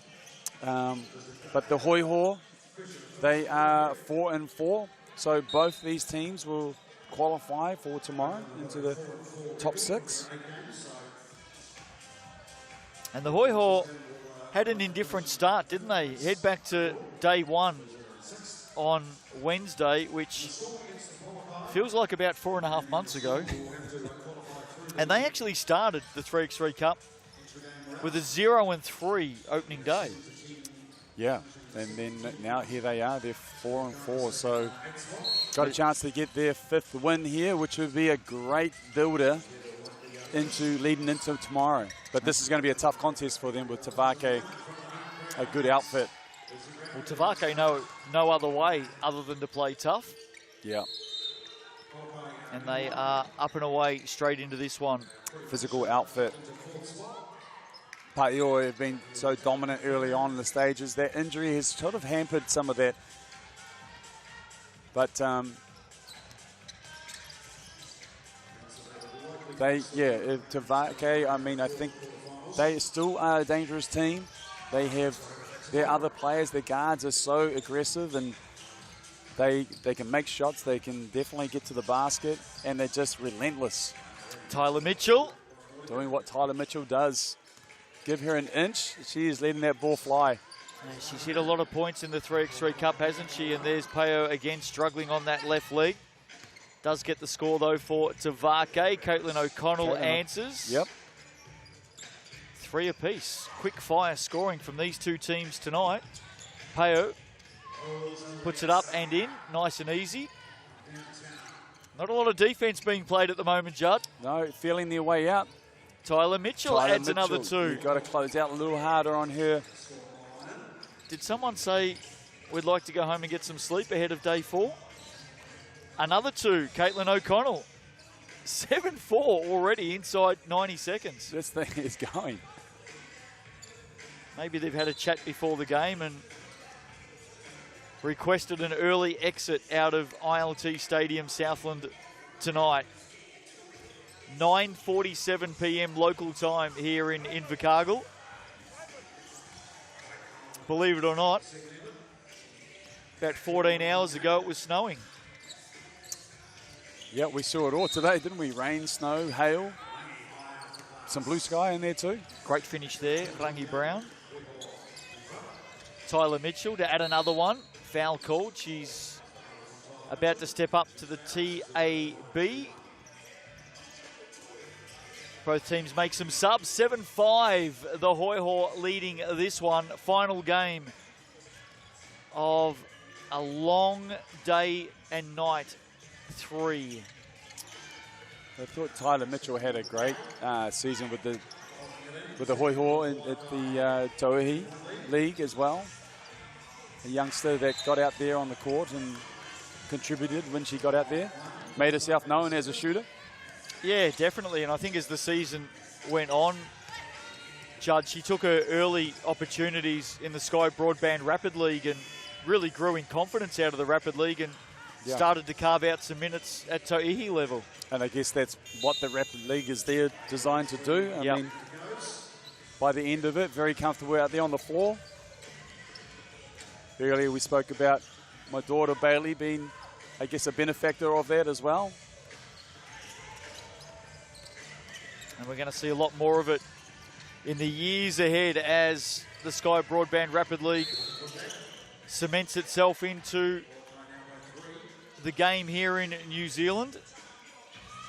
For those who are wondering what we're talking about, by the way, it was a new concept that started in the women's pro competition this season, where before the long game, the 40-minute game, there is a 4x4 minute game. And the only players who can play in that game are the 7 players, or up to 7 players, who are coming off the bench in the long form of the game.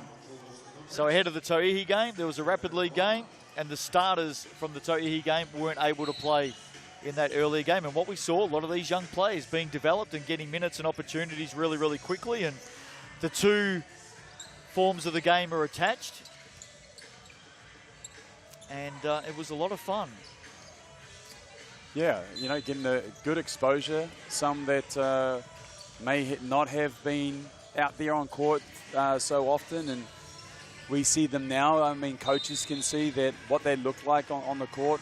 Well, every game broadcast, of course, on Sky and around the world on FIBA YouTube. So, you know, these young players are being scouted all over the world, and such is the way with basketball. It's a global game, Judd, as you know, and the fact that everyone around the world, the coaches that you speak of, can actually tune in and watch the coverage and watch it live and see these young players plying their trade. No doubt we're going to see some more college scholarships come out of it, especially for the young rising players. O'Connell with the deep three. No, absolutely.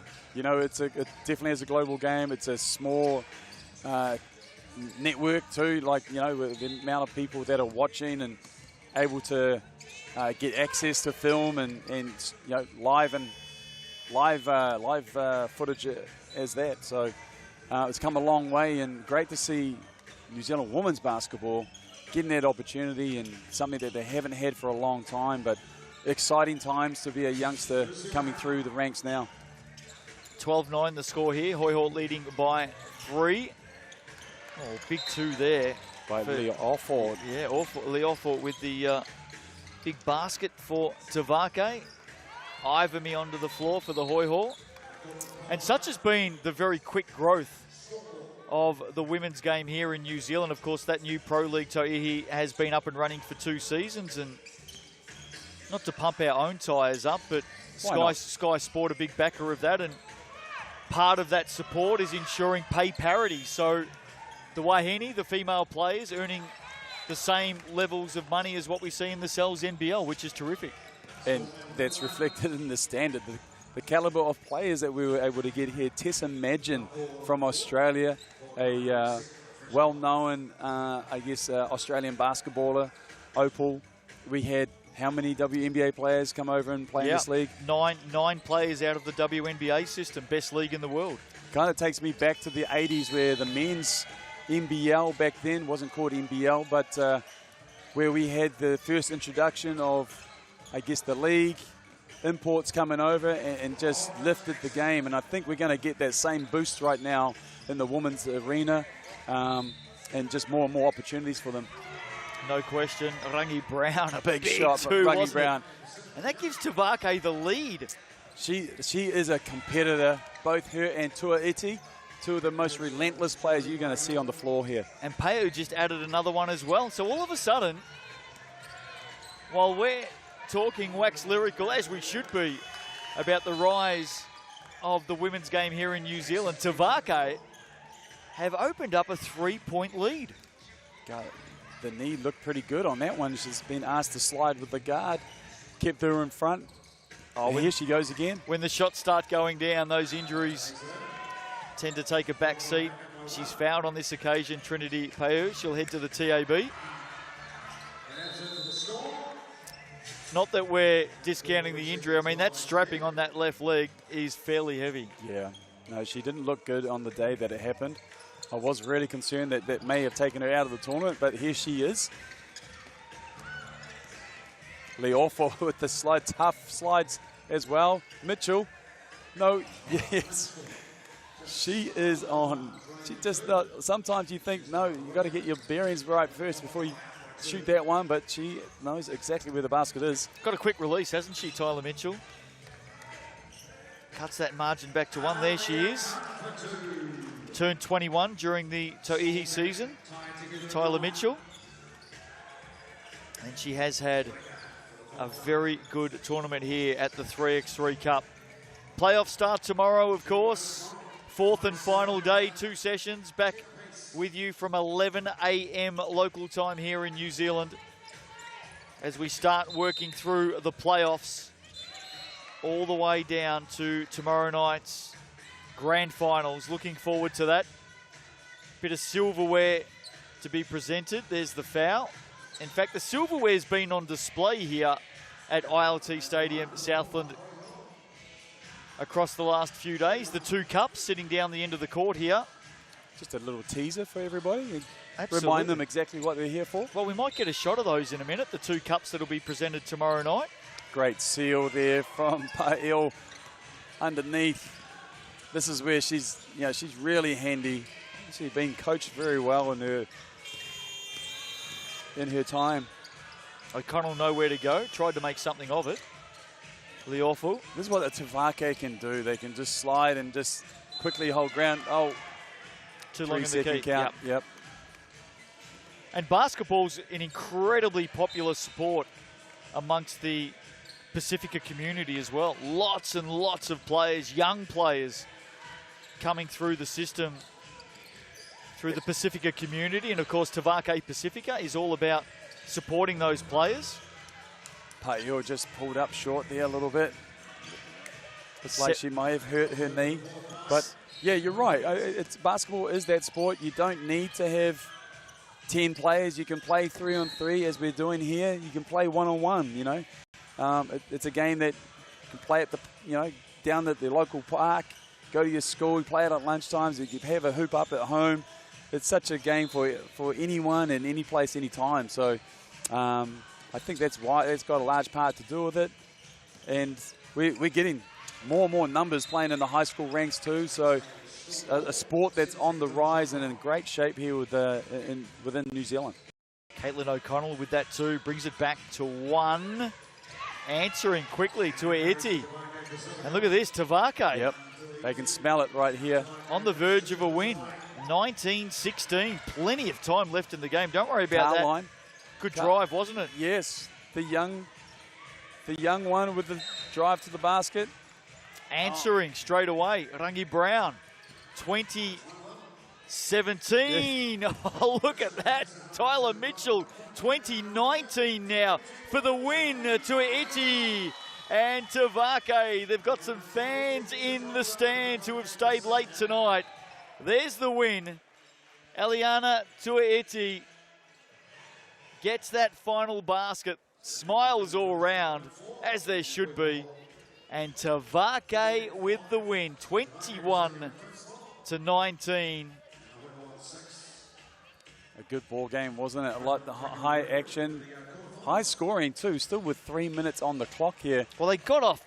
Both teams jumped out of the gates, didn't they? And they both caught fire from outside the arc as well. So, what we want to see in this game of basketball: free flowing and high scoring. Well, let's head down to the sidelines. Eliana Tuaeti, here she is with Nick Bewley. Cheers, Justin, here with Eliana Tuaeti. Congratulations, a win through.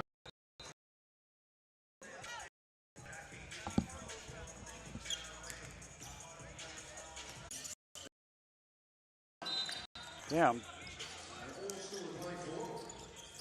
We'll have a look at that table. Have to go. Finals will finish inside the top 6. 2-2 Airs Sharks. In fact, we have got the score ticker up on screen for you there. Back. Calman.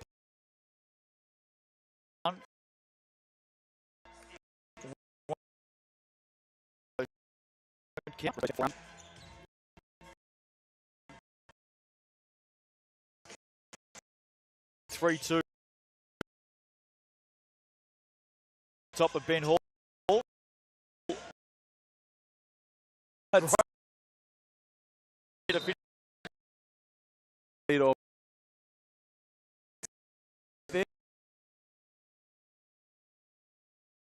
Stay. Chase. Really? Slippery eels jump up there high? I don't know. I've never tested the theory, but why not?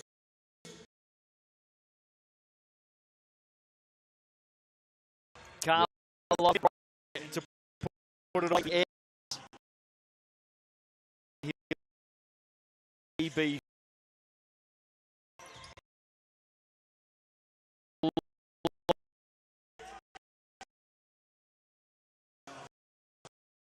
Final action.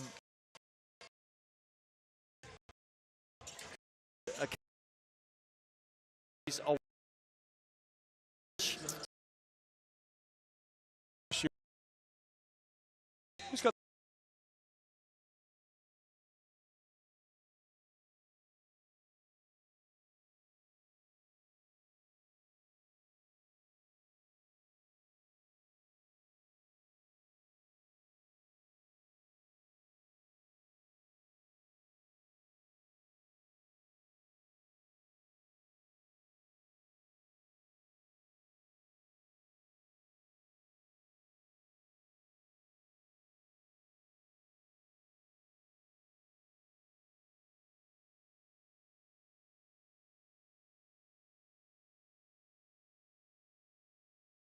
release?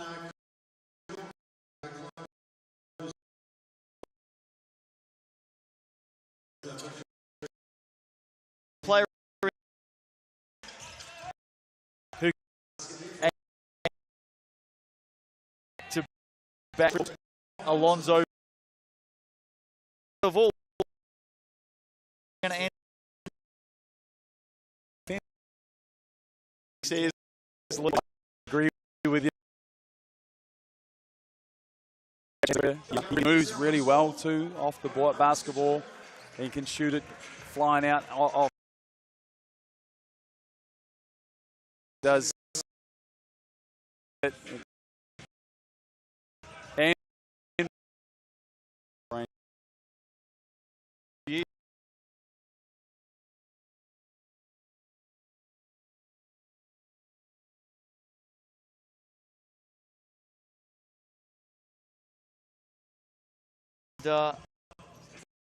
he's been a really good servant for the Burton. Oh yeah, always. I think he, even before that with Hawke's Bay, he was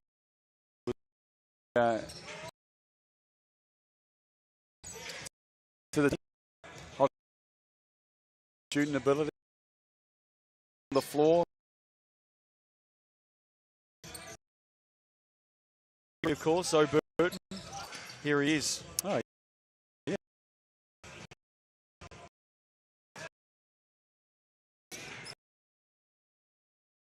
Also, the Burton made it is what age, Joe? Gee,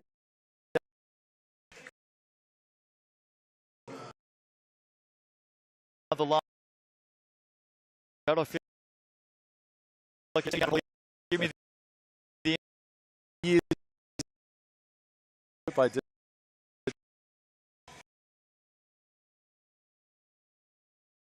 The into there you go. Important play like a now.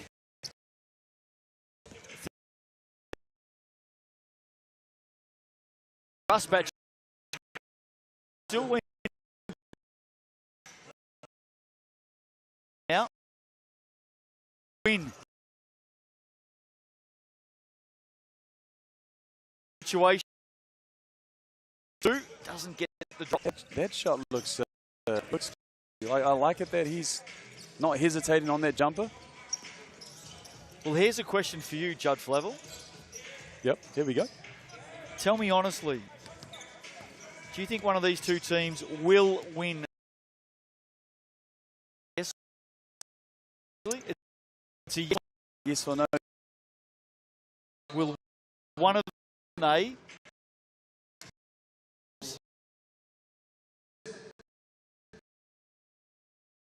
you time chance to around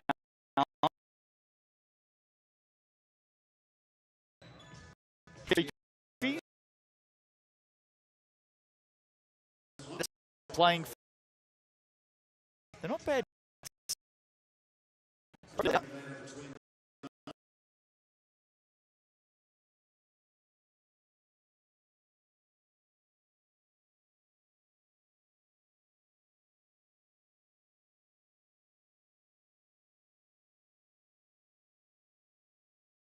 Is don't quite have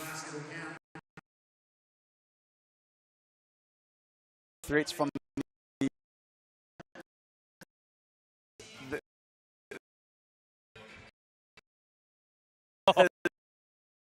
hard to go. Have you still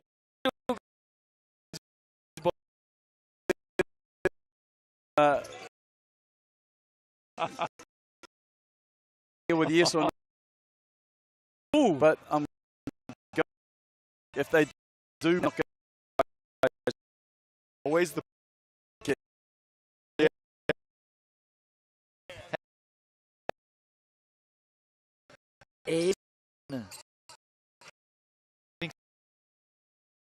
business back in. You watch the Sharks now, come back tomorrow and really stick it to me after hearing what Well, I've just said. I hope they do, Judge I hope Flavel. they do too. I hope they do too. Once we get over them.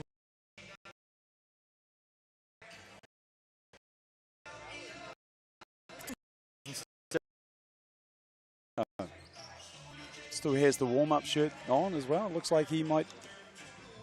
Left hamstring by the looks of it. If you have a look at some black tape.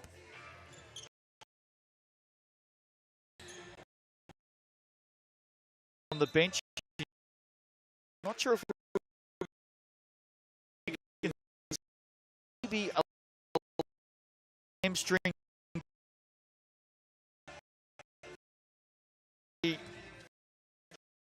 Well,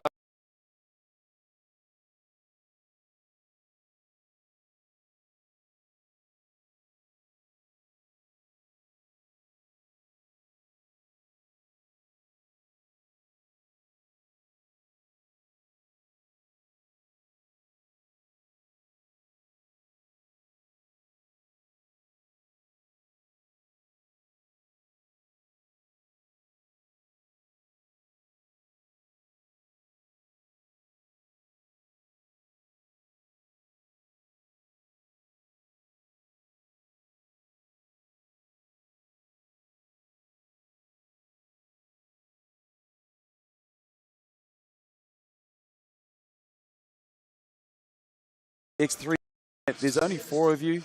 You got to suit up and through. Not any percent to my thing. Guaranteed.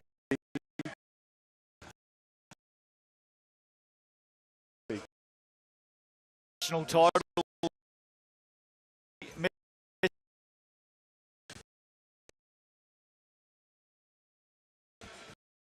In the airs on 4 minutes. Had a look. They should that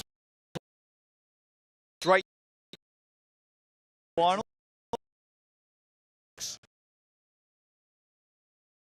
Moving forward into that screen, going a little bit more than what he needed. Sharks are safe in the top 6. So they're definitely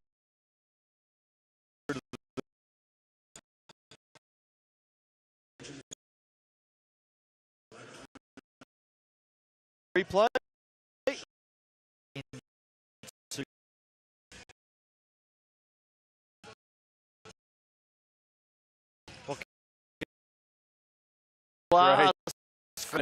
Basket spat. Yep. Head to the. There's the Quinton Bailey. Quinton Bailey. Line the finish. Just a little bit. Lies. Recent week.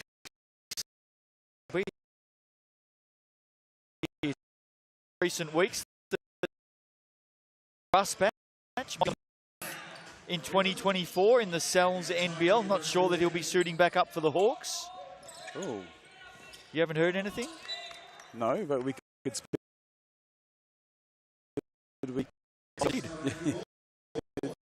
He's a he is. Probably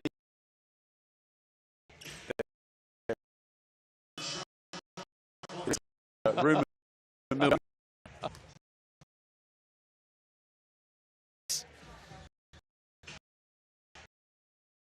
3.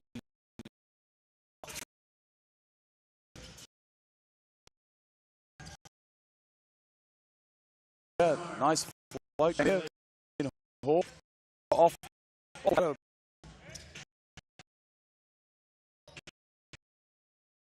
Rebound. Another of Christchurch. There is Tom Cowie, speaking about him earlier on. Has played no part in this game.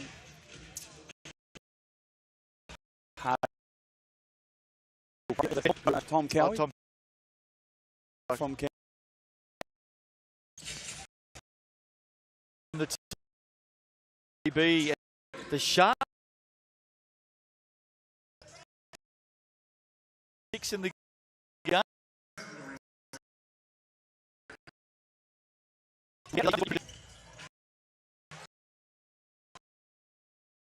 Lee will get under on match and finish. Wall up. Hall should finish here. Technical foul, I think. That was a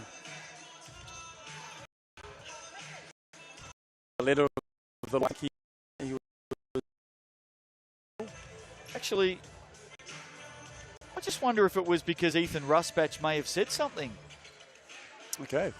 I'm not 100% sure that it was because of a delay of game. In fact, I can't remember a warning earlier on. So I reckon that's a straight technical foul called on Ethan Rusbatch. Let's hope that that doesn't come back to bite them. 1 in possession. Both teams in plenty of foul trouble. And that may be a game decider at some stage in a few moments' time. Nice shot there. Carlos Smith. Ayres are right back in this. Led for a long way. Sharks battled back. It's now 19-17, I can tell you. 19-17. Scoreboard here hasn't updated, but it is 19-17. Rusbatch was looking for that foul on the reverse. But I think Bailey was actually sliding, moving his feet fairly well, and didn't come down with their hands. Kept his hands up. Both teams well over in the penalty. So no one wanting to foul, being very disciplined with what they do defensively.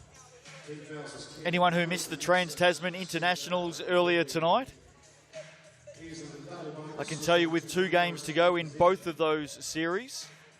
In the men, New Zealand lead 5-1, so they're going to take out the series. Excellent work by the Tall Blacks against the Australians, leading 5-1 with 2 games to go. However, the margin isn't as great in the women's Trans-Tasman. Tall Ferns and the Kangaroos are locked at 3 wins apiece. Yes, and we got to call that game, Justin, and my first take on both teams there, and look, and very competitive. I think that series could go either way, judging from what I saw today. Both evenly matched on the outside, and both teams struggling to score. But you can put that down to some great defense from both sides.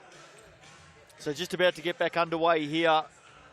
They've just been fixing up the score clock here. It will be 19-17. I think you'll see 1 point added to the Ayres. There we go. So 2:02 to play, 19-17. Ayres need to win to guarantee a quarter-final and avoid the play-in. Sharks already there. Rusbatch gets us up and going. Over the top of Lavery, doesn't drop. Now a chance for the Ayres. Bardsley against Zoe Burton, loses a handle on it. Matthew Bardsley tried the crossover. Good defense from Alonso there. Just kept that gap between off Bardsley as he started to make that move. Sharks with a chance to close it out if they can hit from outside the arc. Rusbatch knows. Can't convert. May get another look at it now. Oh, turn and shot. Ethan Rusbatch. Well, what were we talking about before? That quick release of Ethan Rusbatch, and there it was on display. And moving away from the basket, one of the toughest shots that you could ask for with a defender right in his grill, Ethan Ruspatch, but he's been known to do that time and time again.